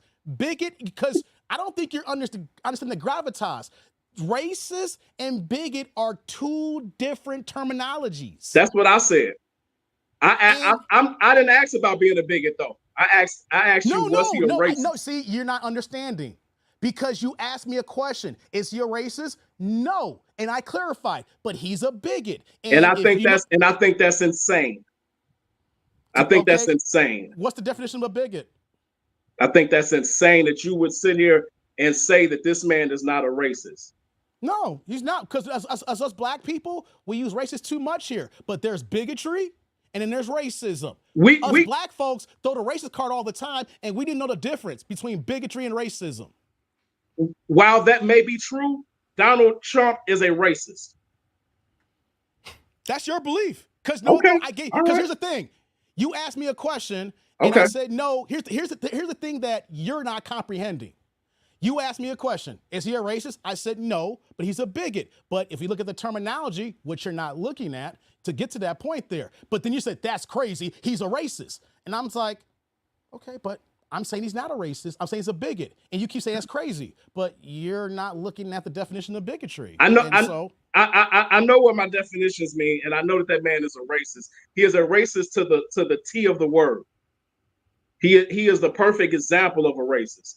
But you entitled to your opinion on that. That's fine. I just wanted to. I wanted to be clear with that. Before I get off here, why is it crazy? To get to the beginning here, because you're not comprehending this here. I keep going back to this here. Name me a policy in the 60 years that's benefited black people by voting Democrat. Policy. Let me be clear. Policies, plural. Anything. A policy that benefited Democrats or a policy that was only for black people? You didn't. No. I'm asking you. The Democrats have been in play with the black vote since 1964. Name me one policy or policies in general in the last 60 years that has benefited black people and not just overall Americans. So only black people? Yes, because other groups get things and we don't. Okay. And we've been voting 90% Democrat since 1964. So your belief is that? Vote that. No. It's not belief. Answer the question. What are the policies in the last 60 years that has benefited black people that we have? If you ask in a policy that's only for a black person policy, that doesn't exist to my knowledge. Exactly. And here's the thing. Democrats keep saying with the policies that's supposed to be for us, vote for us, we're going to do these things for you, and we don't have nothing to show for it, but you keep telling me it's crazy to vote for Republican. When out of your own mind, you can't even name me in 60 years a policy that benefited us, but we can go through the 60 years of policies for other groups. What's wrong with asking for something for our tax dollars when other groups was getting something? You mean outside of the Civil Rights Act, right? Yeah, in the Civil Rights Act, we ain't got time to get into that because we should stay separate. We should stay separate but equal. I said after 1964, 60 years. Name me a policy or policies that black people have benefited from, just like other groups have received policies. There is, to my knowledge, there is no policy only for black people. There is no policy only for black people. Only policies for other groups that's been in play for 60 years that people's benefited, other groups and other minorities that has voted Democrat or Democrats been in office and they gave them their benefits. On a daily basis. Why is it okay for Democrats to give people, other minorities, benefits and we can't get nothing? What benefits are you speaking of that the Democrats have given other people that black people didn't get? What are those things? We ain't talking about no fluff Asian crime hate bill. That ain't fluff. Because if you attack it in one, here's the thing. You know that it still has to be proven to be a hate Let me crime, finish. right? I'm gonna go down the line here. You called it fluff. Here, I'm gonna give you a couple of more examples here. You called that fluff when they were getting attacked for 1 year and Congress acted. We have been fighting and Congress is not acting on our behalf. Look at the protections that the gays are getting. They were able to get gay marriage and then extra federal hate crime laws protected against them. Look at what they're doing for our taxpayer dollars if you want to transition to be a transgender. That's a fake policy. That's a fake policy. That is policy when they use our tax dollars for transgender reassignment surgery. That is a policy that got put in place and then taxpayers have to pay for it. That's a fact. Other minority groups get policies, get money, intangible benefits. And this is under Democratic rule. These are policies that Republicans wouldn't vote for. Republicans didn't vote for the LGBT community. That's Democrats. If we want to go, we can go on this and then go down that rabbit hole. Your position is disingenuous, and I'll explain why. It's disingenuous that a minority group gets benefits and that we're asking for benefits, but it's disingenuous for me to bring that up. I'll explain why. You continue to ask me to name something that only black people receive. Yeah. Okay, right. Then on the other hand, you start naming off other things like I'll give like what the last thing you just said was the transgender rights. On the Democrats too. That's on the Democrats. Wait. Are some of them not black? Oh my fucking God. Oh my fucking God. Name me the policy that only white people get. Oh my fucking God. You're literally pushing the goddamn goalpost, dog. No, I'm not. I'm attacking the logic of your statement. No, because the overwhelming of the majority of the LGBT community is not black. The black people I are didn't the say the minority. overwhelming majority. But just because I said some of them are black. Let me pause that here. Just because you are asking me, no. You are asking me to give you a 0% white, 100% black bill. I'm showing you that the shit that you just named is not. No. You missed it. No. I didn't say 0% white. No. You said only black. No. Only black. No, you didn't hear me. Minority groups. I mentioned Asian. I mentioned gays. I mentioned Native only Americans. Black. Native you Americans. are asking me to name something that only black people get. Native Americans are getting reparations right now under your tax dollars. Native Americans are getting reparations under our tax dollars. Where's our reparations? The Jews receive reparations. The Japanese receive reparations. Where's our reparation in the last 60 years? And those not in long, these are within the last 60 years. Other minority groups get something. And you're trying to do a red herring because of gay people got a few blacks in there. Oh, it's whites and blacks and gays. I'm talking all minority groups get something. All minority groups, and you can't dispute that. Whether they're yellow, black, or brown. Okay. All right. Okay. Okay. And no, that's not true. And so I'm fair. No, you just don't. No, you just want it to be blue and that's it. No, I don't. No, see, again, you make that assumption. I told you maybe no, it's not because you said voting red or a Republican is crazy. You keep repeating that. It's crazy. I know what I said.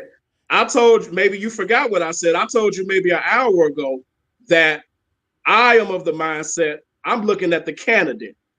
I have voted for specific Republican candidates in different positions in the past. I'm not just all the way down the road blue. If it don't make sense, then I'm not going to vote for it. Here's what we got here at the end of the day. But you're not listening. You're making I'm listening. No, I'm listening to everything because I used to vote blue and I used to support blue. I put my money behind blue. I used to when I used to work for a company and back when Barack was running, I was in the same building of his headquarters, 230 South Michigan, where Fox News and WGCI is at. That's where Barack Obama's office is at. Now it's helping out back then.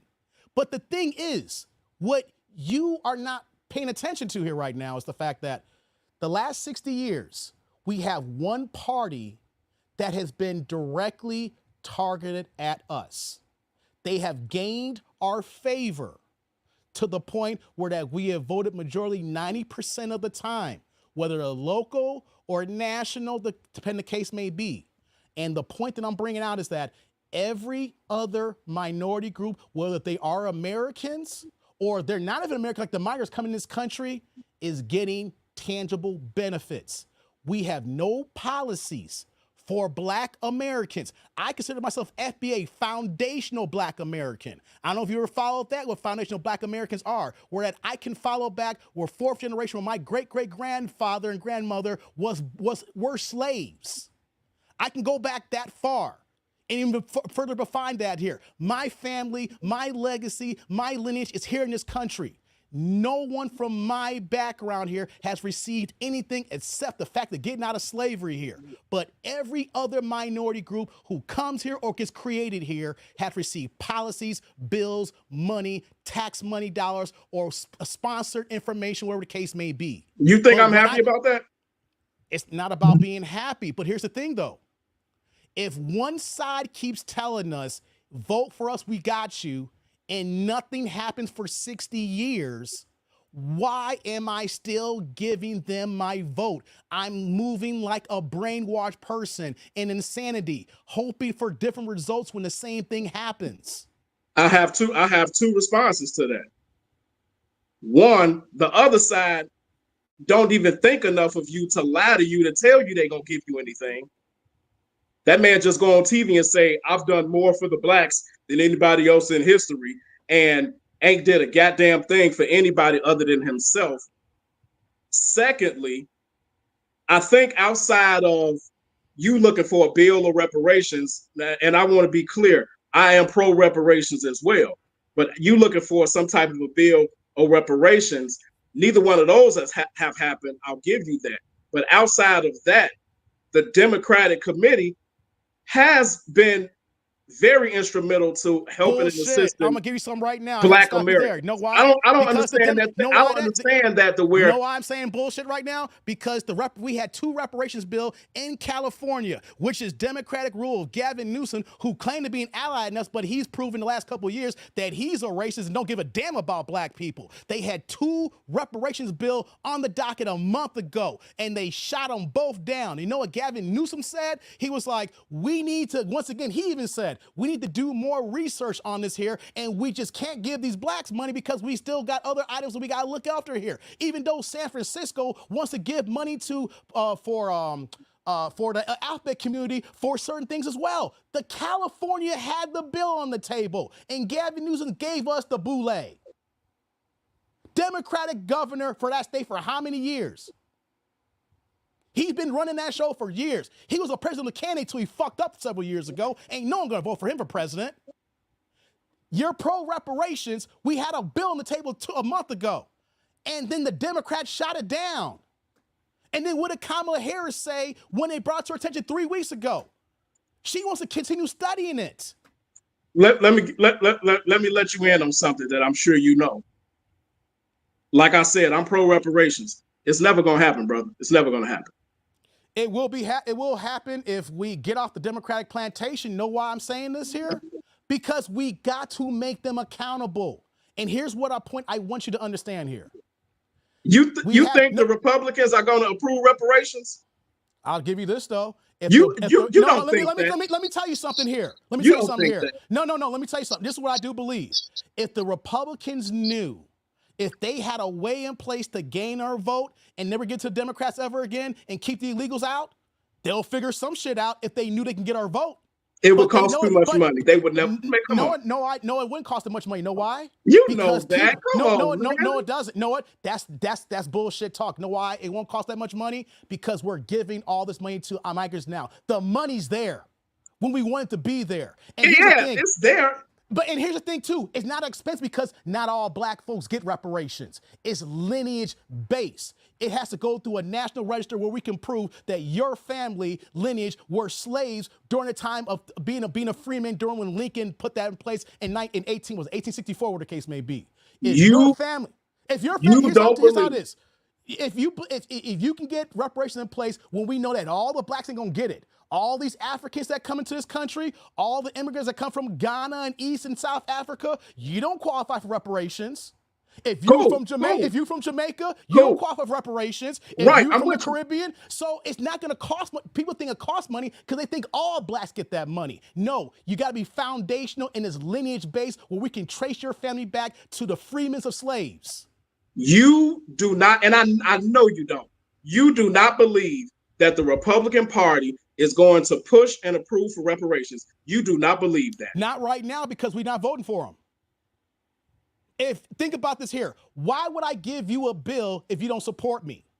Once I know that I got your support, then we can work together. And that's what you're failing to missing. I keep repeating this point here, and you know this is a fact. 90% of blacks vote Democrat. So you'd be lucky to get 10% of the vote. So if I know I'm campaigning here, I'm not going to campaign on something that people are not going to vote for me for. But like what Trump said the 2 elections for, vote for me, what you got to lose? We got nothing to lose because they're not giving a shit.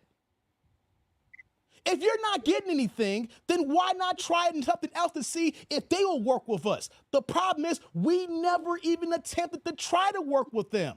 We just assume they're not going to give us anything. We have not gotten reparations. No, we haven't, because no, we haven't. We vote for a party that says we'll look into it and keep kicking the can down the road. How are we going to get reparations if one side knows we're not voting for them and the other side keeps kicking the can down the road? Listen, we have to make a decision.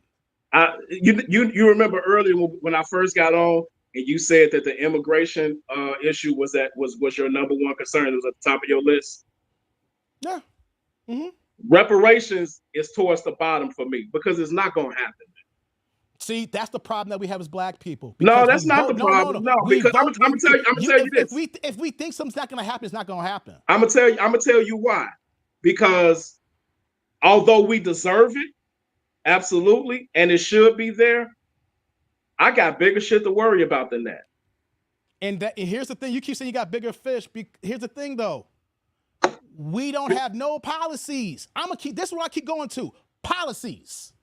Oh, we got a lot of policies. There's no black policy. No. You can't say we have a lot of policies. No, we have no policies. Nothing. And you're okay with that, voting for Democrats who say they will give us something, don't give us nothing. You steady repeating that we don't have policies doesn't make that true. It does. Everything that happens in this country affects a black person, good or bad. It doesn't have to be just a singular black policy. American policies, and you still won't admit the fact. Okay, here's the thing: we're gonna have to end this here because you're being disingenuous. Because I have showed you proof and evidence, and let you go on your own after this here that every minority group has received a policy, and you're okay with us not even getting one policy in 60 years. What policy are you looking for? What are you looking for outside of reparations? What are you looking for? Okay. We can get a federal hate crime bill on the docket. Okay. Okay, a hate crime. I'm not going to say anything else. Because no reason why I'm going to say that, and I'm not going to go any further, because the Asians had an increase in crime for one goddamn year. I'm aware. And then they got a bill, and so if anything happens, you're going to be tried for a federal hate crime. You're going to get locked up or get the death penalty, depending on what state you at. I'm aware. We've been here. We're the first people here. We're indigenous to this country. And we can't get a hate crime bill? And you're okay with that? Voting Democrat? You can't shake your head and say, the Democrats say they're on our side. And they won't give us a crime bill. I asked you before. And matter of fact, the Democrats put a crime bill to lock us up with Joe Biden. You want to talk about a policy that impacted us? The 96 crime bill. Did that or did not that happen? Yes or no? The 96 crime bill? Yes. Yeah. Didn't Joe Biden author that bill? Him and a lot of other people. No. Who was the author? I don't think Biden was the author. See, you don't know by you saying that. See, here's the thing: how these bills work. Who was the author? Because you're the same age as me. Okay, who was the author? Here's what we got with these bills here. See, who was the author?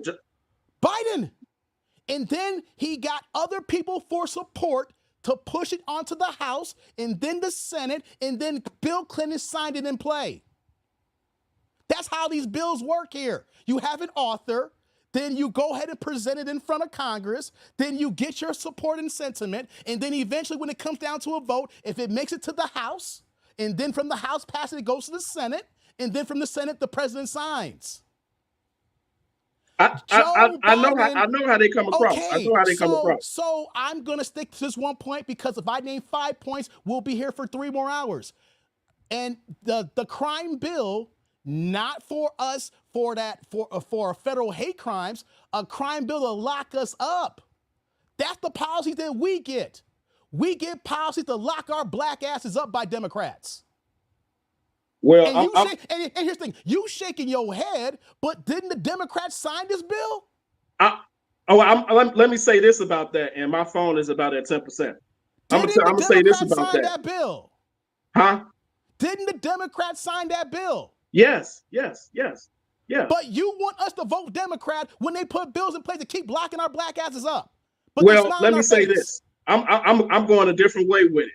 I'm going a different way with it. You moving the goalposts, man. No, I'm not moving the goalposts. I'm sticking on topic. I have a different outlook on that crime bill. And if you don't, I mean, if people don't like it, it is what it is. Lock a fucking criminal up.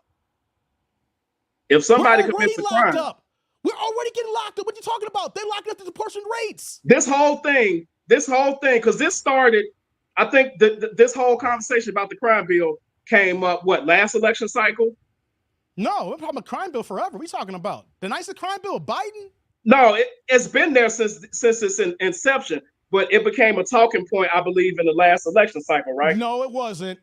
Nah, when I was working for J.P. Morgan Chase back in 2010, we were talking about that. It was a big talking point in 2010.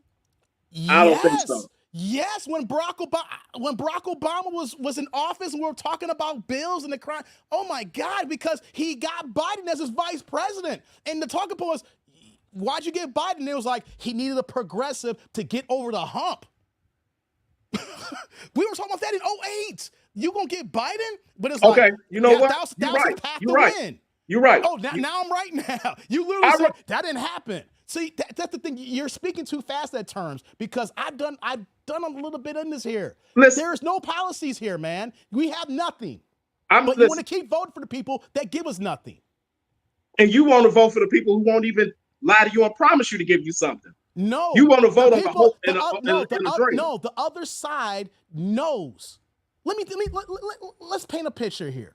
I know where you're coming from. If we give them our vote, then they'll respect us and they'll finally give us something. Let's use a simple example.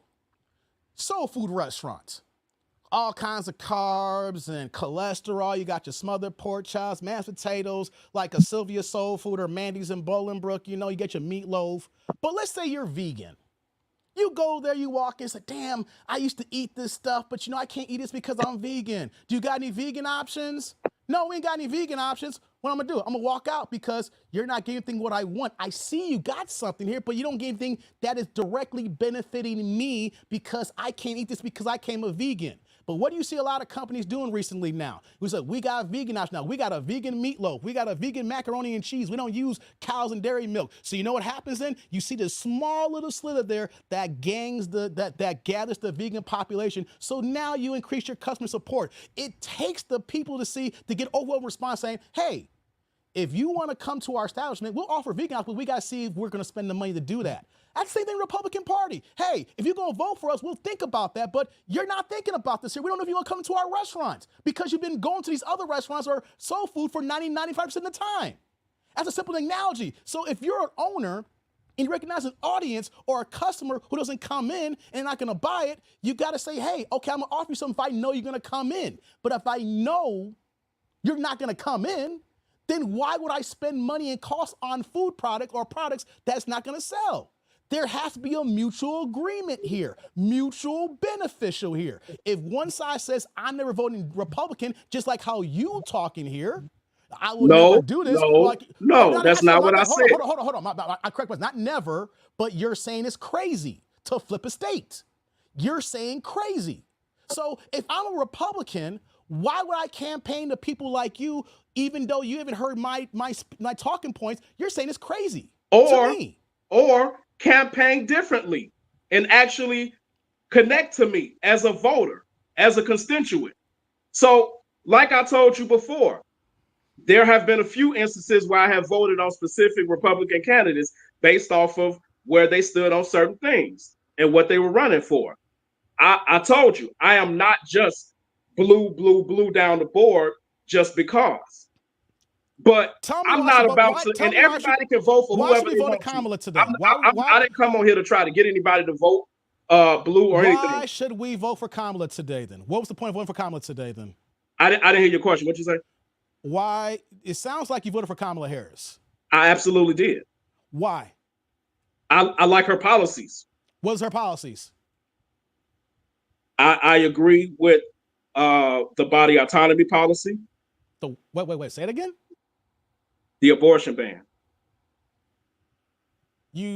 That was through the Supreme Court. I understand that. That's not going to change. Say that again. That's not a policy that's going to work because that's through the Supreme Court. The Supreme Court's going to have to change. So you're talking about Roe versus Wade. Roe v. Wade. That's a nothing burger policy because that went to the Supreme Court. That's not changing unless the Supreme Court changes. It's not a nothing burger. This president could potentially elect the next 3 seats. 3 seats. What justices are going to be out? Besides, what justices? The 3 conservatives. They could be, possibly, based on their ages. Clarence Thomas, and I forget the other 2 names. He's died in office. He ain't going nowhere. It's a dying post. Just like Ruth Ginsburg. She died. She died in office. We'll see. In her We'll chambers. see. But like I said, no. It's not a we'll see. We have history. This is a dying position. You die in that job. It's a lifelong position. Just like when Ruth Gator, when she passed away, she died on the seat. Okay? Unless these dudes are dying, they're not going anywhere. Which could happen. If was a 5th once again, that's not a policy about an abortion ban. That goes to Supreme Court. Can I continue? They don't coincide. Can I continue? I had to stop that because we got to talk facts here. You can continue, but that's not a policy that is real. The Supreme Court got that. Okay. And the president does have something to do with the Supreme Court. Only appointing. The sitting justices, they already made the decision. And the repeal of Roe v. Wade would have never happened if those justices wouldn't have been in the majority conservative. So it does matter. No, they're already in place. You're not repealing it because they made their decision. What you can bring it back, but it's not being repealed. With new justices. So let me continue. I gave you that one. No. Let's correct that there. You said policy of abortion ban. That can't happen. Supreme Court justices and abortion ban are 2 different items. That's a fact. So that's a nothing burger policy. No, it's not a nothing burger. Okay, so how do you have an abortion ban if the Supreme Court justices don't change it? I think you're not understanding what I'm saying, bro. You're hoping if they die. That's not a policy. I think that's what I said. No. Here's what your policy is saying. If they die, then she can do something. I'd rather have my person in there. No. If they die, then she can do something, right? Well, we know they're not going to be there forever. I think we can agree on that. No. If they die, then she can do something. She's president, appointing new justice, right? Yeah, she will. So if there's not a policy to have a ban, you have to wait for someone to actually die, and not just one. Okay. You gotta flip 3 to 4 of them.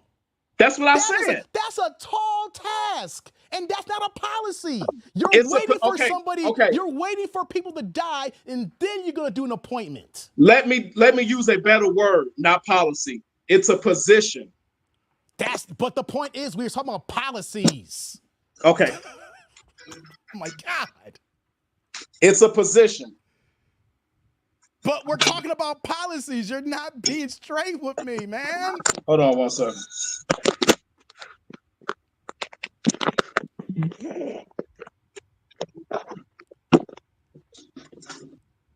Her policy. So you're for the deletion of black babies then? Nope. What? Nope. Well, you're for the abortion ban, so you're for deletion of black babies. No, I don't think that it's 100. I don't think it's all or nothing. Why the majority of abortion clinics in black and brown neighborhoods, and those black and brown neighborhoods are Democratic rule? Stop trying to take me into a hole that I'm not going into. I am not for the deletion of black babies. I am not. Why are you for the abortion ban? What? Why are you for the abortion ban then? Because I believe that there are some instances where it should be legal. Well, we do got that though. We do got medical situation where that's legal. That's a fact. Well, no, it's certain. So by repealing Roe v. Wade, they took the federal protection away. So now it's up to the states. So in some states, it is totally against the law, and the physician can and will be prosecuted. It should be states rule. Okay, that's your opinion. That's fine. But you asking me why I voted for her, correct? Yeah, but you said abortion ban for policy when you're waiting for Supreme Court justices and everything, which is kind of over the place there. But if you're for an abortion ban, knowing that most abortion clinics are in black and brown areas, you're for the deletion of black babies. Okay. Whether you realize it or not. Okay. Did you know that I can get people after this? You can go to Arizona and get a deletion 9 months in. That's a fact. I called the line. Okay. You know, on the Democrats' policy change here, I can pull up the number. I got to find it here. I called the number a month ago. You know, you can get a deletion 9 months in under Democratic policy. Under what circumstances? Ain't no circumstances. You can go there and you can call in and get a deletion. And what they do for the facility here is that they have you there for 5 days to go through the entire process. It's not like when you first get pregnant and you find out early detection and they give you the pill or you have that. You can get deletions 9 months in Arizona under Democratic policy that was put in place. I've called it.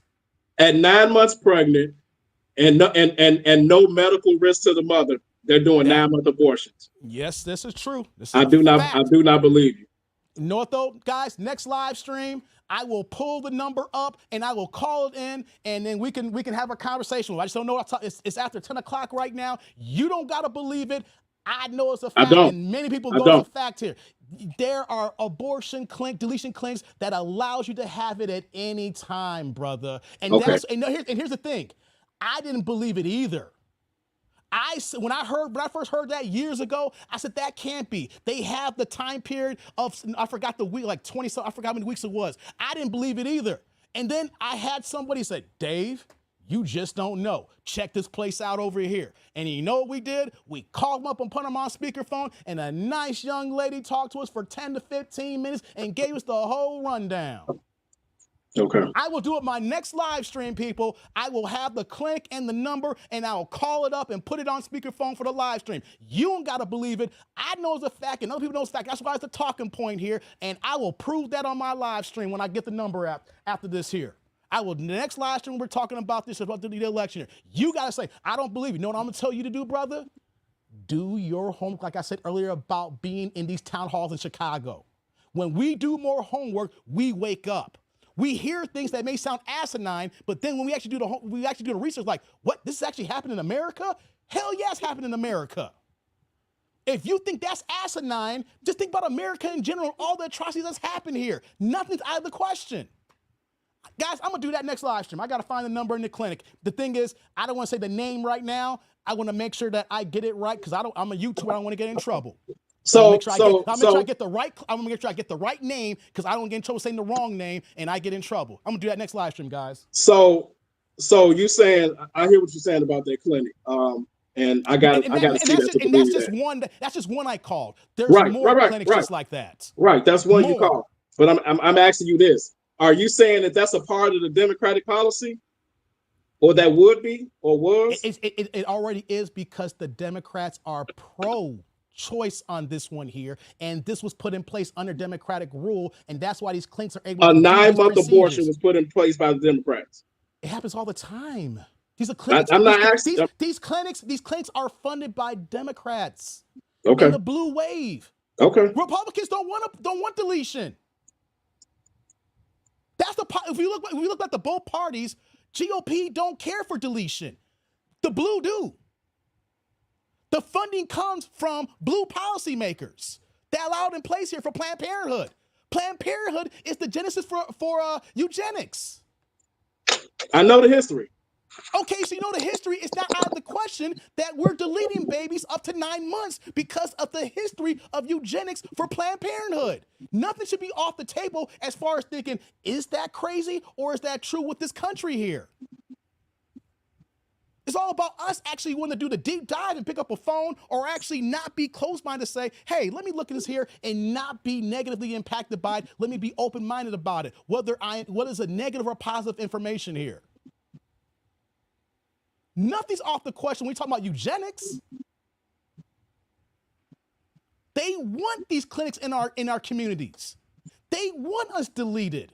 They don't want to see me and you grow up and to be upstanding citizens and having families, and then you having daughters and I'm having daughters and nieces, and then we're raising the next generation of smart black women. Of course, black boys, we have sons, and then keep building the population.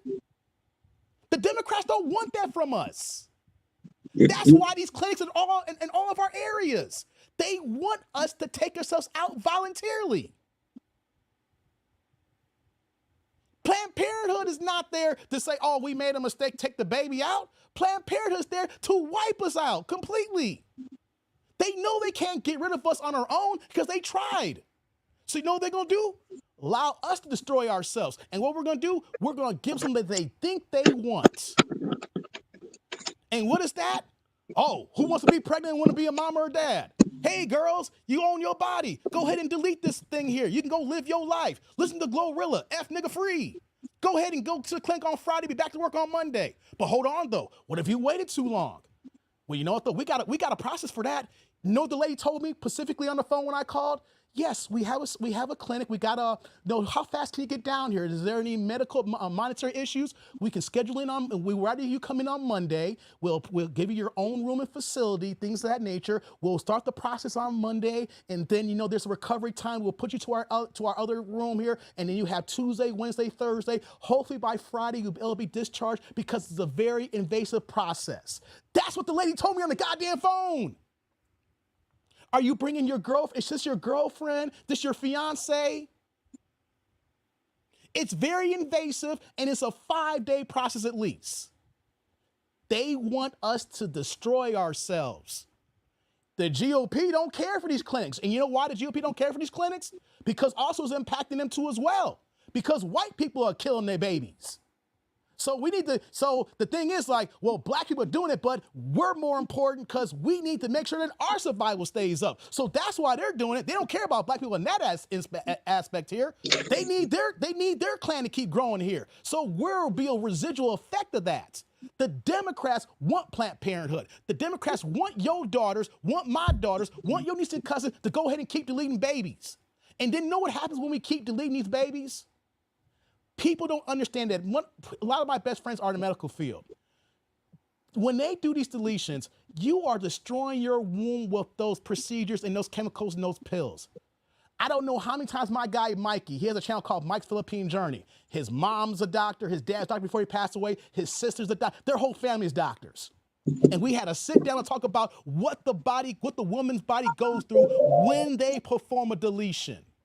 And all the things that happen internally, and then you hear all these news today about why women are infertile, why they can't have babies. And then if you look at the background and find out how many deletions they had, and it destroyed their womb where they can't carry anymore because no one talks about the effects of the deletions. They only talk about the effects of not having the baby. Am I for medical situations? Major, yes, but we have that in place. The problem is we gave free will to women to go ahead and delete no matter the circumstance. And who brought that in? The Democrats. And whose taxpayers' money is paying for that? Us. That's why I'm against it, because we're not having the abortion deletion talks about, okay, you found out you're 8 weeks and, and you do something. We're talking about 8 and 9 months, and there's facilities around the country that are performing these procedures. No lie, no cap. And that is diabolical. 9 months? Come on, man, that's a living baby. 8 months, that's a living baby. I mean, we have seen situations where kids born premature at 5 and 6 months live. You may not believe me. You may think I'm crazy and deranged right on Hinge. You know what I say to people? All right, then prove me wrong. And what I'll do is on my live stream, I'll make sure I call that line. I pull it up, make sure I get the right clinic, because the one thing I don't do is call the wrong clinic and I get my black ass in trouble. What we need to do as black people is do our homework and wake up. I would love for you to give us that information. Now, let me ask you this question. If you knew that was, I'm telling you this is happening. If you heard it, you don't gotta believe me. If you heard that was happening or you found that as a fact, would that impact you? Would that change your logic in any way? Or if that's whatever it is, what it is? A 9-month abortion that there was no medical issues? Mm-hmm. I'm against that. Would that impact you the way you look at Democrats? I would have if you could show me that was the Democratic policy, it would be a hit to the Democratic policy for me. Okay, I'm glad to hear that response. I can respect that. That would be a hit. I can respect that. I'm not an all or nothing person. But the things that I've been saying in this conversation, I can back it up with fact, and I can back it up with fact, and the thing is, I put myself on camera every single video. There is not one video that I have where no one sees my face. I've been on YouTube for a couple years now. I got over almost 900 videos. There is not one video that my face and my voice is here. So I put myself out there for the people that put myself out there. I'm not a person who has like a faceless channel that can say anything. No one knows who the hell I am. I can, I had a faceless channel, say I'm black and I'm really white, cosplaying, right? I make sure I put myself out there and I state things for people to look up, and then I come back on certain live streams to bring up those facts as well. I have a damn good history. The one thing about me, and I don't know how long you've been following me, the one thing about my channel, people who rock with me knows I am not a liar. And when I say something, they know I back it up with facts or I have the proof on that. I know for YouTube, I can have some comedic entertainment value, but when we get serious and I'm emphatic about it, and the reason why I'm talking about Democrats and Republicans, because I've seen these things. Now, you can say, hey, Republicans ain't gonna do nothing for us, woody, woody, woo. Yeah, that's happened. But you know what, though? Democrats are killing us. And we're not Democrats are killing us? And we're not doing the research, and we're not doing enough research to hold them accountable for them to crash and burn so they can start doing the right thing if they want to do right by us. The reason, and this is my major point of saying flipping red. For 60 years, like I said, we have no policies in place. They keep catering our faces. So you know what I say? The Democrats need to crash and burn so they can hear our pain so that if they do come back, they will listen to us. You can't keep talking to us saying you're going to do something and not do it.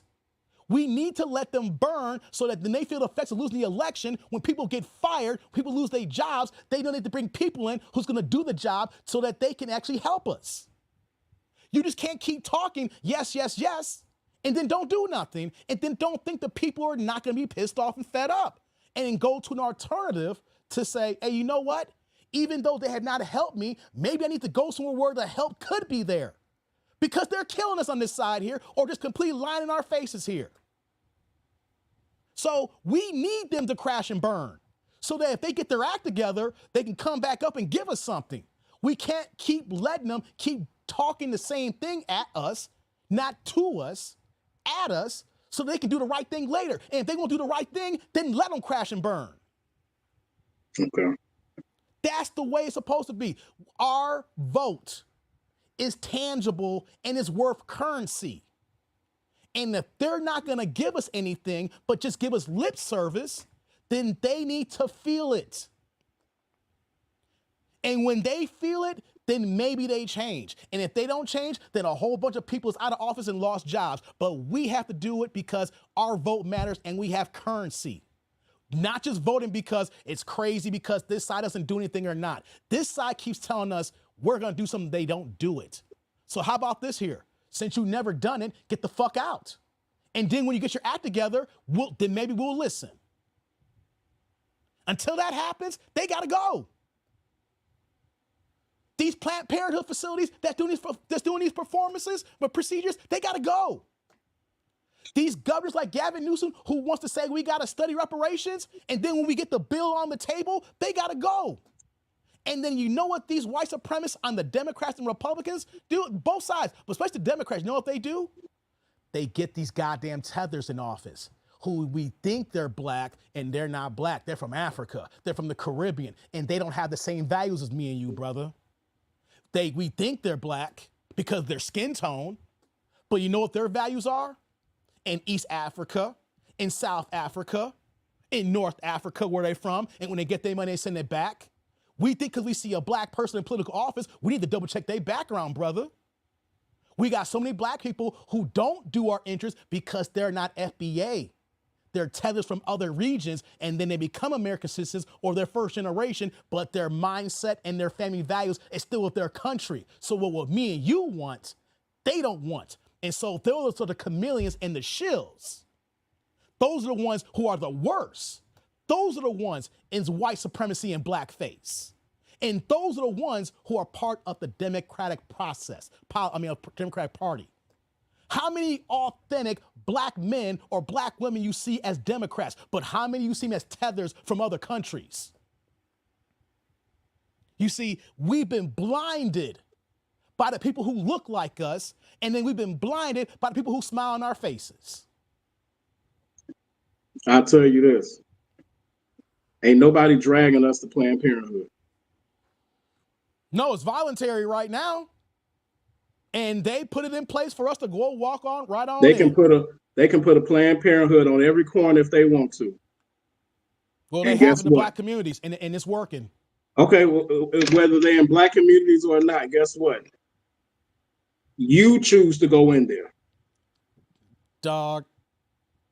You're gonna put it on. You choose, but the people who you want to vote for and want to rock with is putting those tax dollars in there. We're paying for it. And that's not a lie, that's a fact. You vote them in, that's our currency vote that we paid there. Then they go ahead and use tax dollar money to put them there. And then earlier when I do my reaction video, you don't see Planned Parenthood at the border. How many migrants come in this country and I see families, little babies, women are getting violated. You're not seeing at the border where it'll probably be more important, so they're not bringing new babies into this country or pregnant, whatever the case may be. Nah, they letting them walk on in, pregnant and all, so they can build that voting new poll. But you want to know, we ain't got no clinics down there. But we got them in the west side of Chicago, the south side of Chicago, all over the place. Or if you go to certain places, we go to Indiana in the predominant areas. You go to New York. I work in New York. I'm in New York all the time. You know, that's one of my jobs for Federal Reserve. I'm in Chicago. I'm in New York. I'm bi-coastal here. You go to New York, you see those Planned Parenthoods all over the place. In black areas. I don't see them in white areas. The Republicans ain't putting them up. And I'm going to tell you, I don't see Planned Parenthood facilities like that. Not in Homewood. I'm not just here. Here's the thing. Are you? No, that's disingenuous. Let me ask you this here. Are you actively looking for Planned Parenthood places? Because you're not actively looking for it, you're not going to see it. No, I'm not. No, I'm not looking for them. Then you cannot say to you, because here's the thing here, right? But I'm aware of what's around me. Yeah, but here's one thing I've realized. Whenever my office is downtown. I'm downtown, but here's the thing here. Here's what I realize. Until you actively look for something or you actually own something, you're not going to recognize it. Case in point, when I bought my car, I did not pay attention to any cars that's a particular model at all. I didn't even see any miles street. When I got my car, I just happened to notice, oh, look at all these same miles. I didn't know people bought this car like this. It's a limited production car. I said, oh, look at that, I see them now. Before I got it, I didn't see it on the roads. You see, when you open your eyes and look for something or you own it, then you see it. No, I've actually noticed that with cars that I've had as well. Yeah. So I understand if you're not actively looking for it, then it's not going to be in your peer review. You could have drove by so many times and didn't even realize it. There's a Planned Parenthood by me. I didn't realize it till I actually stopped and turned around. It's been there for 4 years at least. And I didn't even know it was a Planned Parenthood. I wasn't paying attention. And I was like, what the? I said, oh, it's a Planned Parenthood. And it's across from a dispensary. It's across from a dispensary. But I did not know until I actively saw it. Then I started looking for it. So by you saying, I don't see them, if you're not looking for it, you're not going to pay attention. You could have drove past 1 million of them and didn't realize it. That's why I gave you my example. It's literally 1-2 miles from my house. Didn't know it was there. Didn't know it. Because I wasn't actively looking for it. So for any argument in the future, if you ever say or someone tells you, you cannot use that.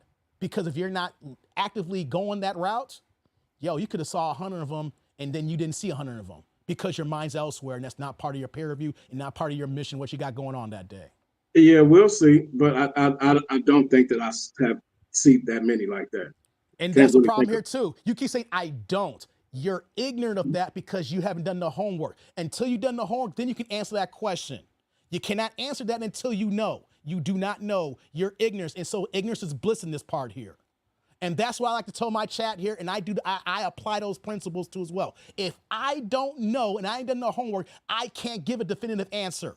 I gotta fall back. And then when I do the homework, then I can come back and talk to people. If you ain't done the homework, if you just heard it for the first time, you can't be emphatic about it. We have to be logical and say, let me do my homework on it, and then you can speak on it. Homework is one thing, but I'm pretty aware of what's around me. But that's ignorance is bliss. You don't know because you haven't searched. Okay, all right. That's just not this what I'm talking about. That's all aspects of life, brother. If you use that argument in any different circumstance, I'm gonna give you the exact same answer what I just did here now. If you don't know and ain't done the homework, you can't speak on it until you do, and then you can speak on it. Because then you gotta say, I'm ignorant on that, brother. I gotta fall back. But when I do read about it, or someone tells me I did my homework, and I come back and it's like, here, Dave, here's where you were wrong. Or here, Dave, you actually right on this here, right? Or Dave, you left this out. But until you dig into it, you can't say anything. Okay.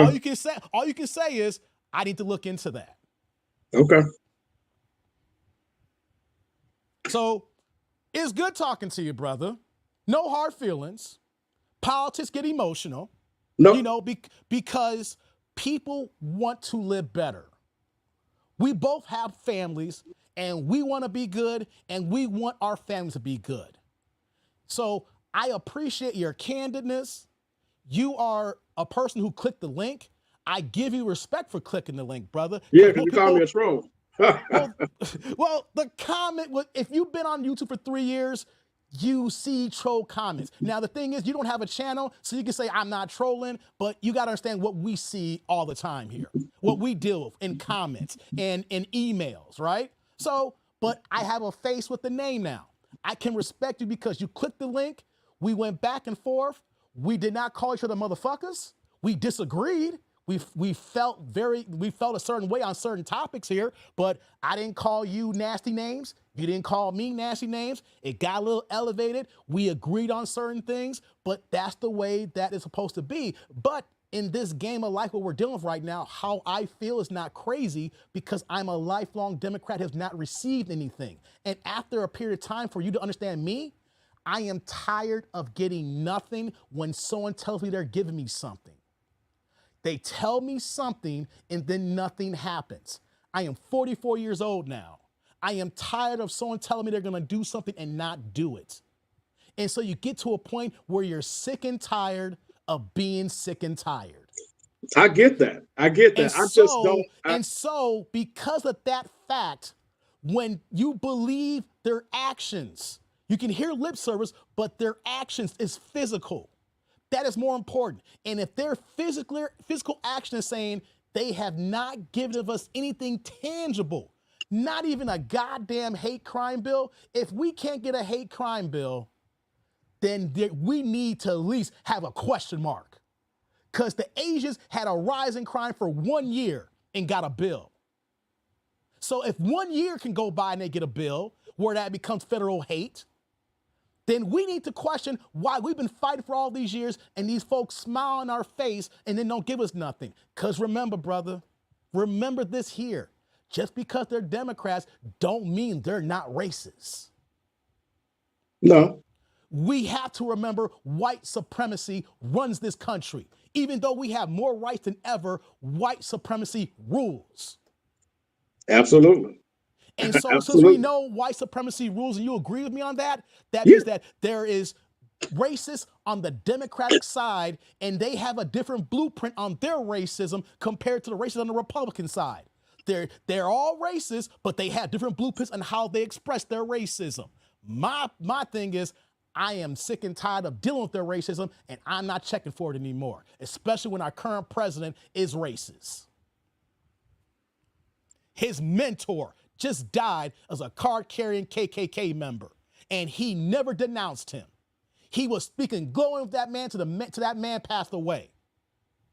I don't know about you, brother, but if anybody who's in office, we can talk about Trump being a racist, and you was making that point as part of your debate. But the one thing that we know for a fact right now, our current administration is being run by racists. If your top dog is a racist, you don't think he's hired other racists? If I'm the boss, I'm going to hire who rocks with me, the people who can do the job and the people who think like me. Not all the time I hire people means they can do the best job. Can you work with me? Can you do the job? But are you a people person too as well? Not everybody gets hired on their merit. It's about people. So if the top dog is a racist, he's hired racist too. Okay. Well, in about, 2 months, he won't be the president. That's how you feel. What do you mean? Oh, Biden. I'm sorry. About Biden. He won't be the president. And you know what? Thank God. Okay. Well, he should have been vice president. He shouldn't have been president. And he should have been gone as a senator a long time ago. This man has been a shit stain on the black community. If we really want to talk about Biden, we need to do our homework on all. Matter of fact, I should do a live stream on his speeches during the 90s and the 80s about black people. On Congress Hill. Have you seen any speeches on Biden on Congress Hill 80s, 90s, early 2000s, before he became president and vice president about what he said about black people? Have you seen any of his speeches or no? Not the entire speech. I've seen. No, not the speech. No, speech is plural. Have you heard anything from Biden as a senator for like 25 years before he became president? Vice president. I've seen a couple snippets around the crime bill. Okay, just the crime bill. Here's what I want you to do if you ever have the time. I mean, it was here's him what I want you to do. If you ever have the time, go on YouTube and you will find so many racist speeches that man had on Congress Hill. You think that changed because Barack Obama made him his number 2? No, he was just smart enough to say certain things the right way so that Barack could win, and then he would ride his coattails to be number 2 for 8 years, and then made that to become president. He's a smart man, but he's still a racist. And he's gave us racist rhetoric throughout his entire political career. Okay. We have Democrats in office who are racist right now, but we're complaining about Trump being racist who's not in office. And that's been my point. We have racists in there right now. Well, I'll tell you like this. I feel like there is a choice that's not racist. I don't think anybody could call Kamala a racist. She's right. She's black. She is. It's white supremacy and blackface. She's a racist? She's white supremacy in blackface. Okay. Because once she said, I'm not doing anything for black people, she let us know we're not getting anything for 4 years. If she comes off. Trump is the answer. Yeah, for right now, Kamala ain't. Okay. All right. If we want to talk about here's the thing that I hate people use it, but you want to say the lesser of two evils? When it comes to me being a black man, I don't want Kamala in office. I don't need more immigrants in this country. I don't need that border opened up even more where the floodgates open and they're just coming in by the drones, okay? I do not need capital gains taxes being raised. Capital gains actually impacts me directly. And that's what she wanted to do. She said that's what she wants to do. She wants to raise capital gains from 20 to 42%. And that impacted me in the last 2 years. I said, oh, snap, capital gains. And then when she said that, I was like, oh, fuck me. No, from 20 to 42% on one of my properties, that's going to hit me for over $120,000 minimum that the government wants for taxpayers to help other people, which the other people are migrants and issues like that. I'm supposed to give $120,000 minimum for one of my properties to people who are not Americans. I would rather give that taxpayer money to my brothers and sisters for that school to be opened up in the South Side of Chicago. Capital gains is going to kick my ass, brother. And that's what she wants? You say that's an individual issue. But you know what, though? You know how many people are going to be impacted by that as well? Okay. You may say, Dave, that's not a black issue, really. All right, I give you that. It's not a black issue. But all of her policies that we see, where we say policies, it's not even really policies. When she talked about giving black men loans and they want to legalize weed, that wasn't for black people. That was a policy that she wrote for everybody to legalize weed. But then she gave the speech like it was directed towards us. So one thing that I don't understand, and this I think this is one of my hangups of what you've been saying is you understand politics to an extent. don't ask that question because I'm in politics, so that's let's get to the question. You said understand. No, I'm in politics, so come on now. You understand that you're not going to get that. You're not going to get a black policy. Never. You can't make that statement. Never.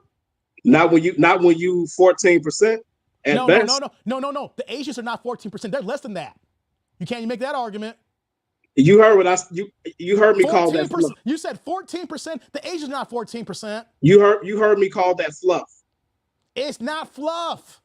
It's a federal. If you do something to an Asian right now, you're going to get charged with a federal hate crime. That's not fluff. That's a policy in place right now. So if you do something or anybody else, your black ass is getting that case. If you commit a hate crime against anybody, you will get charged with a hate crime. No, you're not against black people.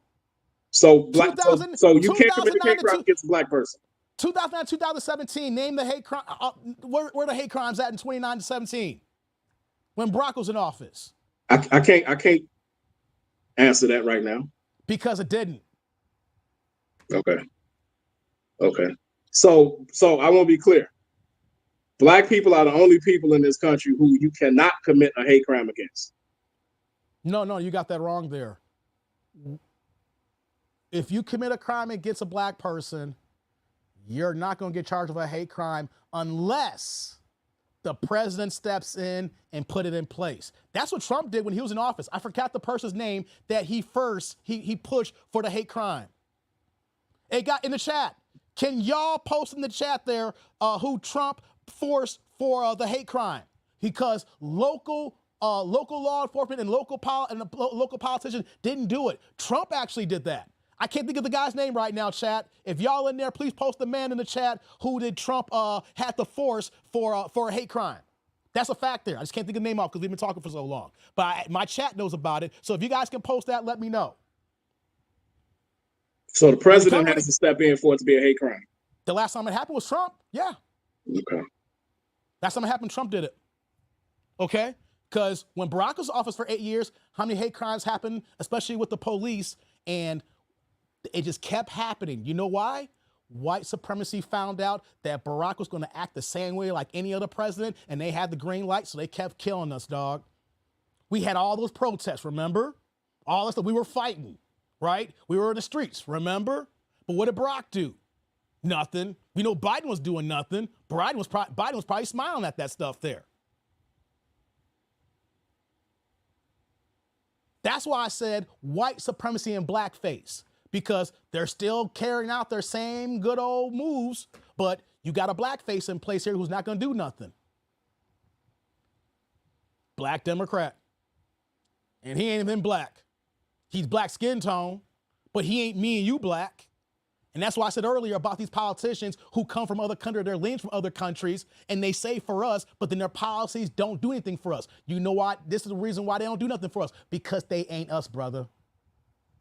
If they were us, they would have something in place here. Barack is Kenyan and white. You think a Kenyan wants to help black people? The answer is no, because he didn't.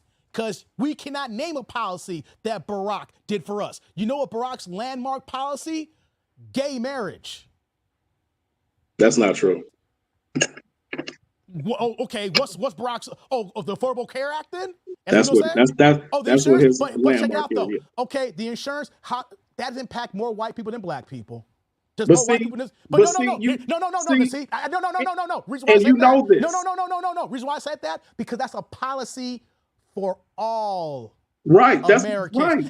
And we don't do a tide rises all. That's that bullshit they sold us here. A rising tide, a tide rises all. No. Okay. All right. Well, I'm gonna say this. The Affordable Care Act helps more white people than anything else. You gonna keep more waiting? White people in this country. You gonna keep waiting then? What? And then and with that mentality, we will never get anything. But that doesn't make sense. If you're getting something, you're getting something. You don't have to be the only person to get. You're not understanding because you're not getting anything. What part of this conversation tonight that I have given you information and I'm allowing you to go back to do your homework. And I'm telling you, we have not received anything. And then you keep telling me where I'm talking is crazy. What's crazy is we keep doing the same thing and not getting anything. Who said we're not getting anything? Because we haven't. Did you not hear me? Just because a policy for Americans is just for Americans in general, not for us directly. Okay. All right. There's a reason why there are minority groups who have coalitions and pacts so that they can get their agenda across. And then when people get in office, then the president or that mayor or that senator or that constituent does them for the people. There's a reason why I said your vote has currency and we're not getting anything for our currency. You're okay with voting Democrat and then not getting nothing just because you think the man is racist. And my thing is, everybody, whether you're black or white, got a bigot or racist bone in you. What I want to know is if you're hired for the job, are you going to do the job or are you not going to do nothing? Well, he's been in the job already. I don't care if you hate blue people. I don't care if you hate white people. I don't care if you hate red people. But if you're gonna be in office and say, hey, you know what though? I know I hate people, but for me to stay in office, it's a quid pro quo. Scratch my back, I scratch your back. I'm gonna give you something, but you gotta give me something. Sometimes you gotta give to get. Sometimes you gotta work with people you don't like. But if you work with people you like and they don't give you nothing, then what we gotta do? You gotta give to get. It's gotta be mutual beneficial. If it ain't mutual beneficial, only one side is winning. The Democrats get our vote, they win. Then when we ask for something, they say, let's wait and study. Or the number one thing is, oh, wait till the next election. Wait till the next election then. Or the big ass lie, when Barack Obama was in office, he was in office for 8 years. I was talking about this earlier in other live streams. Someone had the audacity to tell me, well, he only had both the House and Senate for 4 months. He couldn't do nothing. Bullshit. He had it for 2 years, from 08 to 010, 09 to 011, before the Republicans came in the House. And nothing got done. And then when the next election came, he went ahead and put gay marriage in so he can gain favor for folks because he would have lost in 2012 if he didn't vote for gay marriage. The alphabet community is a group. They campaigned and they got their currency. We are black people, we're our group. We are campaigning and then we're not getting any cash back in return. Every group gets something. It's our time to demand it because our vote is currency and is worth it. We can't keep electing the same group of people who smile in our face, and then we say, well, we're getting something because we're Americans. It doesn't matter if you was black or not, you was going to get it. And in this cycle, what are you about to get from the Republicans this cycle? Well, number one here, let's say if Trump wins, I'm here for the mass deportation. Because that's not even going to happen. It will. It will. Okay. That will happen. Because you got to remember, it's funny thing is, didn't we call Obama the deporter-in-chief? At one point, didn't we call Obama the deporter-in-chief? Ain't like some might have. No, they know some. Don't say some, brother. That's a fact. You know why? Because Barack deported more people than Trump. Did you know that? Yeah. So we know that Barack deported a gang of people more than Trump, and Trump deported a gang of people. So let's say he's in office and he's gonna stop this influx here, I'll be happy for it because you know why? That will slow down my taxpayer money going to that crap there. We need to have mass deportation. We're not even vetting these illegals coming in. You know that we have over 400,000 illegals who are here, who have committed heinous crimes in their countries, including DV and sexual assault. Over 400,000 of the millions here who have not been background checked. These illegals are coming in here, whether you're ignoring it or not, are committing crimes against Americans right now. If you look at the border of Mexico and Texas, these illegals coming in are committing sexual crimes against women. So, number one, mass deportation. because they got to go because they're not doing it the right way, not the legal way. We have a legal immigration system, and they just want to let everybody in.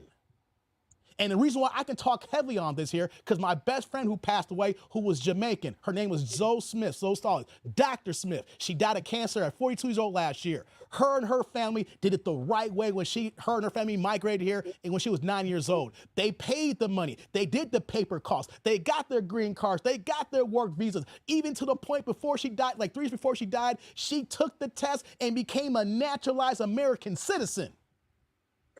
I got people in my circles who were from other countries and did it legally, paid the money, paid the dues, took the test, fought all the way up, and then became naturalized citizens. Not this open the goddamn door and everybody gets all the benefits that we supposed to get. I believe that the Harris policy is for the proper procedure. What, to let everybody in? It's this open door. Her policy is they just open the door and let everybody fucking in. Did you know as soon as Trump was out of office and Biden Harris came into play here, they eradicated 91 executive orders at the border, which allowed the influx to come in. 91 executive orders was taken off the desk in the first week, which helped further expedite the process of all these migrants coming to the country. So you want to talk about her policy for migrants when it was their policy that opened the floodgates? You can look that up. 91 executive orders at the border wiped out. And yeah, I've heard her say that her policy will be to go through the correct channels. The correct channels? She and out of her own mouth on The View, she said that every major legislative initiative she was in the room and was conferred on. That means that she co-signed it. Or we're going to call her a liar now and then let her just go back and forth what she can claim and not claim. Pull up YouTube on The View and pull that information up. She was on there for like no less than 20 minutes or so. It's not a whole hour. You got to watch that show of all them banshee women. She has told us she ain't doing it for black people. She was part of the process that allowed immigration to come in here. And then we're going to believe her, which is that she's going to change it? She even said that she wants to use taxpayer dollars for gender reassignment for prisoners who are illegals. I ain't heard that. Google it. No, I shouldn't say Google. I forget Google. YouTube it because it's on video, audio, and her face. She said that she wants to use taxpayer money for gender reassignment for men in jail and even for the illegals who are not even citizens. Where's that interview from? Her own mouth, dog. And so you're going to say policy when she wants to use our money to allow dudes to get their dicks cut off. Where's that interview from? Is that a cut up political ad? No, it's not an ad. It's actually an interview. It's actually an interview. From who? When she had a sit-down conversation. Right, with who? I don't remember off the top of my head right now. I can tell you, just go to YouTube, search Kamala Harris gender reassignment surgery for criminals or jail people, and you will see the sit-down conversation that she had. Not no, you see an ad. It was her in a sit-down conversation. Now, of course, what happened after the fact, the Republicans used that for an ad, and that was smart of them because people like me who didn't even know that, and then I looked up the sit-down conversation. I said, "Damn, she really said that shit." She is not for you and me. She is for everybody else, brother. Okay. So immigration, what else? Immigration? No, I said mass deportation. Immigration. Let's see here. Damn, we did a lot of talking here. I said mass deportation. We talked about, what was the other point? A tribe. I'm trying to, what are they saying? What y'all saying? RIP, Derek. One of my guys here. Let me see here. The tax code here, because if Kamala wants to come in office here, she wants to raise taxes on me. And I'm not even part of the 1%. And you know what the ironic thing of that rhetoric is? Just like Brandon Johnson, raising property taxes $300 million. That's not talk or fluff. That's a fact. She wants to raise more taxes, and that's more taxes on me. I stopped counting when I paid over $500,000 of taxes years ago. I pay more taxes in this country than the average person here, right? Because people like me is helping fund this country. She wants to raise taxes. But you want to know something? When you break it down from The top 51% of high earners, and then 49%, we can go down this road here.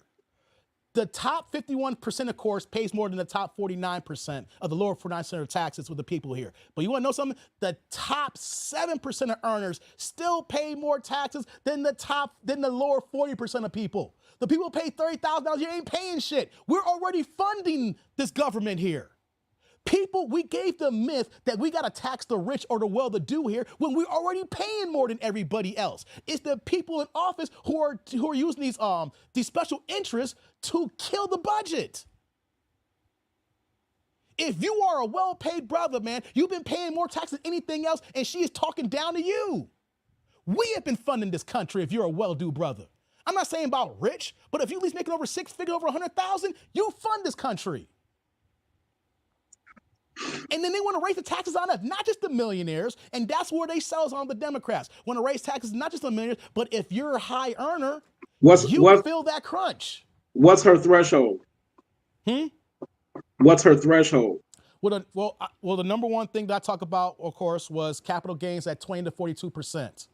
That's a 22% increase. Once you reach what? What's that? Once you reach what? Ain't no once you reach what. The maximum threshold is 42%. It is currently at 20. She wants to eliminate the 20% threshold to 42%. The way capital gains work is you have 8, 15, and 20. She wants to eliminate the high perk of 20 and put it exactly at 42.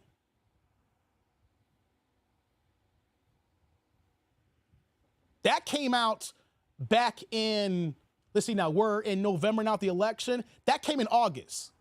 So that's not a new thing. And the reason why that hit me home, because I was actually in New York. And I was in New York for work during that time, because I was at the Federal Reserve, but I work on Wall Street. And I was in my hotel room. I said, what, the capital gains? Let me look into this here. And everybody jumped in that and started doing the homework on her speech and then look at the points that she delivered. And everybody was like, she's going to kill the housing market with that. Hold on. The policy about hold on here. If she gets up the $25,000 home credit, that is a disaster for the housing economy. Do you know why? Because first of all, they said that that's open to all Americans. No. If you look at the fine print, because the devil's in the details, it's once again being directed to the migrants to give them their opportunities for homes. You give them a social security number, you give them a car, you give them a house, then they got to establish their permanent address so they can go ahead and vote. That $25,000 will wreak havoc on the economy as far as the housing crisis, because only thing I'm gonna do when I sell my house is raise my cost $25,000 more. But you wanna know something? Black people's not gonna be able to qualify for that home loan. It's only for migrants. Hell, white folks not gonna be able to qualify for it. And I'm not even caping for white people. And that's a fact if you look at the details of that $25,000 credit you want to give the people. She's trying to say it's open to all Americans. No, migrants gonna get first dibs on it. The illegals and immigrants get first dib on it.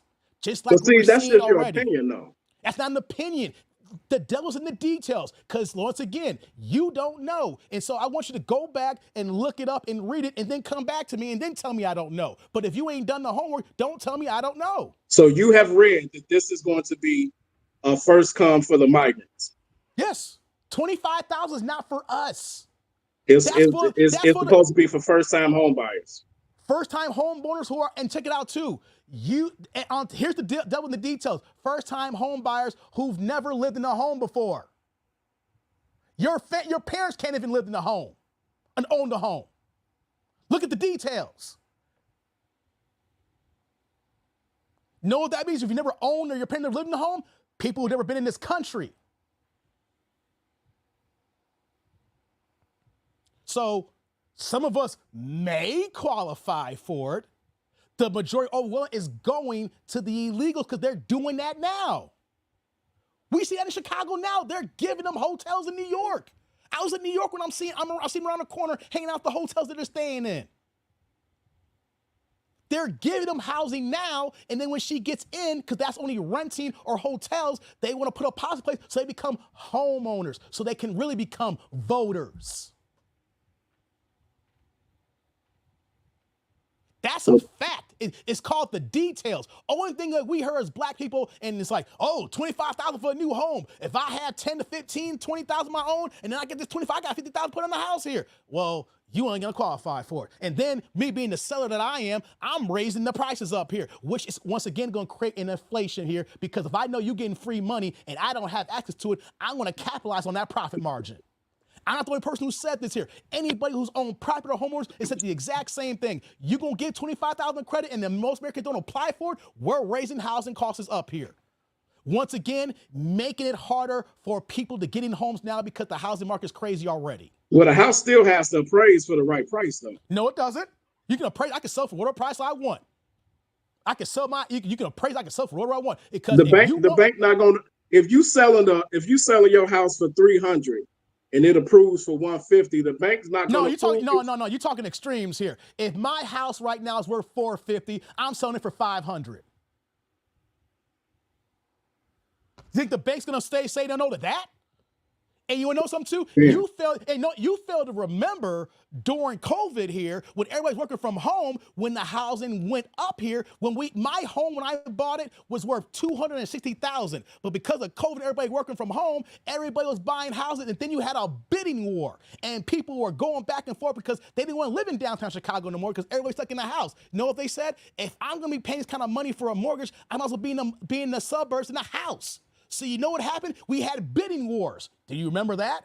So what happened is my house that was worth $260 when I bought it is now worth $450 now, because my entire neighborhood, when they were selling their homes, went from $260, then people came in and went to $300, then $325, to $350. Now my home's at $450 right now, and they just broke ground and built new homes. So now my house could be close to $500 pretty soon. I'm gaining on this, but the $25,000 credit, you talking about the banks? No, that makes no damn sense, and that's illogical, because when you got a bidding war, you think the bank's gonna say, no, you can't give this money to the guy? Give this money? No, the bank's like, give this money.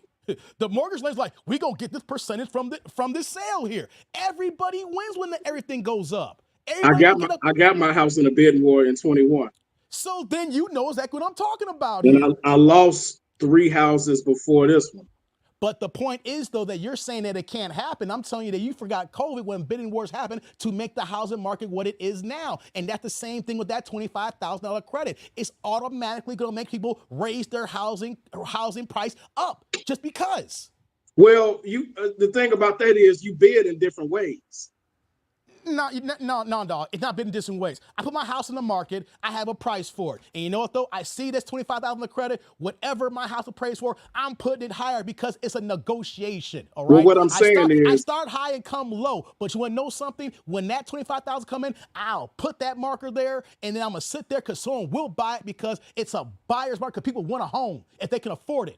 The interest rates are killing it. If you can afford it, you're going to get it. The bidding war is not just the price of the home, because the bank is still only going to approve so much for that house.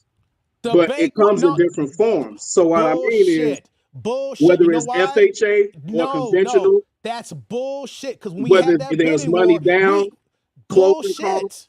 No, know why? Because once the bidding war happens, like we had in COVID, we had a dramatic increase in the housing market where all these homes sold.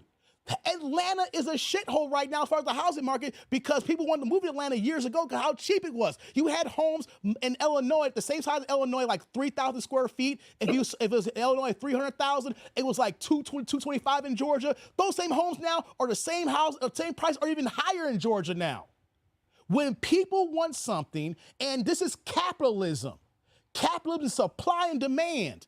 You just can't say it ain't gonna happen because of no. Well, when people what happened here was different society, because it's going to go down. In 2020, they didn't what sell you're missing, we have history. You're trying to dispute history. In 2008, before the housing market crashed because of the banks, but before that happened, what happened in 2008, from 2000 to 2008 with the housing market?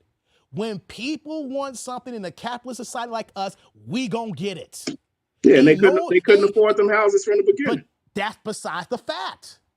You're missing the point. You're missing that we live in a capitalist society, and it's supply and demand. And if someone's to buy something and they're not going to get run over by it. When I say run over, you're not buying like a rundown house that's worth $50,000. You're paying $500 for. No, But if a house is 300 and all of a sudden a bidding war makes it 400, no one's stopping that.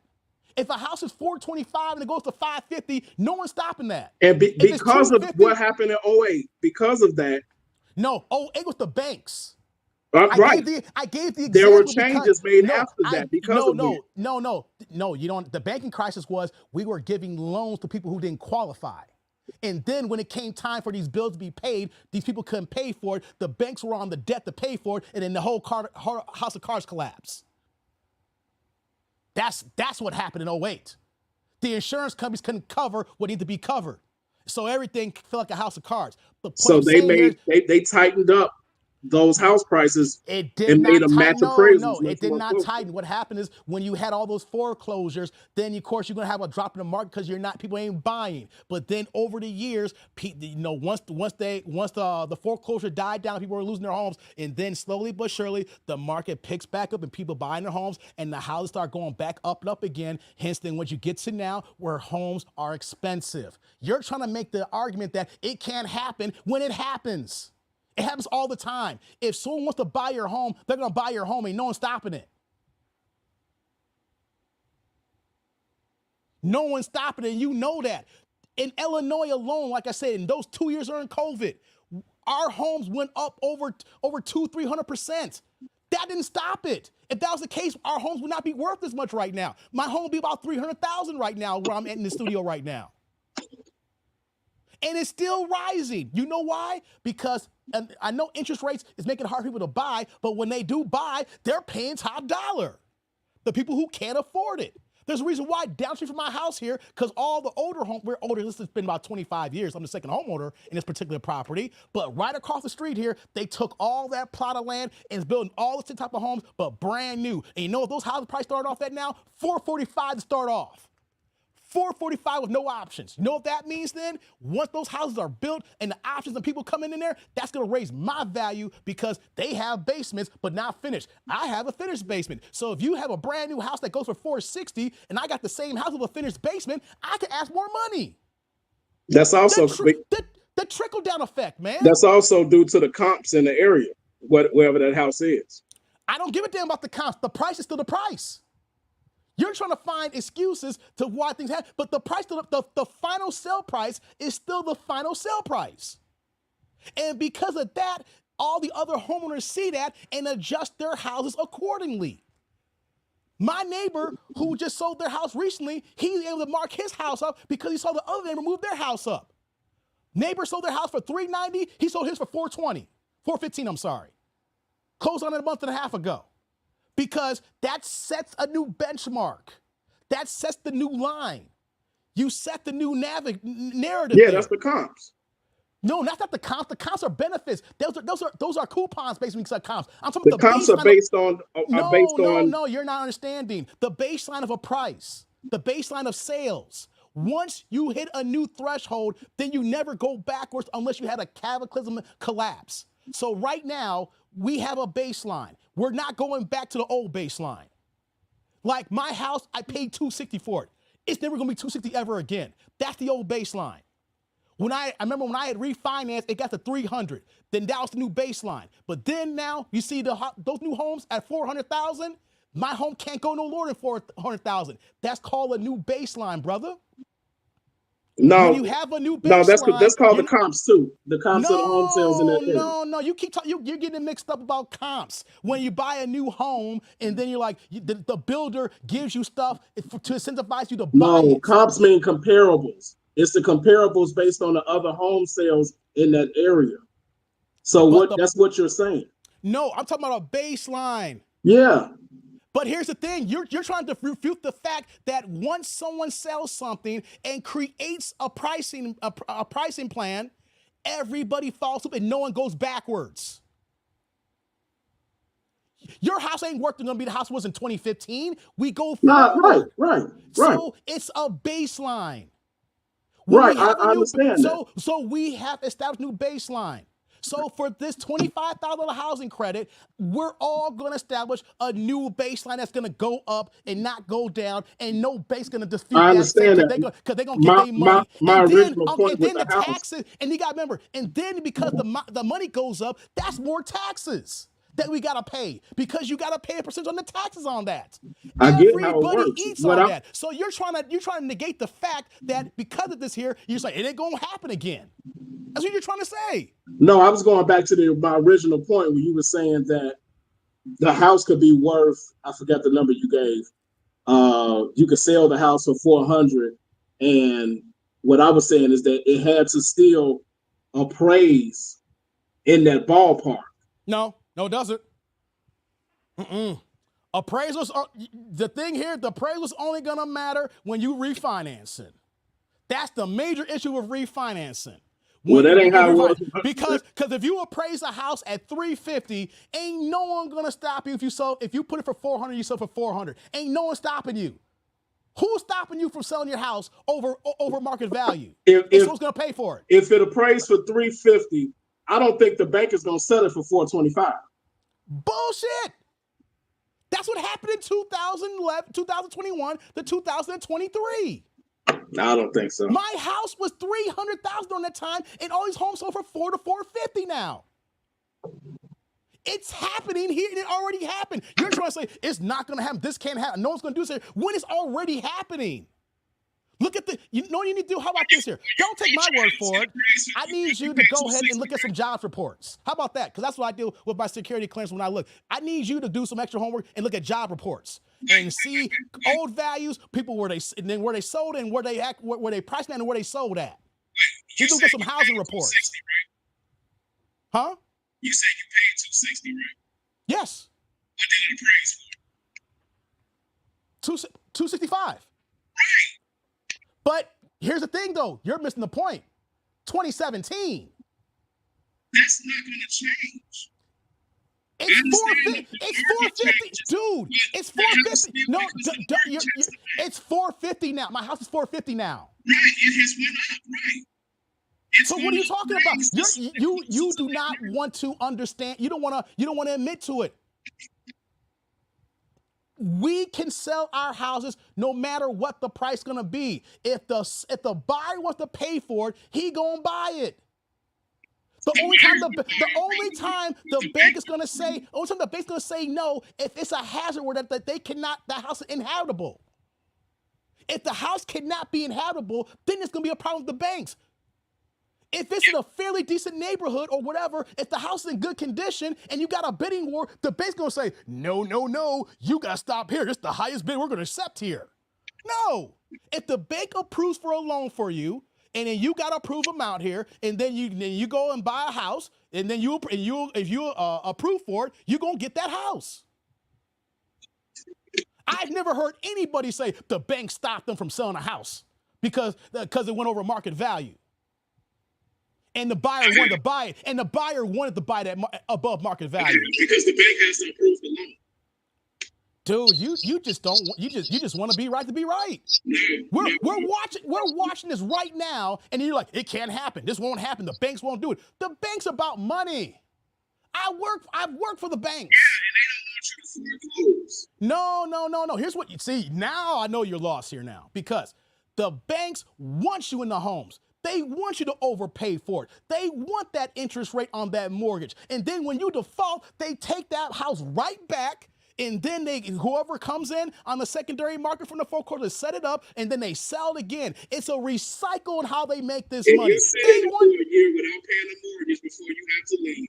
And what? Then they have to put it back on the market. They don't want that. And the banks win because they're making money continuously as long as that house is still there in condition. You go ahead and get that house, stay there for 5 years, and pay on a high mortgage. And then let's say you default on that there, and the bank takes that back. You know what that means? They got 5 years of payments, and they own the property outright again, and resell it and put it back into a mortgage again. Rinse and repeat, rinse and repeat, rinse and repeat. That's what these banks been doing forever. And the banks really don't want to hold these houses. What the fuck are you talking about? Hello. You say you work for the government? Do you work for any banks? No, I don't work for a bank. I worked for JP Morgan Chase for 6 years on 2 different stints. I worked in markets, I worked in an investment bank, and I worked in U.S. Treasury. I currently work in the U.S. Treasury right now and in markets and in supervision, and I deal with the gold in this country here. What are we talking about here? You're trying to make an argument on something that's not happening. And it's something that the ideology of the capitalist mentality of the banks are doing already. If the bank knows that you have a buyer and a seller, and you appraise a house, and these people approve for a mortgage, and then most people come in and you got a bidding war, they're not going to stop because this house is $400,000 and it gets up to $500,000. They're going to say, oh, we got to stop here. This is getting too high here. No, the banks are looking back saying, man, if this house goes for $500,000 now, then that means that when we give loans here, these $400,000 now can go for $505, $510, $515. New baseline. Give these Negroes and white folks and these mortgages. Then the next house, then that goes 500. Then the next house is bigger than mine. Let's say that house is 2,500 square feet. The 3,000 square feet now goes for 520, and you get a bidding war goes for 530. The bank's gonna say, "Oh no, we gotta stop bidding here. We gotta go back to 500." No, because we create a new baseline, and so we have a new market. So we have a new market. The banks now are giving mortgages and getting a bigger percentage of that mortgage on them taxes too as well. I mean, mortgage on that on that loan. Whether you got a good loan like me, where I'm paying 3%, or because of the thing right now, you're paying 7%. The banks is going to get their money, and they're not going to stop you because there's a bidding war. Come on, dog. That sounds like some Lifetime. That sounds like the Lifetime stuff here. A Lifetime movie. We're talking about supply, demand, and commerce. The banks don't stop money from coming in when they benefit from it. Now, owing to your point, if a house is inhabitable, they're not going to do it because the house can't be insured. That's the issue that you're thinking of that you're not even applying here. If a house can't be insured because there's issues like in Florida. If the house can be insured and the people can pay for the home, and we set a new baseline where the other homes go up in value, and when they sell them, people are going to be spending more money on it, and then they're making more money off these mortgages, and then the mortgage brokers are making money off selling these mortgages. It's a trickle-down effect, man. And that's happening as we speak. And for you to see that, get a jobs report. The housing reports. You can't say that's not going to happen when you don't know once again. And we're going back to this point. You are ignorant on this, and you're trying to make a statement that's factual until you do the homework. Unless you tell me I'm ignorant on everything. Well, I'm a subject matter expert on these things because this is what I do for a living. You're a subject matter on everything. Huh? No, I don't know everything. I'll tell you that. And you know what, though? If you watch me, my tribe knows that I will tell people when I don't know, I say I am ignorant of that fact. I cannot answer that. I have people many times send me emails and say, I don't know that one. But what I do know, I'm putting my foot down on it. Because you're making statements that don't make sense. I hate to say it like that, because you're trying to dispute a bidding war, and the bank's going to say no for making more money off a mortgage. We literally seen the last 3 years of housing market to the point where I've been having conversations with my nephew and my nieces because they're about to start college. My nephew's just going to turn 18 in 2 weeks, and we're talking about college. And I had to tell him, you don't think about moving out no time soon. Because housing has cost so much here, you can't afford a crib because nothing's going backwards. Rent's not even going backwards. So you can't say that the bank's not going to do this when everything keeps increasing because we got people who want these homes and people who can afford to want these homes. And when they got the money and they got the approval, the bank's going to go ahead and sign off so they can get their money. And then you're trying to make the argument the banks are not going to do it because of the appraisal. Man, please. Banks look at that appraisal and say, 400? Know what they're going to say about that appraisal? We need to work with a different appraisal company. Because if they marked it this low and it's selling this high, we don't need to be using this company anymore. We need to call some other appraisal companies up because they ain't doing their goddamn job because we losing money. You appraising the house at $400,000 selling for $5? We losing $100,000 on that mortgage. Get this company out of here. Give me another company appraisal people who can come in here. All right, guys, what do you say? Well, actually, this is probably $475, $480. You're hired. You're doing the job these guys couldn't do. How are they gonna mark it down for $100,000 less and the people are saying something different? You're missing that point, dog. The banks are greedy. The banks don't get what they get. They're not gonna say no. Only time they're gonna say no is the fact that the house is gonna cost them in the insurance in the long run. What's going on, T. Lee? T. Lee in the building. And no, though, before I forget, Derek, I apologize. Shout out to you for the $10 holla for that super chat, man, my Brad. He's saying here, I know one thing for certain, I have a disability that stops me from earning my keep. It makes me upset to see them get the things I need for nothing, and I have to jump through hoops. Crumbs. My man Derek with that holla. Sorry, brother. I apologize, Derek, for missing that from you. I see you in the chat here. Hey, brother, salud. Thank you for the holla. I appreciate you, man. Thank you. And right back at you with the super. Dog, come on, man. I'm telling you right now, as a YouTuber on YouTube right now, we're having this conversation. Don't bring this conversation, like that to people who actually work in the housing game. They're gonna look at you like, hey, man, we need to have a sit down because this is actually what the game is. I'm not an expert on the matter, but I know what I'm saying. But here's the thing, though. In the debate here, you're trying to grasp for straws to be right here. I'm not grasping at straws to be right. Yes, you're grasping because you're telling me the banks are not going to do something what they're doing right now. Okay. The banks are doing. You're trying to say the banks are not going to do something what they're doing right now, and they've been doing it for years. With this kick up rise in housing, with this market increase. The banks made a gang of money. A house that goes for, like I said, I use my house as the example of matter of fact, I use my second property here. Second property is $490, right? It was $490. It's now $700 right now. But it's $700 now because my neighbors who sold their crib over there, they had a smaller house that went for $680. When the house was appraised before, ours was $660. No, my bad, $645. I apologize, $645. But since a small house went for $680, now I'm going $700 for my second property. The banks ain't stopping that. New baseline. So no, if the banks do with their reports and seeing that there, hey, look at this area over here. These houses not going for this here now. Okay, we need to target this here so we can make more money off these mortgages here, right? But we're only going to target a certain homeowner because they can only afford this type of house here. But we're going to target them here, and then we're going to go ahead and get this money for this mortgage here. That's the game, man. That's what's going on right now as we speak. Ain't no bank is going to say no to money. Okay. And if you think that, I got oceanfront property in Iowa to sell you. Oh, okay. All right.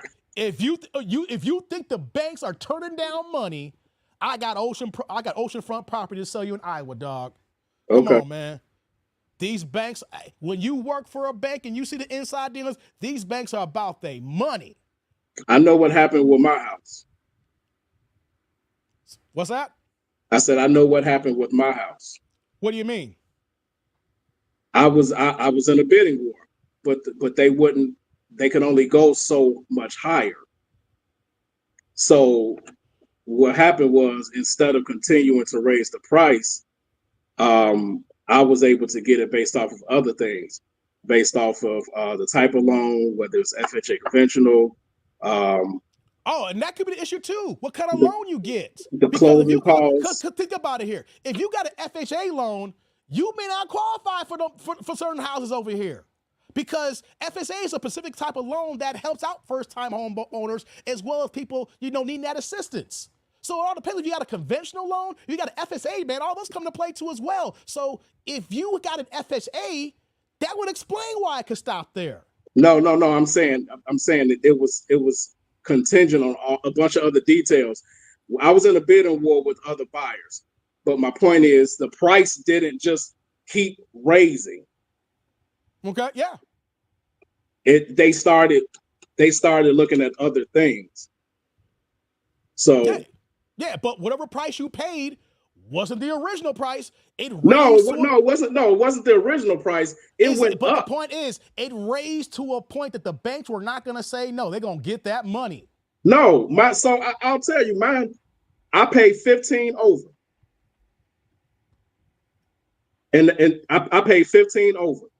Oh, you must not have been a high selling, and it must have been war, but 15? Ain't wasn't no 15 over here. You see, you're going by your area in Homewood. I'm talking about multiple areas all around here, right? Because one thing, I've been looking for more properties. I'm telling you, multiple properties. You talking about only 15? Only 15? Only 15? 15 over the original selling price. Hey, congratulations on only 15. You got a deal. 15 over the original selling price. I know folks who came from downtown Chicago to come to the suburbs who paid 60 over and had no qualms doing it. They got tired of living in their condos in downtown Chicago where I work with, and they wanted a house because of the shutdown. They were paying 60 over here, dog. 60. You got lucky in the 15. Dude, you're looking at your situation and you're trying to apply it to a whole bunch of things when you are literally on the minority spectrum here. No, I know my situation don't have to represent everybody, but I have seen what I'm talking about. But your situation, the extreme low. Only 15? Only 15? Hey, dog, I'm congratulating that you only had to pay 15 more. That's not a bidding war if you only had to go up 15. That ain't a bidding war if you only wanted 15, dog. No. Matter of fact, this one house I wanted to buy around the corner here, it's a little bit bigger than mine's here. It's the 3, and the reason why I want because it's a 3-car garage. This one's here is a 2-car garage. I wanted the extra size. I couldn't get it. That sucker went for 45. I couldn't get in. I mean, I didn't want to keep going. I was like, damn, I don't feel like paying 45 for this here. I left other people. I dropped out. In Aurora, 45. It was originally at 270. And it was over 315. And I drove over to that house the other day because the backyard, it shares like a barn with the guy next to it has horses. And then I couldn't remember the address where it was at, so I drove over there, right? And then I Googled it and got the appraisal. Man, that house is worth like $530 now. Wherever your area is at, and depending on the type of property, people ain't stopping that if they want it. And as long as there's no contingencies that's going to make the bank get a headache on it. This is capitalism, man. This is capitalism. Ain't no one stopping the money train. You can try to come up with things to think that this is not going to happen, but that's just the ignorance in our brain and not open up our minds to see the world view of people who are only about money and about that bottom line. And the reason why I'm able to talk about this, one of my security clearances is I see the interest rates in this country and know how they're calculated before any of y'all cats even know when it gets released, when it comes to y'all credit cards, home loans, all that stuff like that. That's what I do on a daily basis. I deal with the traders and dealers internally, whether it's with the U.S. Treasury or we're dealing with the deals with a J.P. Morgan Chase, Bank of America, Credit Suisse. Man, I can just go down the line of the different dealers that we deal with here that drive our nation's economy, that creates our interest rates. So when you're in this space here and you're looking at a lot of different things that is so out of pocket to the average person is not seeing here is what's part of this conversation today.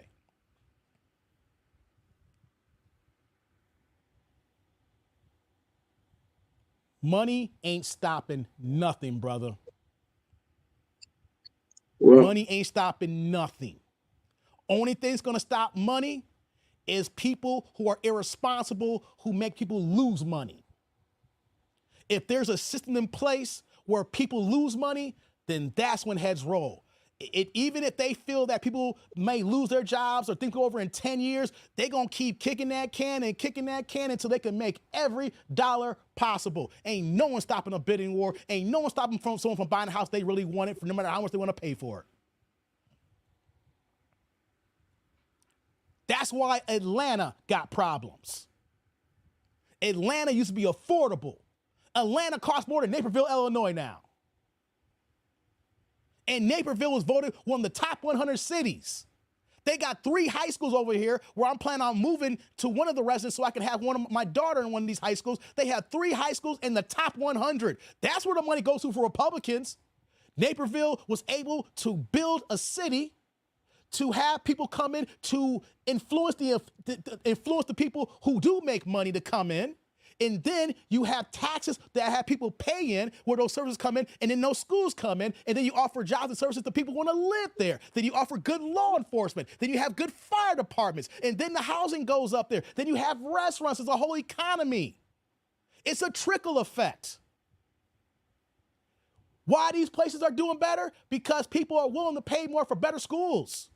Because they see who's ruling it. Give me a good school. Give me a good fire department. Give me a good police department. Let me know my roads are good here. Make sure that our taxes in this town is going okay here. And you see what happens. You invest, you seek the people, and then you see it flourish. Yeah, absolutely. That's what we see in Republican towns. You want to know what Republican towns give you? You talking about bad schools? Man, dude, the school across the street from me, even though I'm not in Naperville right now, I'm right across from Naperville, the school right across the street from me right now is rated 88 in the nation as a public school. The one down the street is 50th. Republican rule. That's great, but that's not typical. But no, your point was schools are better than Republicans because these states here. And I don't have time tonight, but if you want me to do some homework, we can go through all the towns where Republicans run, and you're going to see the best high schools. You also given examples in a state that is Democratic run. The town might be Republican. But the example I'm using that the town is being run by a Republican. Right, I understand that. So a Republican, you keep saying it's crazy to vote for Republican, but in my area, I see Republicans doing well running their cities. The schools are being run well. The streets are clean. There's no potholes. Why? Because you pay higher taxes in these towns so that these streets don't have to go through that crap. When you see those potholes in your streets, it's because the city's too poor to go fill it up, or they don't have the resources. They do it when it has to be done, when it's the point of no return.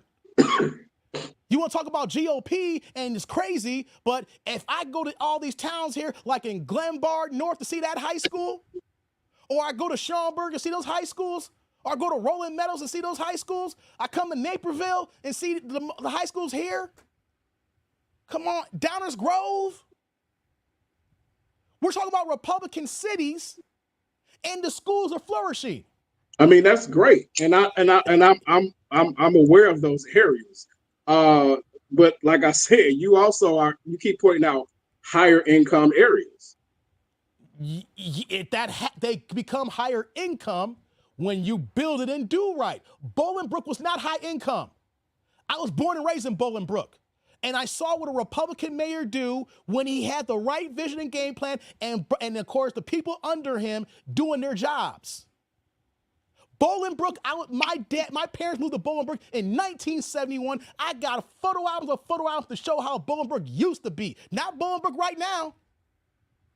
Bolingbrook was so desolate and empty, they had to go to Lamont to go to a bank. There was no banks in Bolingbrook. You had to go to Lamont. I was going out to Bolingbrook in around 98 to 2000. I graduated in 98, man. That's 30 years late. And I'm talking 71 when my parents came here. I was born in 80. Well, we weren't born. I seen the genesis of Bolingbrook from where it is to where it is now, where it was to where it is now. No, what I'm saying is when I was going out there, because I know people out there, it was a nice area at that time. Nope. Only one side of town was nice. Then when the projects came down in Chicago South Side, they allowed all the niggas and all the Section 8 to come to Bolingbrook, and they migrated to the east side of Bolingbrook town. And so literally when you had an okay town, and then you let all the degenerates, because they wanted to take back Chicago, and when that came in, the east side of Bolingbrook became nothing but crime and Little Mexico. I don't know. Maybe I was on the good side. So what the side of town that you probably saw was the west side of town. Now, it has cleaned up a little bit now, but it's still Little Mexico as far as that, because the Mexicans have come and taken those prices, housing prices, because on that side of town, the housing market dropped considerably here. That allowed Mexicans to come in to buy those properties, which turned that whole side of the east side of Bolingbrook, Little Mexico, I call it now. The west side of Bolingbrook is affluent, and that's when you see the $500,000 to $1 million homes. Yeah, that's what corporate headquarters are. But no, that was after the fact. That's after the fact. After they had to clean out the towers, letting all these people in Section 8, and then he made a clear point of interest on the west side of town. He said no Section 8 could be rented on the west side of town at one point. there was no Section 8 rentals on the west side of town. I don't know about that because it wasn't my area. I went out there. I had a girlfriend out there. She went to once again, I'm just gonna tell you about what you don't know and what I know. Okay. Because when he was revitalizing Bolingbrook before he retired and got out of office and saw how the things change happened, and then it's like then the house market started to pick up. We're gonna focus on the west side of town. We're gonna have these home builders come here. We're gonna have these corporations west side of town come here. We're gonna make them pay taxes so my constituents ain't paying taxes. And then when that happened, you was able to build these homes because people had more money to buy. And then when the west side of town came up, then you start kicking out the Section 8s on the east side of town, and you allow the Mexicans to have little Mexico on the east side of Bolingbrook. It was about a 10 to 15 year plan once the projects went down. But now Bolingbrook's a lot better now. But it was not the town you see today. And why? Because you have a smart man in place who saw a vision, had a pit stop because of the crap that was happening. But then once he cleaned that up, and you see Bolingbrook now with $1 million homes. I never thought I'd see the day that Bolingbrook had $1 million homes. My dad bought the house I was raised in for $42,000, man. That house, he sold it for $300,000, and now finally the house went up in market, and that's what it's worth $350,000. $42,000 to $350,000 now. We're never going backwards on that, of course. Never be that low, but still. Republican cities shows us examples. You say it's crazy. Well, here's the thing. I'll even give you some. You may say, hey, he's a city, it's a sample size. But you know what, though? We got decades of sample size, and they're doing well. And there are so it can't be crazy. If they can do it on a smaller level, then why can't it happen on a bigger level for the entire state when many cities or counties or unincorporated areas is winning? That's not for me to answer. You can't answer it because I need you to go do some homework, and then you can come back and holler at me. And then I don't need to do homework. But here's the thing. And then when you do your homework, you can prove me wrong. More power to you. I ain't gonna cry. Right? If you could prove a brother wrong. One thing I know is I'm giving you information to say, go do this and try to prove me wrong. Well, like I said, you can look at certain cities in Illinois, fine. There are certain cities in Illinois that are Democratic run with mayors that are Democrats that are doing well. But we can also look. Okay. If you're gonna say that, give me an example. I gave you multiple cities. So if you're gonna make that example, give me them cities. I think Flossmoor and Homewood are doing well. You got Homewood Flossmoor's Democrat mayor? Yeah. Are we sure? I'm pretty sure. Not pretty sure. I need a confidence here. I will put my money on it. Okay. Just want to make sure. Okay, I'll give you that. But you gave me one. I gave you like 10 towns. I gave you two. I gave you Flossmoor and Homewood. That's basically, they share the same high school. So it's like one town. It's two different Nah, don't do so. I gave you 10 individual cities that are not even connected. It's two separate towns. Homewood Flossmoor share the same damn high school, dog. It's two different towns. Give me more. See what I do here? No, have you noticed this conversation? I don't give just one because in my line of work, we gotta cite 2 or 3 sources or information for us to do what we got to do here. I don't have a whole lot of cities off the top of my head. But then that means that you cannot have a true argument to stand on in the debate. If you are not prepared, if I'm able to give you examples and you can't give me examples, then you can't debate me on this until you do the homework. I can go grab them on the phone and look and Google other cities. See, we're having a conversation about this, but I already know. You got to go and look for it. No, you don't know this. No, I'm prepared for this here. No, you don't. And you don't. No, I don't. Wait, I don't know. Wait, no, I don't. What are you talking about? And you don't address the national level. The national level is you keep saying it's crazy for Republicans to have the flip a state. And I'm giving you examples of the individual cities who are run by Republicans and thriving and doing well, and the cities are doing well. In the Democratic state. And then in the example I'm saying is, if all these cities can do it here, then why can't it be on a larger scale? And all you keep saying is it's crazy. When it's actually happening. You saying it as a hypothetical, and I'm giving you these cities are not hypotheticals. You just don't want to admit to it. Okay. You are saying that you are so informed And I'm telling you that on a national level, all of the states that are at the bottom for those areas that I mentioned to you earlier are Republican-ran states. And you're talking, we're not going to compare Alabama, Mississippi, Louisiana states with us here. We're not doing that. The poorest states, and you want to use that as the example here. They've been poor since they've been before poor. And they've been Republicans since they've been Republicans. So you're making my point. No, I'm not making your point because you're using the extreme with the lower than and lower than. Give me the states. No. How about this here then? Give me states that have the highest Republican rule that are doing well. Give me those states. Don't give me the lowest. Don't give me the extreme low. No, you would need to give me the high ones. No. You brought that up there. You keep saying these Republicans. No, you're for the Republicans, so you yes, would need to give me the higher ones. No, you keep saying they're the lowest ones. I need you to give me examples. Because they are. It's Mississippi and Alabama. It's not opinion. It's not ignorance. It's Mississippi. You're talking about Mississippi. Yeah, and I got something for you too. Illinois is run by blue. What the fuck's happening here? California's run by blue. What the fuck's happening there? New York's run by New York's run. I'm in New York all the time. What's going on in New York? And that's run blue. They're donor states. No. I don't hear about donor states. What's going on in New York? Answer the question, dog. What, you talking about immigration? Everything. It's a blue state. Okay, I don't know where you're going. What's going on? What are you saying? Now we're gonna act like this here. You're gonna say that the lowest Republican states are degenerate, right? And I'm saying that the top blue states are degenerate as well. Degenerate in what way? You really want to go over California? I listed education and income to you.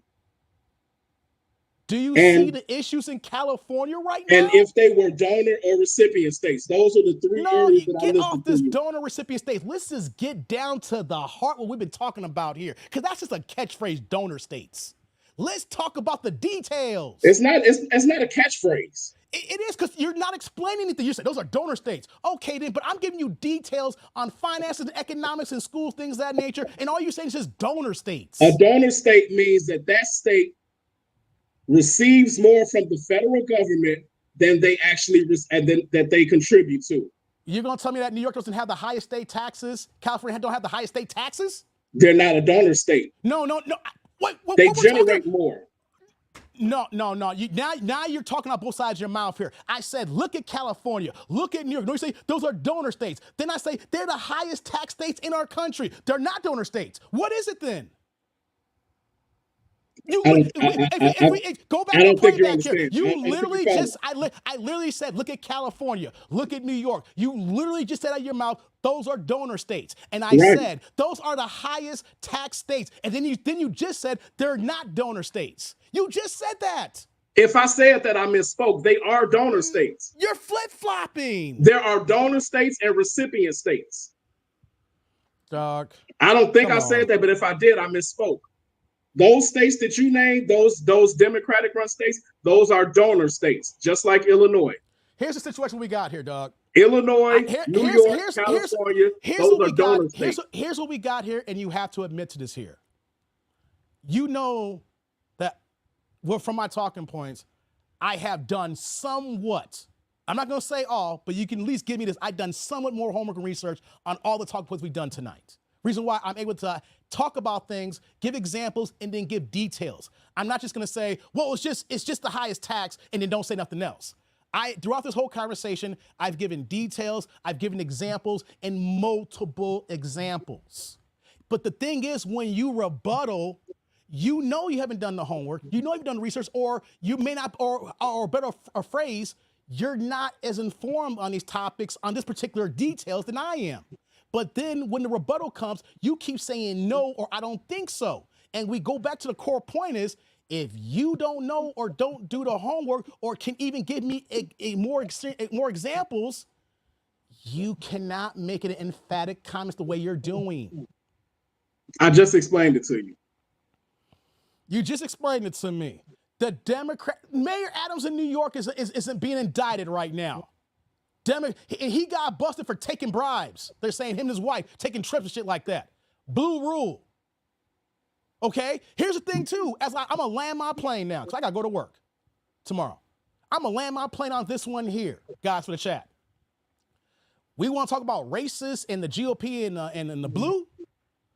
Let's make this hardcore point that I love making here. The Central Park Five, where Trump, they say he pulled out an ad and said he wanted them executed, give him the death penalty. And everybody's saying Trump, everybody want to hold Trump accountable for his words, right? For Central Park Five. They want to make it seem like Trump is the one who put the Central Park Five in jail. But this was happening in New York. The DA was a Democrat. The judge was a Democrat. The mayor.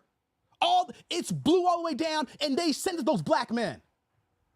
Did they get out eventually? Yes. Across the board throughout that trial, who's involved, we're all Democrats. And we're all blaming the man who's a private citizen, who had no control and power, who's just a real estate dude in New York during that time. We all want to go in and you could say the statements that he was saying, man, he wanted them gone. Everybody felt that way. That's the reason why they got convicted. It's interesting that you bring him up because let me finish here. Let me finish here. No, it doesn't matter. You know why? He wasn't in power. He wasn't in political office. I never made that argument. You brought that up. The point we keep going back to is you keep thinking it's crazy to go red, and I keep giving you examples of blue fucking us over. The Central Park Five was fucked over by Democrats, not Republicans. Democrats. Okay. And innocent people go to jail all the time in blue and red states. No, that's moving the goalpost because we're talking about Republicans and Democrats, and I'm giving you example over example that Democrats are racist and been fucking over black people. And they have always been. The KKK started the Democratic Party. You think they're not going to be racist no more? The Democratic Party was birthed under the KKK. And that was a political switch. It doesn't matter. Do you think the racist KKK members just go away? No, they're still in the KKK. They're still in the Democratic Party. And who do you think they voted for today? Richard Spencer Richard Spencer put his cash down for Kamala Harris. We have so many white supremacists who are supporting Kamala Harris this election here. Do this here. Google white supremacists supporting Kamala Harris. You're going to see a lengthy list that came out publicly. So when we talk about racists, we got racists openly endorsing Kamala Harris. I can keep, every time that we bring up a different topic, I'll give you examples. I don't gotta make up nothing. I'll give you an example, and then you can go look it up. It's like, damn, that's actually true. Or because you called Kamala a racist earlier, right? I said, nope, you're doing a Democrat show here. I said that it is white supremacy and blackface, which means she's a puppet. She's going to do what the white supremacist daddies tell her to do. Just like Barack Obama didn't do anything for 8 years when police were wiping us out and we had the protests because he was being a puppet and doing what just keep the regular ball rolling. White supremacy and blackface. But Joe Biden's a racist. And that's why everyone has the right to choose who they vote for. Yes, but the things you're saying, you haven't substantiated your argument. I believe that you are. You can't just say it's crazy, and then you don't. And I give you examples, I give you details, and then I tell you, prove me wrong if I'm wrong. Then I don't give one example and then it's the end all be all. I've given you examples. And no, you haven't. Nothing makes sense to you, so that's cool. Nothing makes sense. No, you can't stand your argument because you can't prove it. How many times I said no? You're saying that. How many times have I told you? How many times have I asked you? Do you know? No, I don't know. And I keep saying ignorance. And then what did I say? I didn't know. I'm not going over that. It's been a long conversation because the playback's here. The chat sees it. How many times have I said you're ignorant on that point and you can't make a comment on that point until you do the homework? You saying that I'm ignorant does not mean that that's true. That's your opinion. What does ignorant mean? Ignorance is a lack of knowledge. Right. And if you don't have the knowledge and you haven't made comment on certain things I told you about, you are ignorant of the argument. And you have ignored certain things that I've said I have not. I've and that's answered the fine. question. No.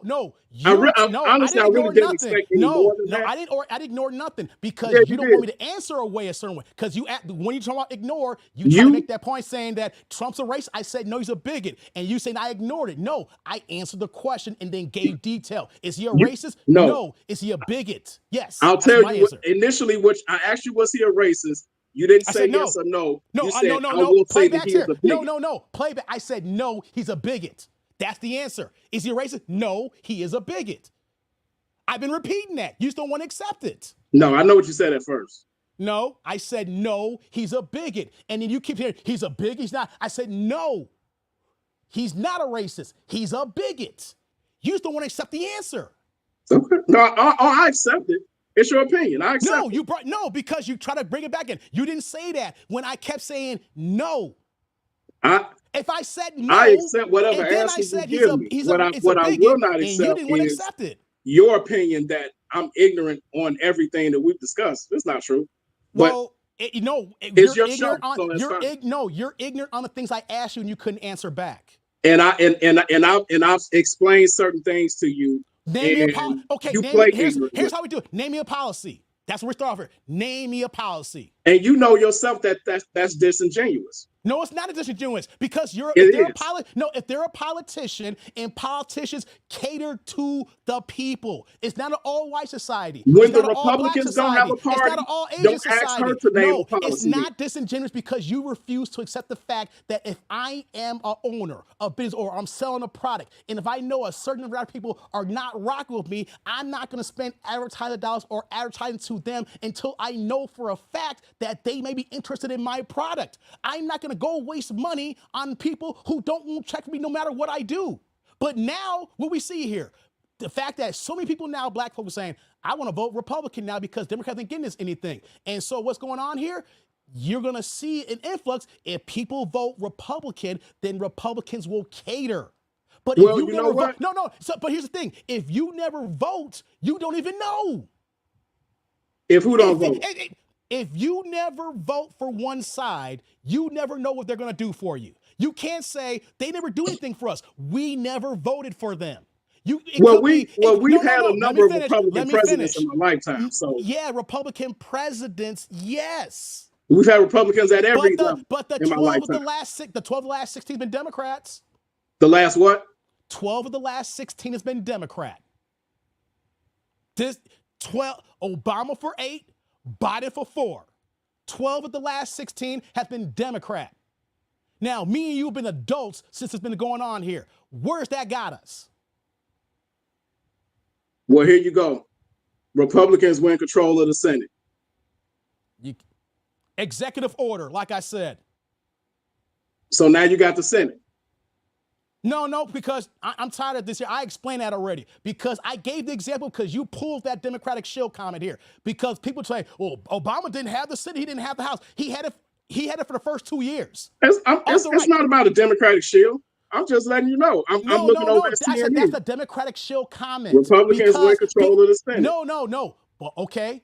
They had the House, the Senate, and the presidency for the first 2 years of Obama's office. And I had people keep telling me they only had it for 4 months. 2 years. Okay, what about right now then, where they have the Senate and the president, but not the House? They have 2 or 3. Two out of 3. They have 2 or 3. So we can't say, no, we got to get out of this conversation for you and me sake saying that the House is run by Democrats or Republicans or vice versa here. A president can make an executive order and get something done when he wants to. I wasn't making that point. But that's what you insinuated. I was just informing you. And you know what though? You want to because someone says I'm voting Republican because the Democrats have done XYZ for 60 years. And the only thing you can keep saying is that's crazy. That's not all I said, but okay. I'm supposed to for 60 years, 0 policies. But it's crazy to look at another option. 0 policies in 60 years, but it's crazy to even look at other options. I'll tell you why it's crazy. It would be a different story if Trump or whatever Republican candidate came out with policy in this cycle, in this election. If Trump came out in XYZ, and as you put it, a policy for Black Americans, he doesn't have that. You know what, though? No, I got something for you then, too. Because he wasn't reelected in 2020. What did Ice Cube, do you remember what Ice Cube, this is the last point, Tribe. I got to let this guy go. In 2020, what did Ice Cube, do you remember what Ice Cube did in 2020? What? I got something for you as far as black policy. It almost slipped my mind. I can't believe I forgot this here. This is going to be my checkmate here. In 2020, what did Ice Cube do? Do you remember what Ice Cube tried to do? He brought up that, what was it, the platinum plan or the gold, the plan for Black America. Yeah. And what did Ice Cube do? He went to the Democrats, the Biden and Harris administration, and they said, we're not looking into this until after the election. Well, after the election happened, it's been 3.5, 4 years now. They still haven't called Ice Cube. And didn't he take it to Trump? No. The Trump administration came and said, we will work with you, Ice Cube, but Trump didn't win. Why didn't he do it? Why didn't he put it in before the next cycle? You couldn't put up an end because he came in during, like it's November right now. How are you going to do an agenda where it's going to take months to roll out when you're coming out of office in a month? You can't roll in a new program when you're leaving. So if Trump wins tonight, you're going to get that plan, right? I don't know, because have you talked to Ice Cube? That's not even a gotcha. You got to talk to Ice Cube. But 4 years ago? Trump already got the plan from him. No, it doesn't work that way. 4 years ago, Trump listened to Ice Cube. He just didn't win. The Biden-Harris administration said after the election, and they still ain't called that man yet. So if we want to talk about that here, at least Trump listened to us. He just didn't win. So if Trump wins tonight, you should get your Ice Cube plan. Well, I would hope that here's the thing, though. It's not even a gotcha. I hope that if Trump wins, then Ice Cube calls Trump, and then they get the ball rolling in the next 4 years. Because he's got to be in office to get it done. He can't do nothing right now. So when Ice Cube came out, and here's what happened. Black folks ripped him a new one. He was talking to black women, and black women just gripped him a whole new one. And Ice Cube's like, we walk away from this here because black folks don't know what the hell they want. But Trump, and you pull Ice Cube interviews, Trump listened to him. He just didn't win.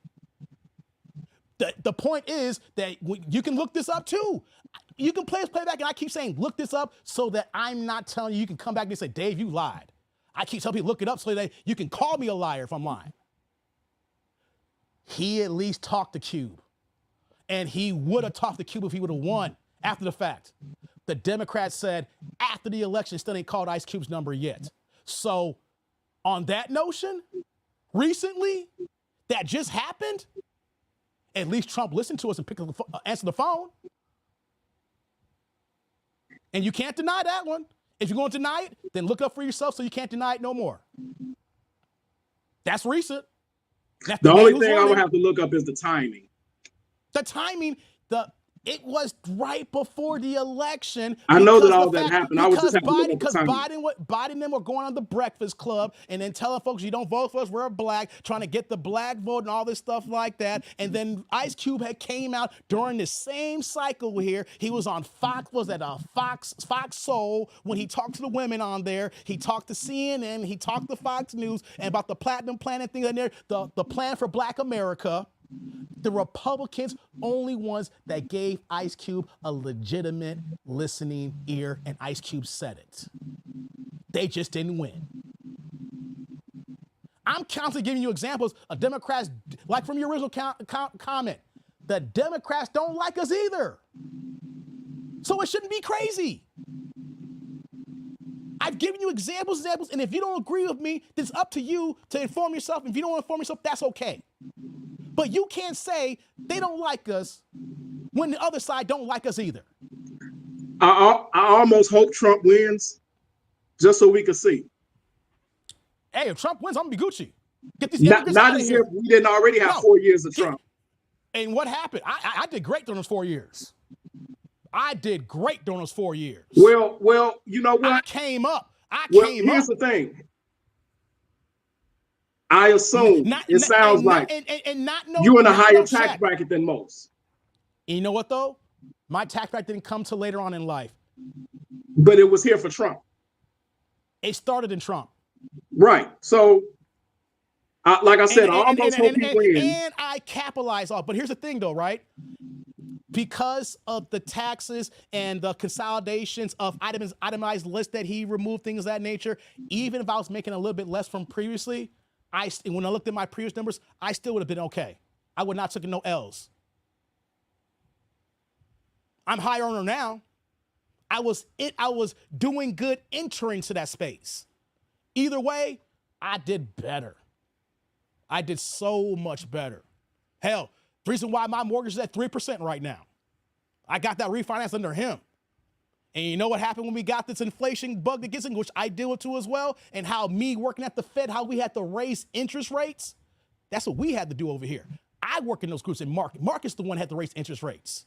We're the ones that deal with that here. Seeing all the things that Biden and Harris were doing while we're working, because we are an apolitical organization.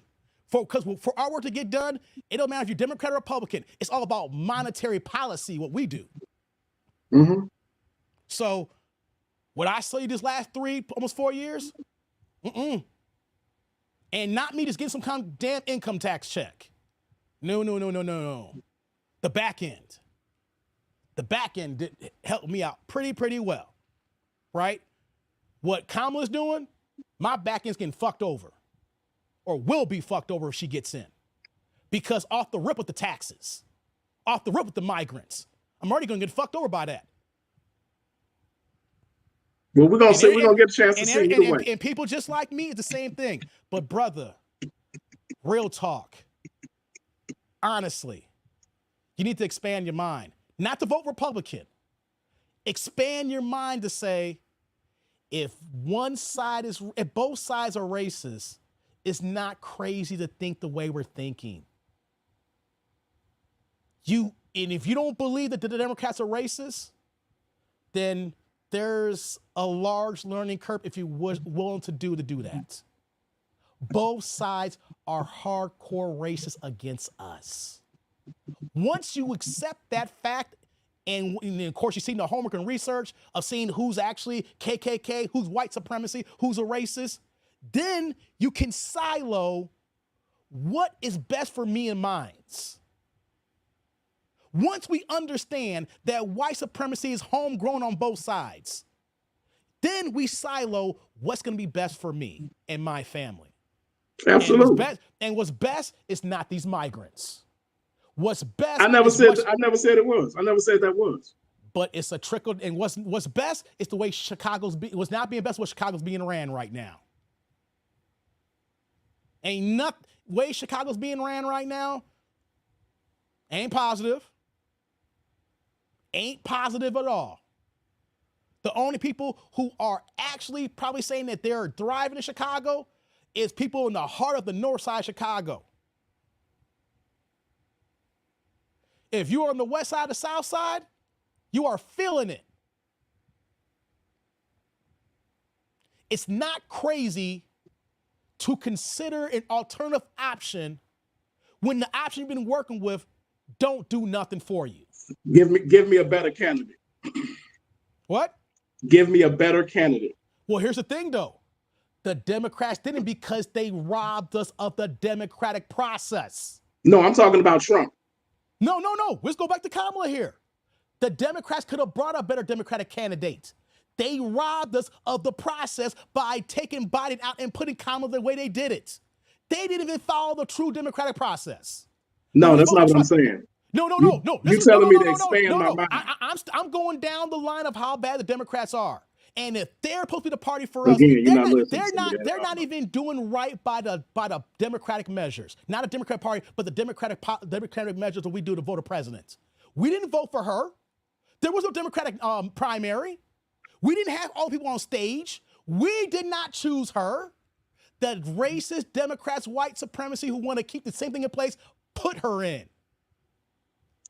There was no primary. The Democrats did that. They evaded the regular election process. But it's crazy to look at other options. Crazy for me. Gotta go, man. Gotta go. And you know what, though? Just everything I said here, I'm not going to say I told you so on anything like that. I just tell people everything I say, fact check me. And we have a live recording here to fact check me. Because I constantly kept giving detail after details. This is what I do, right? If this was a Saturday, I would have gone ham. This is Tuesday night. Fact check me. I want people to fact check me. If I'm wrong, I will be willing to say, you got me on this one. I got to get some humble pie and I apologize. But one thing for sure is I know a couple of things.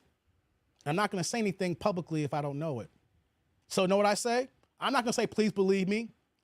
Fact check me. And if you don't fact check me, you can't say I don't know what I'm talking about. That's what people don't do. Fact check them. So you can say I'm crazy for thinking that way. Fact check me then. Look it up and then call me a liar. But if you don't know the information, you can't say I'm crazy. You can't say I'm crazy to even think that. Because we're gonna go. If you want to vote Republican, that's fine. But it's not crazy though. Because that's fine. It's not. But you know what though? By you saying it's crazy shows me that you have a wall up and then you don't have an open mind or open pair view. Because one thing about me is I will listen to a racist. Even if I don't like him. You know why? Because he's going to tell me the truth because he don't like me. I will listen to a racist. Hey, you don't like me, I don't like you from that standpoint here. Okay, let's talk here.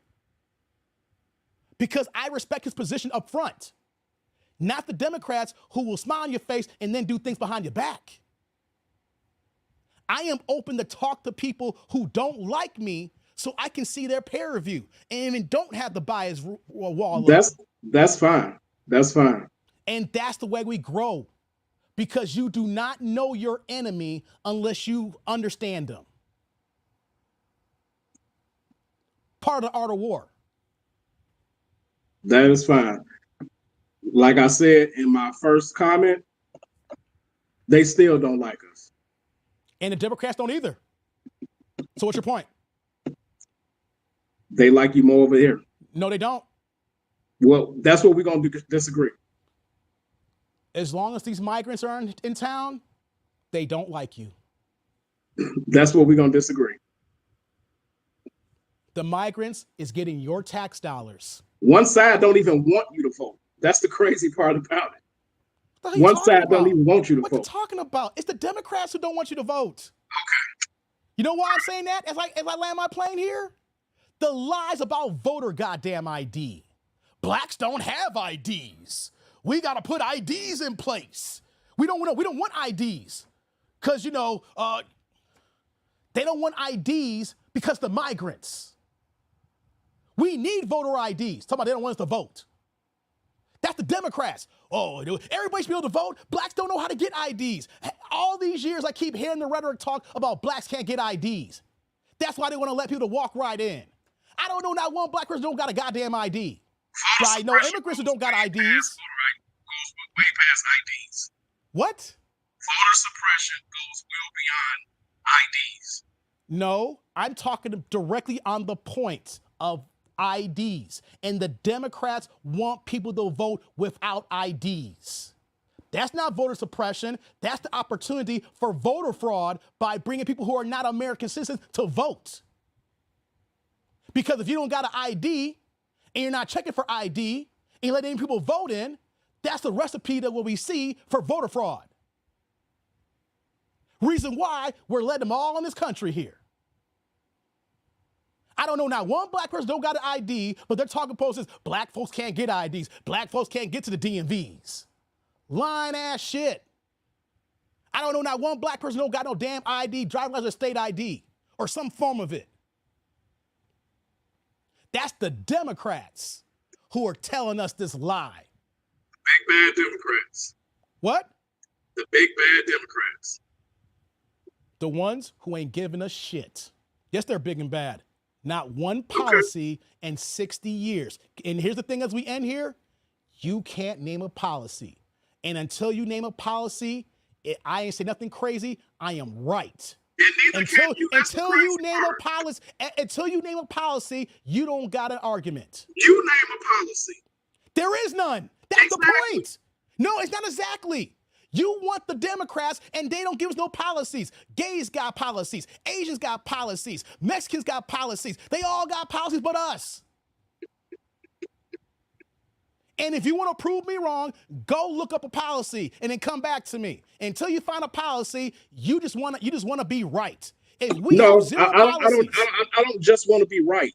Name what you're a saying policy. makes no sense. We are black people paying taxes, and other groups get policies. Name one policy now. Shut the fuck up. You can't. That's the thing.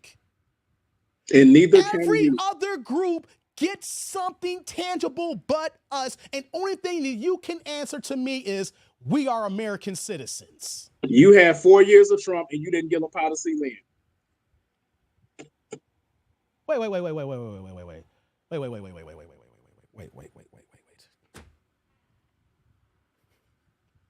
How many black folks voted for Trump in 2020? I don't know. You had 4 years of Trump. No. I'm standing on my argument. If you have a political base, you cater to that base. Oh yeah. Let me finish. If you have a base who voted you in, your obligation is to give the people who voted for you their opportunities that they voted you in for. We didn't vote Trump in. So you know what Trump's going to do? I'm going to take care of the people who got me in. That's the way the Democrats are supposed to treat us. Okay. But so what's the threshold? Once he hits 30%? No, 20. 20? 20 he wins. Oh, no, not for a win. What's the threshold for him to give a fuck about us, to give us a policy that you want? How much of the black vote does he need to give a shit about us? I can't answer that question. No. Oh my God. Nope. No, I can't answer that question. Oh my God. No, don't. Oh my God. No, I'm going to answer. No, I can't answer that question because there are items on the docket that are important that I said here. Because his first action that what he says he's going to do is immigration. We got to focus on his words first. His words become actions, and then we go from there. And once he's in, we have our coalitions that's able to go to the White House like an Angela Stanton King. When I did you weren't here when I was reacting to her video. We was talking to punk ass Pierre, who Angela Stanton King, who was in jail, who was pardoned by Trump, and has been able to get executive orders and get other black people out of jail. Once the man is in office, we get the people in place who have a relationship with him to get the job done. When he was in office, look up Angela Stanton King and what she did. When I was doing the reaction today, she was talking about her and Kim Kardashian were getting black folks out of jail.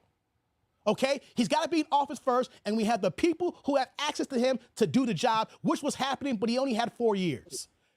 But remember this though, Ice Cube came in and would have talked to him, but he didn't win. So it ain't no, oh my God, he's got to get in. And then once he gets in, he already got actions where he said, I'm going to do X, Y, and Z. So you know what we're going to do? We got to hold him to that here. You said immigration, you're saying mass deportation, you're going to do this here and this, that here. You got to do that here first. But we don't have a coalition in place right now to talk to him because he's not in office. Once he's in office in January, if he wins, because I'm not going to say win, if or when, depending on circumstance. He got to carry out his plan, and then while he's in office, then he will hear it out. Because one thing you've noticed when he was in office for 4 years, when blacks came into office, he listened to them. He gave them an ear. You may say, oh, these are the coons who are coming in and whatever it is. But when they came in and they asked for something, they got it. We want to say that Biden and Harris gave HBCUs money. Well, you know what, though? We went in there and also asked for HBCU money, and Trump gave that before. He gave HBCU money before Biden and Harris because they was in there before. When black folks have his ear, he does give favor. If you don't believe me, pull up Angela Stanton King then. I'll give you another name to look up. Or go to the beginning of this live stream here when I reacted to her video talking to Pierre. Look up Angela Stanton King and what she got done when she had President Trump's ear. She got a gang of Negroes out of jail. Pardoned. And she got pardoned too. Trump let her out. So we're going to talk about what's Trump going to do. Well, when he's in office, at least he gave blacks the ear and he did do some things. Since these 3.5 years, the blacks ain't had no ear for Biden or Harris. Biden don't know who the hell he is. And Kamala talking about she washing greens in damn bathtub. Nasty ass. Katie talking about she's black when she's Irish and Irish slave masters and East Indian. Why does she have to be black? Because she claimed black. Ain't why she be. You claim something, you better be of that. Everything that I've seen of her, she claims exactly what she is. East Asian, nope. Is it? That's a lie. Then you ain't, like I said, do some more homework. I know. I've never seen anything. No, you haven't, obviously, because if I'm going to give you information to say to go at it, you're like, I never seen anything. Well, I'm telling you to go look that up. Everything I tell you to look up, and I give you details. Okay. You can't say, I said just one line and believe me. I give you details and I tell you, fact check me. I stand on that. And you want to know something? I had a conversation with my other family members who are black. When I say fact check me and talk the way I do, it seems like people get triggered. How can you feel this way? Because mentally we looked at the GOP party as the party of oppression for us. When you become adult, it's not black and white anymore. Fact check me. It ain't just when I'm saying one line and being broad. I've given you details and examples, and I say, fact check me. And if no one fact checks me, then you didn't want to, and you want to choose to live in your own thoughts. There is multiple ways of thinking than the Democratic plantation. The Democratic plantation. I love when I hear that. The Democratic plantation. Yeah, because we're stuck on it. We're mentally enslaved to them. We're voting for them just because. We allow them to talk to us just because. Hillary Clinton was caping to us talking about, I keep hot sauce in my bag. What kind of bullshit is that, thinking that what black folks like that shit? I don't give a shit when people talk like that. I don't care if you don't give a shit. See, here's the thing though, what you're missing the point. Even though you don't like it, that's what the Democrats do to us. They talk down to us because they know they have access to our spaces and they talk down to us. I hope you get your 4 years of Trump. And I hope he gives you every. Well, here's the thing here. I got that the first time. That's not like a threat, thinking it's going to go bad. We got that the first time. People forget that he was in office for 4 years and we did pretty good. The only problem was that people didn't like the way he was talking. That's not true, but okay. That's not true? That's the only issue people have with him is the way he talks. People are told, please, hate the way he talks. That's the only issue people have with him? No, it wasn't the only. I didn't That's say what you only. just said. No, I did not. I said people got the tone police because they don't. I didn't say only. I said they don't like the way he speaks. I didn't say only. We had 4 years of it. And it worked. You think it worked because it worked out for you financially? No. Did we have wars in those 4 years? Did we have any new wars in those 4 years? No. We had no new wars in 4 years. Those other countries, whether how you feel about Trump or not, they feared crossing him. The one example, when he was talking to one of the leaders in Iran, and they were going back and forth with translators, and Trump had something ready for dude and pulled up some information, and the translator, he said, what is this? He said, this is your house. You do something, and I'm bombing that shit. Trump said that in front of reporters. And you want to know something? Iran didn't do a goddamn thing. Them niggas were shook. You never seen no president do that. He'd come out and do the things that we want our presidents to do. Show force when force needs to be showed so they don't even attempt to do something to us. As soon as Harris and Biden were in office and then Kamala Harris went to see Putin, man, they went and invaded Ukraine a week later. They looked at Biden and Harris as weak and knew they weren't going to do nothing and went in and invaded there, and we were spending our taxpayers helping Ukraine. None of these cats even pulled that crap under Trump. You know why? Because they're afraid of mutual destruction. Because they know that if you cross us with Trump in line, Trump's going to bomb, then they have to come back at us, and no one's mutual destruction. So you know what they said? We backing off. That's a fact. In fact, no new wars in those 4 years, dog. Look what we're doing here. Dealing with Ukraine, dealing with Israel and Palestine. We're paying for that. We're co-signing Israel. That's our tax dollars. You're okay with that? You're okay with Israel? Basically, Palestine's not going to be even going to be an area in about 2 or 3 years. What I know is that our tax dollars has always went overseas, Republican or Democrat. But they went even more to wars that we didn't sign up for recently. Did you? I didn't sign up for the Ukraine war, and Trump was going to sign for that Ukraine war. Trump will let Russia do that shit. Know why? Because Ukraine's not even in the UN. Ukraine is not even an ally. Did you know that? We want to give them the ally title, but they weren't even involved in the UN yet. They're not officially a part of it there. That's just us sticking our nose in other countries' business again because we don't like Russia. We would not have been spending billions of dollars in Ukraine if Trump was in office. Let Putin go on in. Germany can handle Russia. Germany got the firepower to handle Russia because Russia ain't even trying to attack Germany. They know what's going on between the two. But you know what happened? They went ahead and tried to invade Ukraine right a week after the fact there. No new wars in those 4 years. Because you know why? They knew they was going to lose. They're going to be in a dog fucking fight and have to spend resources in their military to fight the U.S. Fact check that. Fact check that. The thing about a guy like Trump and a weak person like Biden and Harris, these other countries are trying us. We got to have somebody in place that when it comes to foreign policy, hey, mutual destruction. We don't want that work. All right, let's start talking here. Come to Biden and Harris, we know they ain't going to do shit. Let's go on in, boys. Okay. And what's Israel doing? Ain't no okay. What's Israel doing? Go on in, boys. Take them out. What did Russia do? Go on in. I mean, Russia's losing right now because they got a bad military and bad planning, but still, it didn't stop them. Go on in, boys. U.S. ain't going to do nothing.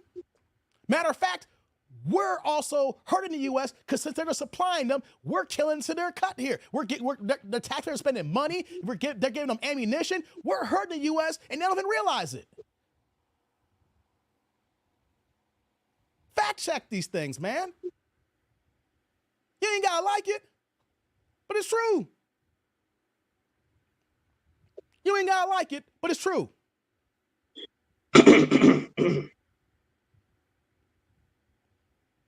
You might get your chance. It's not about chance. We've already had it. It's not like 2016 when we didn't know what Trump was going to do. We know exactly what Trump's going to do when he gets back in. What's that? Immigration deportation and going to try to do the policy that he wanted to do when he was in office before the 4 years ended. What policy? We're not going to raise taxes. We're not going to raise taxes. That's not going to happen. If anything, he's going to extend those tax cuts, which the highest Biden-Harris campaign want to remove. He's going to extend those tax cuts. They will be removed if Kamala is elected. Tax cuts for who? It benefits everybody. Here's what I'm going to answer this question. When Trump had his tax cut when he was in office, everybody got a tax cut. But here's the thing that people miss. If you don't make any money, you don't get a bigger tax cut. So if you make $45,000 a year, you're not going to have a bigger tax cut than the person who makes $70,000 a year because he's paying more in.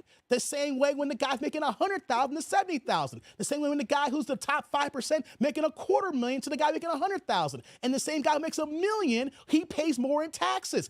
Everybody received the tax cut. The thing is that people fail to understand is if you put less in, you get less back.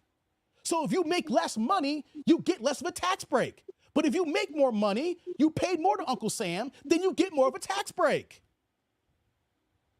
We all got a tax break. But if you make less money, that's on you for not getting a bigger tax break.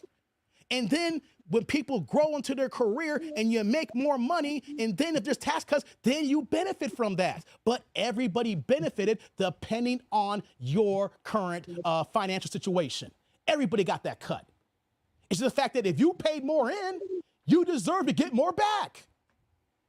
If the top 1% is covering almost the top 1% covers 94% of the taxes in this country.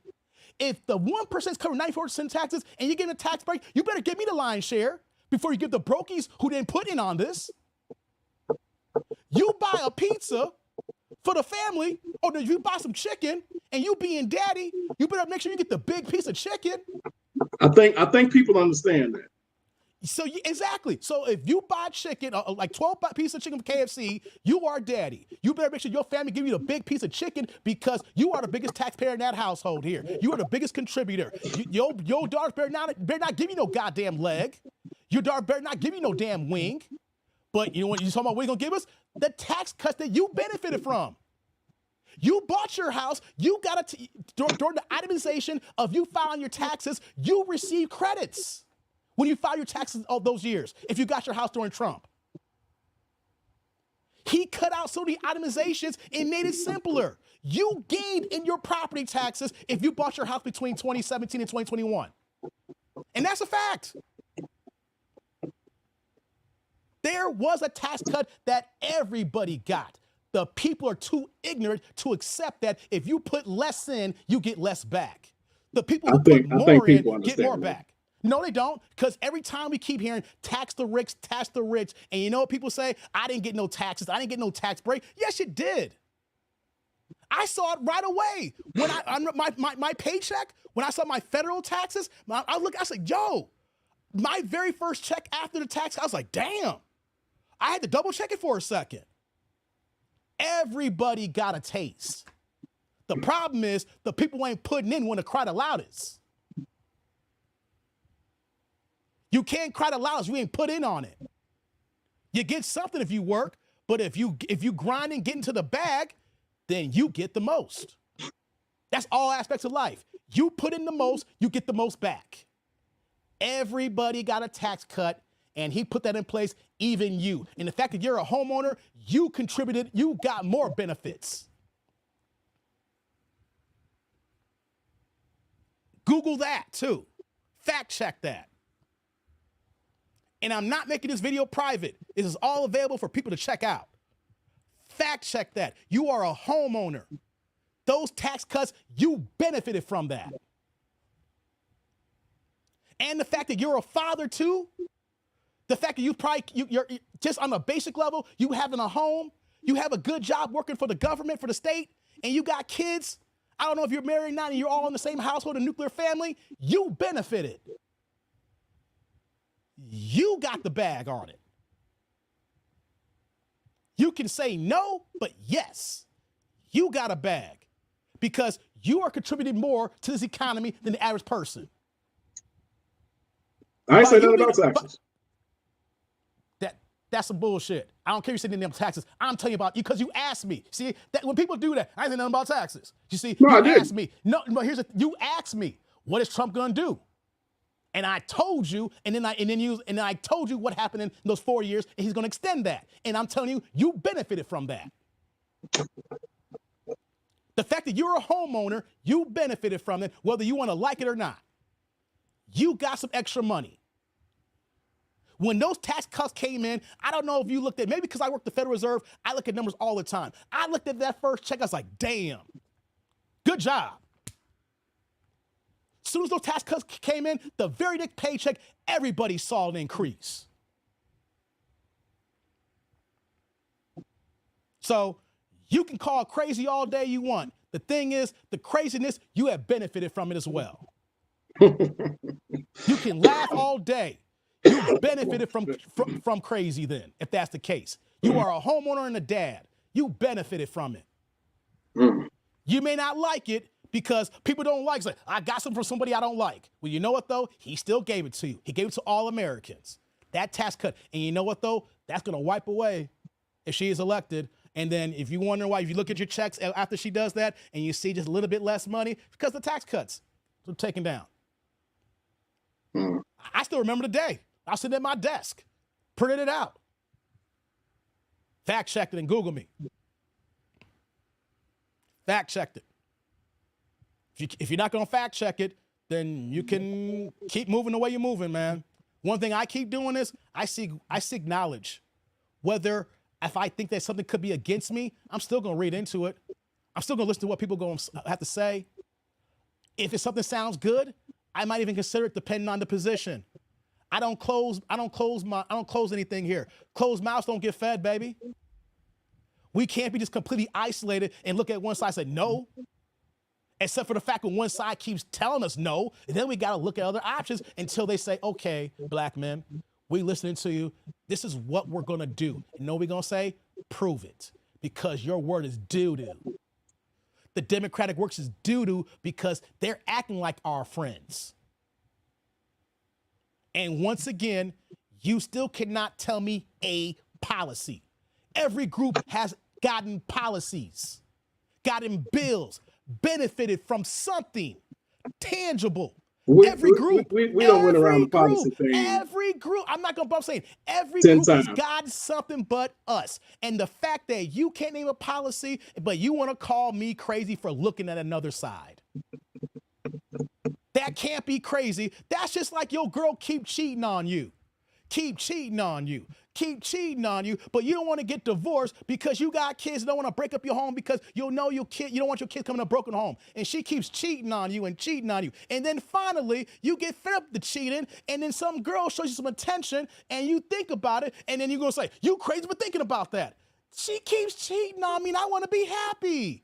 Can I at least listen to what this girl gonna say here? She might have some moral fiber in her that's gonna be faithful to me. Can I consider that? I'm tired of you cheating on me. I'm tired of you whipping my ass. I don't get no dinner on the table. You don't buy me nothing. You don't make me feel good. If we're using the analogy of a relationship, at least this girl's trying to tell me some good things here, and I might gotta consider that. That's the Democrats.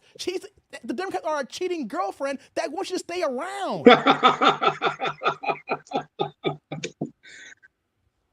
Okay. Okay. What? You don't know no friends who got they've been cheated on, and you wonder why they stay over? That's crazy. You've never had a friend or know somebody or associate that they are dating someone who someone's constantly cheating on them or disrespect them, not treat them right. And you'll just say, man, that's crazy why you stick with them. I love them. We got a family. Don't you want to be happy? I don't know. That's a great analogy. And the Democrats are the cheating girlfriend. And that's the Democrats for 60 years. We've been in bed with them. We gave them our heart, our mind, our soul, our vote, our confidence. But Native Americans has gotten reparations. Jews has got reparations. The Japanese has got reparations. Migrants are coming in and getting their full reparations, becoming citizens. We don't get no policies. They laugh in our faces. Chicago raising private sector, where folks can't afford private sector to stay in their own homes. And they keep saying, we're going to do right by you, but we're still suffering and still suffering. And then here's this new girl, the Republicans saying, what do you got to lose? I'm crazy for looking at that? No. It's having a moment of clarity to say, I need to reassess my situation to see if I want to stay in the same messed up circumstances. So right now, it's looking like Trump might win. Oh, well. All right, cool. If that holds. Thank God. Thank God. If that holds, then he got more than 10% of the black vote. More than 10%. So or people were ignoring the wave of black people who were not even voting at all either, because the Democrats can't win without the black vote. It's one thing if Trump gets 20%, but if enough black folks say, I'm checking the couch, then you ain't gonna win either. I don't think that's the case. What happened with Trump then when he won? He lost the popular vote, right? He did not get all. He lost the popular vote because we blacks voted for Hillary, men and women. But you want to know something?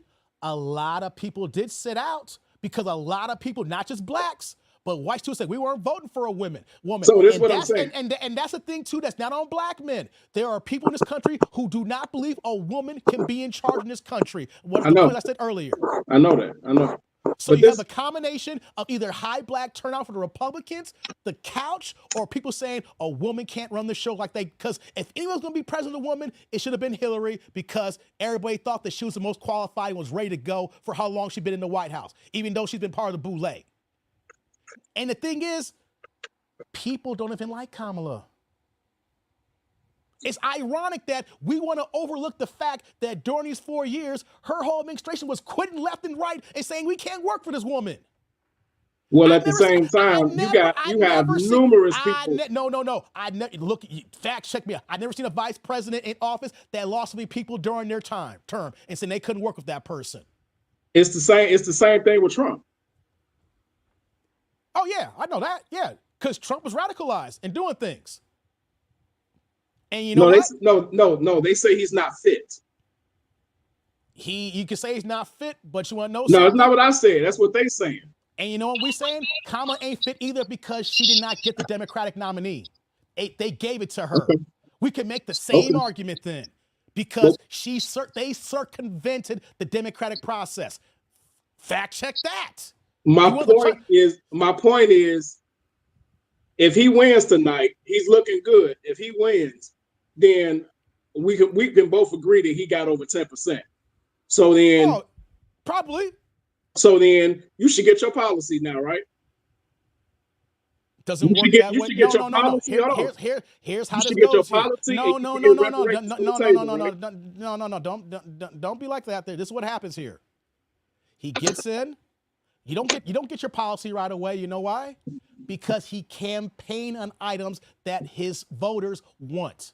So priority business is the top things that he campaigned on. But why he's working on that, we as blacks, the people who have access to them, which we know who they are because they had access to 4 years when he's in term and they talked about it, they're going to get right back into that play there and talk to him and then put things in play in motion. Just like the HBCUs got their money, right? Just like the tax cut just like Aniston got all those black people out of prison and stuff like that. Just like when Kim Kardashian got all people out of prison.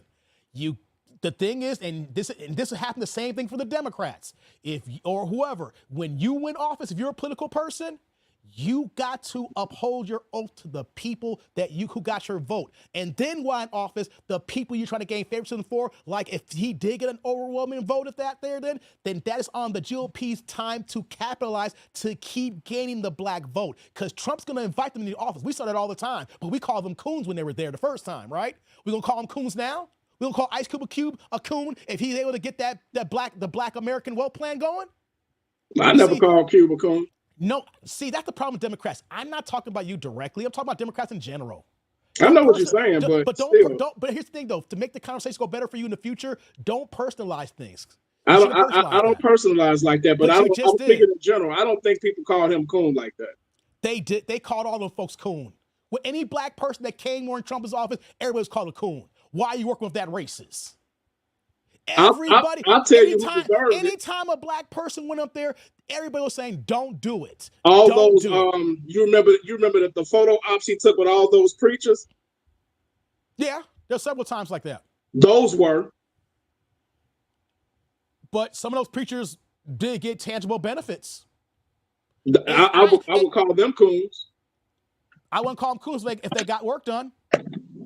If they got money for black people, they ain't coons. They're doing the work.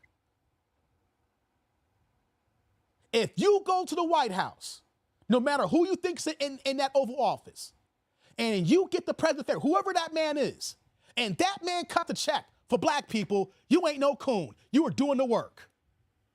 Okay. We got to stop that. If they didn't get nothing, you can call them a coon. What did they get? Everything on the sun. But if you get a check that benefits black people, you ain't cooning, you doing the work. Okay. Give me the check. Call me a coon, but if I can get a check that helps my people, you got to start somewhere. Call me a coon if Trump called me, if he got in office and say, "Hey, David, I need you to come in down and talk to me." And you can call me coon all day long. And if my ideas get this man to put some executive orders in, I'll be a coon that got money for my people. You got to start somewhere. Because you want to know something? If Kamala's in office, Tim Walz ain't giving me no ear. Tim Walz was to put tampons in boys' bathrooms across the country. That's where our country's headed to, putting tampons in men's bathrooms. Not men's, boys' high school bathrooms. Which the agenda is the alphabet community. We are not the agenda. The alphabets are the agenda, and the migrants are the agenda. So I want to be clear. Will you get any of your agendas this year? I mean, this term, if he wins? Deport these migrants? Hell fucking yeah. No, not you migrants. Said that? That's a policy. Yeah, that's a policy. Deportation. No. Deportation. That's a policy. No, the same standard that you want me to hold the Democrats to. A policy for black people. There is no. Here's the problem, though. You cannot ask that question because the policy for Democrats haven't given us anything. So there is no standing. Okay. So there's no measurable. No, because we ain't got nothing from them. I'm talking about from Trump if he wins. There's no measurable. There is because HPU funding, tax credit, and people getting out of jail. Okay. All right. Seems like the bar is pretty low for him and pretty high for Kamala. No, the bar is higher because the Democrats ain't even getting black folks out of jail. Who named black? The dude who got killed on death row a month and a half ago. The black man who's innocent. Tribe in the chat and replay gang. Pull that up a month ago. They could have pardoned that man. They let that man die. Trump pardoned and commuted a whole bunch of folks on death row. That's why I keep bringing up Kim Kardashian and Stanton King. We just had a black man who was innocent and we had the evidence and they still let that man die. I'm aware. I take a racist who is, if you want to call him a racist, I take the racist that's taking black men who are innocent off death row than the people who say they're not racist and letting them die. Okay. That ain't no low bar. You can't argue that one. You cannot argue that one. Trump had got more black folks out of jail, pardoned, or from states from execution than this Biden administration in the same 4 years. I would have to look into that. You go look at it. Look, you can say he's racist all you want, but he saved some black men and black women. I take that racist all day long, then the person smile on my face and then let that man get executed last month. You can't argue that one. I'll take, you know what though? Call me nigga then. Get my daddy out of jail. He's innocent. DNA evidence proved it. And they still let that man die. I'm aware. You're aware, but it's crazy to look at the man who commuted so many sentences and got people off death row. If you want to make that comparison on the difference between black people, he saved more black people than Biden and Harris. On just that one example alone. Yeah, that's one example. But I gave you one and you still ain't gave me nothing. I've given you more than one. I've been talking for hours to keep giving you examples, and since you don't know, I say fact-checked it. And I keep giving you more examples, hey, fact-checked it. You all over the place. And it's not all over the place. I say something, fact-checked it. I can go down the line and go point, fact-check me. All over the place is saying something and don't have any backing behind it.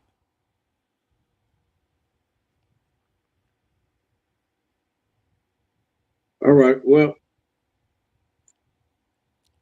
Brother, when you fact check me and when you ready, come back. But if you ain't gonna fact check me, dog, hey, everybody gonna see this here is gonna see, hey man, you did not want to listen to us because we're talking Republicans. And because the historical ideology we look at Republicans, we think is crazy. But we gotta look at the actions, not just the words. We have to look at people's actions and what they do. The Democrats don't do anything. They're all talk. Give me actions, not just good talking points that makes me feel good and butterflies inside. And then the next 4 years, we're still fighting for things. And then we're right back at the next election. Okay. And then it keeps going on for 60 years. And you can say, okay, but do yourself a favor. When you leave here, Find a policy. If you can't say find a policy, you can't call us crazy. Plain and simple. Action, like he was supposed to build that wall to stop the immigrants, right? As soon as you find a policy, then you can talk here. And when you find out, if you don't find a policy, you can't say crazy. It's what crazy. happened to Trump's wall? What? What happened to his wall? We started building it. Started ain't shit. Let me ask you. Oh, check this out here. You keep bringing stuff up that refutes your future argument here, because Kamala even said, and because she got back into a corner, the current bill that's on the table, especially if she wins, she would actually access an additional $250 million to continue the border funding, the wall funding. Did you know that? Yeah, I also know that Trump is the one that killed the border bill. No, bullshit. Before. No, he didn't kill no He border. ran on building a wall. No. I'm stopping that shit right now, because here's what because the Democrats trying to say that Trump had more power out of office than he did in office. That border bill had so many things in place that they wanted to raise taxes and other items in place here. It wasn't just a border bill. And the Republicans said, no, take this other shit out and we'll sign this bill. The Democrats want to put a whole bunch of shit in there. Read that bill. Fact checked it. Read that bill. There's a whole bunch of shit in there that would impact me and you. And the Republicans said, nah, take that shit out and we'll sign it. And he ran on the wall and it never happened. And the thing is, he's literally doing it. No. Here's what we got here. He ran on the wall and he was building the wall. And then he got stopped when they stopped the funding on the wall. But it's very, very ironic, though. I guess that's Kamala's fault. No, it's very ironic, though, that the wall got stopped. We can say that, here's an argument used, the Democrats stopped that. But I find it ironic that if she gets elected, let's say something happens crazy tonight, right? She gets elected. She's already earmarked $250 million to keep building the wall. So you want to make an argument about the wall not being built when they stop that so they can run all that and keep it going. Because you said, I don't have a problem looking at the idea that's not mine. That was her words of saying, I will build it, but I'm not going to claim that Trump built it. I will work on something that's not our ideas here when they ask about the earmark $250 million to continue building. So you can talk about Trump not building that wall. It was his idea to build that wall. The Democrats don't want to build the wall. And then now they want to campaign on earmarking and building the wall. What is it then? They're playing smoke screens with us. At least Trump was trying to build the wall and they stopped it. Here she has stopped it and then saying we're going to earmark this. What is it? You're going to build it? You're going to bring these in? Or what are you not going to do? They're playing mind games with us. And he hasn't even mentioned it again. He's not the president. When he gets in, I say he hasn't. He don't have to be the president to mention it. He don't gotta mention. You know why? Because if he's president in January, we're gonna hear about that wall talk again. So the wall is getting built now. Is what you're saying? I can't comment on that because I'm not in Congress. I don't know who this House seat's gonna flip to. I don't know the Senate seat's gonna flip to. I don't know what kind of executive orders he's gonna write here. You can't ask an open question like that and I'm gonna give you a definitive answer because then you come back to me saying, Dave, I'm a liar. I can't answer that question like that, honestly. I'm not going to give you a lying answer. That's what Democrats do. Oh, okay. Yes. Okay. You asked me a question. What about this? Look, there's House seats up. There's Senate seats up. We still got till January if he gets sworn in. You can't ask that kind of question and then look for a definitive answer where you asked it. I think didn't the Republicans get the Senate tonight? I'm not sure. I've been talking to you. I only saw one seat flipped before I started talking to you. I've been trying to keep up. I've been looking over the I only saw one seat flipped. They needed two. If they need at least two, if Trump doesn't win, if they got the one, then if it's a tie, then they own the tiebreaker. The tiebreaker would be gone basically. No, it's tied right now. But Kamala, of course, she had the tiebreaker in both of these 4 years. Right. But the thing is, the House is owned by the GOP, but it's only like a slim lead by 10 seats. Yeah. It's 10 seats in the House. It's only like 5 seats in the Senate. So I haven't seen them mention it you in a can't minute, ask that but I question. thought I saw it Here's the earlier. problem, though. You ask questions that I can't give you a true answer to. I will be lying if I answer that question.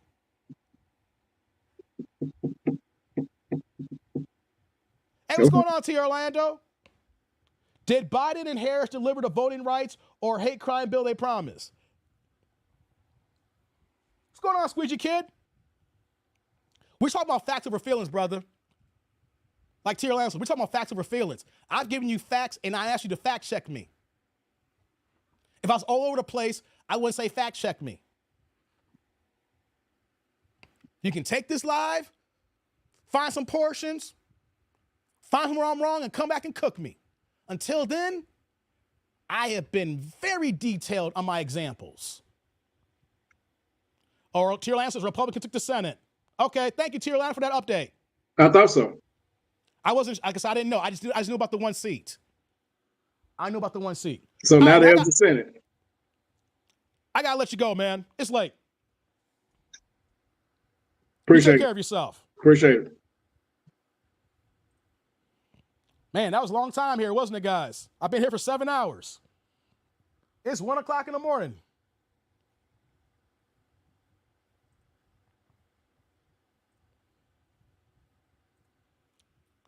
Oh, boy.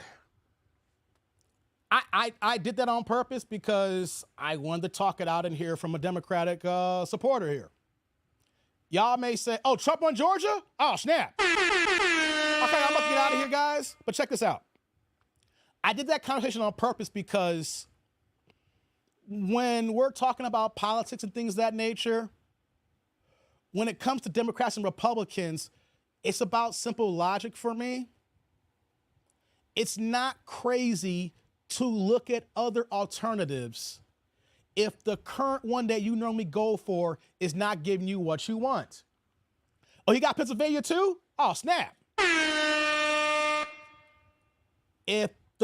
If you buy a car from a particular automaker, let's say I'm a BMW guy.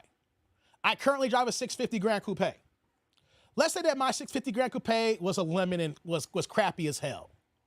Before that, I drove a 5 Series M Sport. Before that, I had the Legacy 2-door 650 Coupe, and before that, I was driving 3 Series Coupes. I'm a BMW guy. But what if after 5 BMWs, every single one of them were lemons? Every single one of them had engine problems. Every single one of them had powertrain issues. Every single one of them, the brakes went bad too early.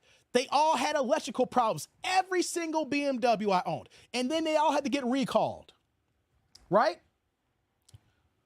Would you look at me crazy when I say, hey, Tier Lando, I'm going to trade my BMW in now, this 650, I'm going to get a 7 Series. Tier Lando, you would say, Dave, what the fuck is wrong with you? You've been driving 5 BMWs. They all been lemons. They all been in shops. You all been doing loaners. You've been having all these problems here. Why are you constantly going back to it and nothing's been resolved here? It doesn't matter if you get a new model, a used model, a pre-existing, what's they called? The precondition used, it's pre-certified. No matter which one you get, Dave, they all keep crapping out on you. Dave, why don't you get a Mercedes-Benz? I say, no, Tier Lando, you're right. BMW's been letting me down here for the last 10, 12 years. I keep buying a Beamer, and I keep having powertrain issues. So let me go ahead and give Mercedes-Benz a chance. But you know what, though? Then Ron's going to say, Dave, you're crazy to consider Mercedes-Benz. Why would I consider Mercedes-Benz? That's wild, man. They cost more money. I know that, but I spend money on BMWs anyway. That's just crazy, though. Why would you leave BMW? Why would you leave BMW?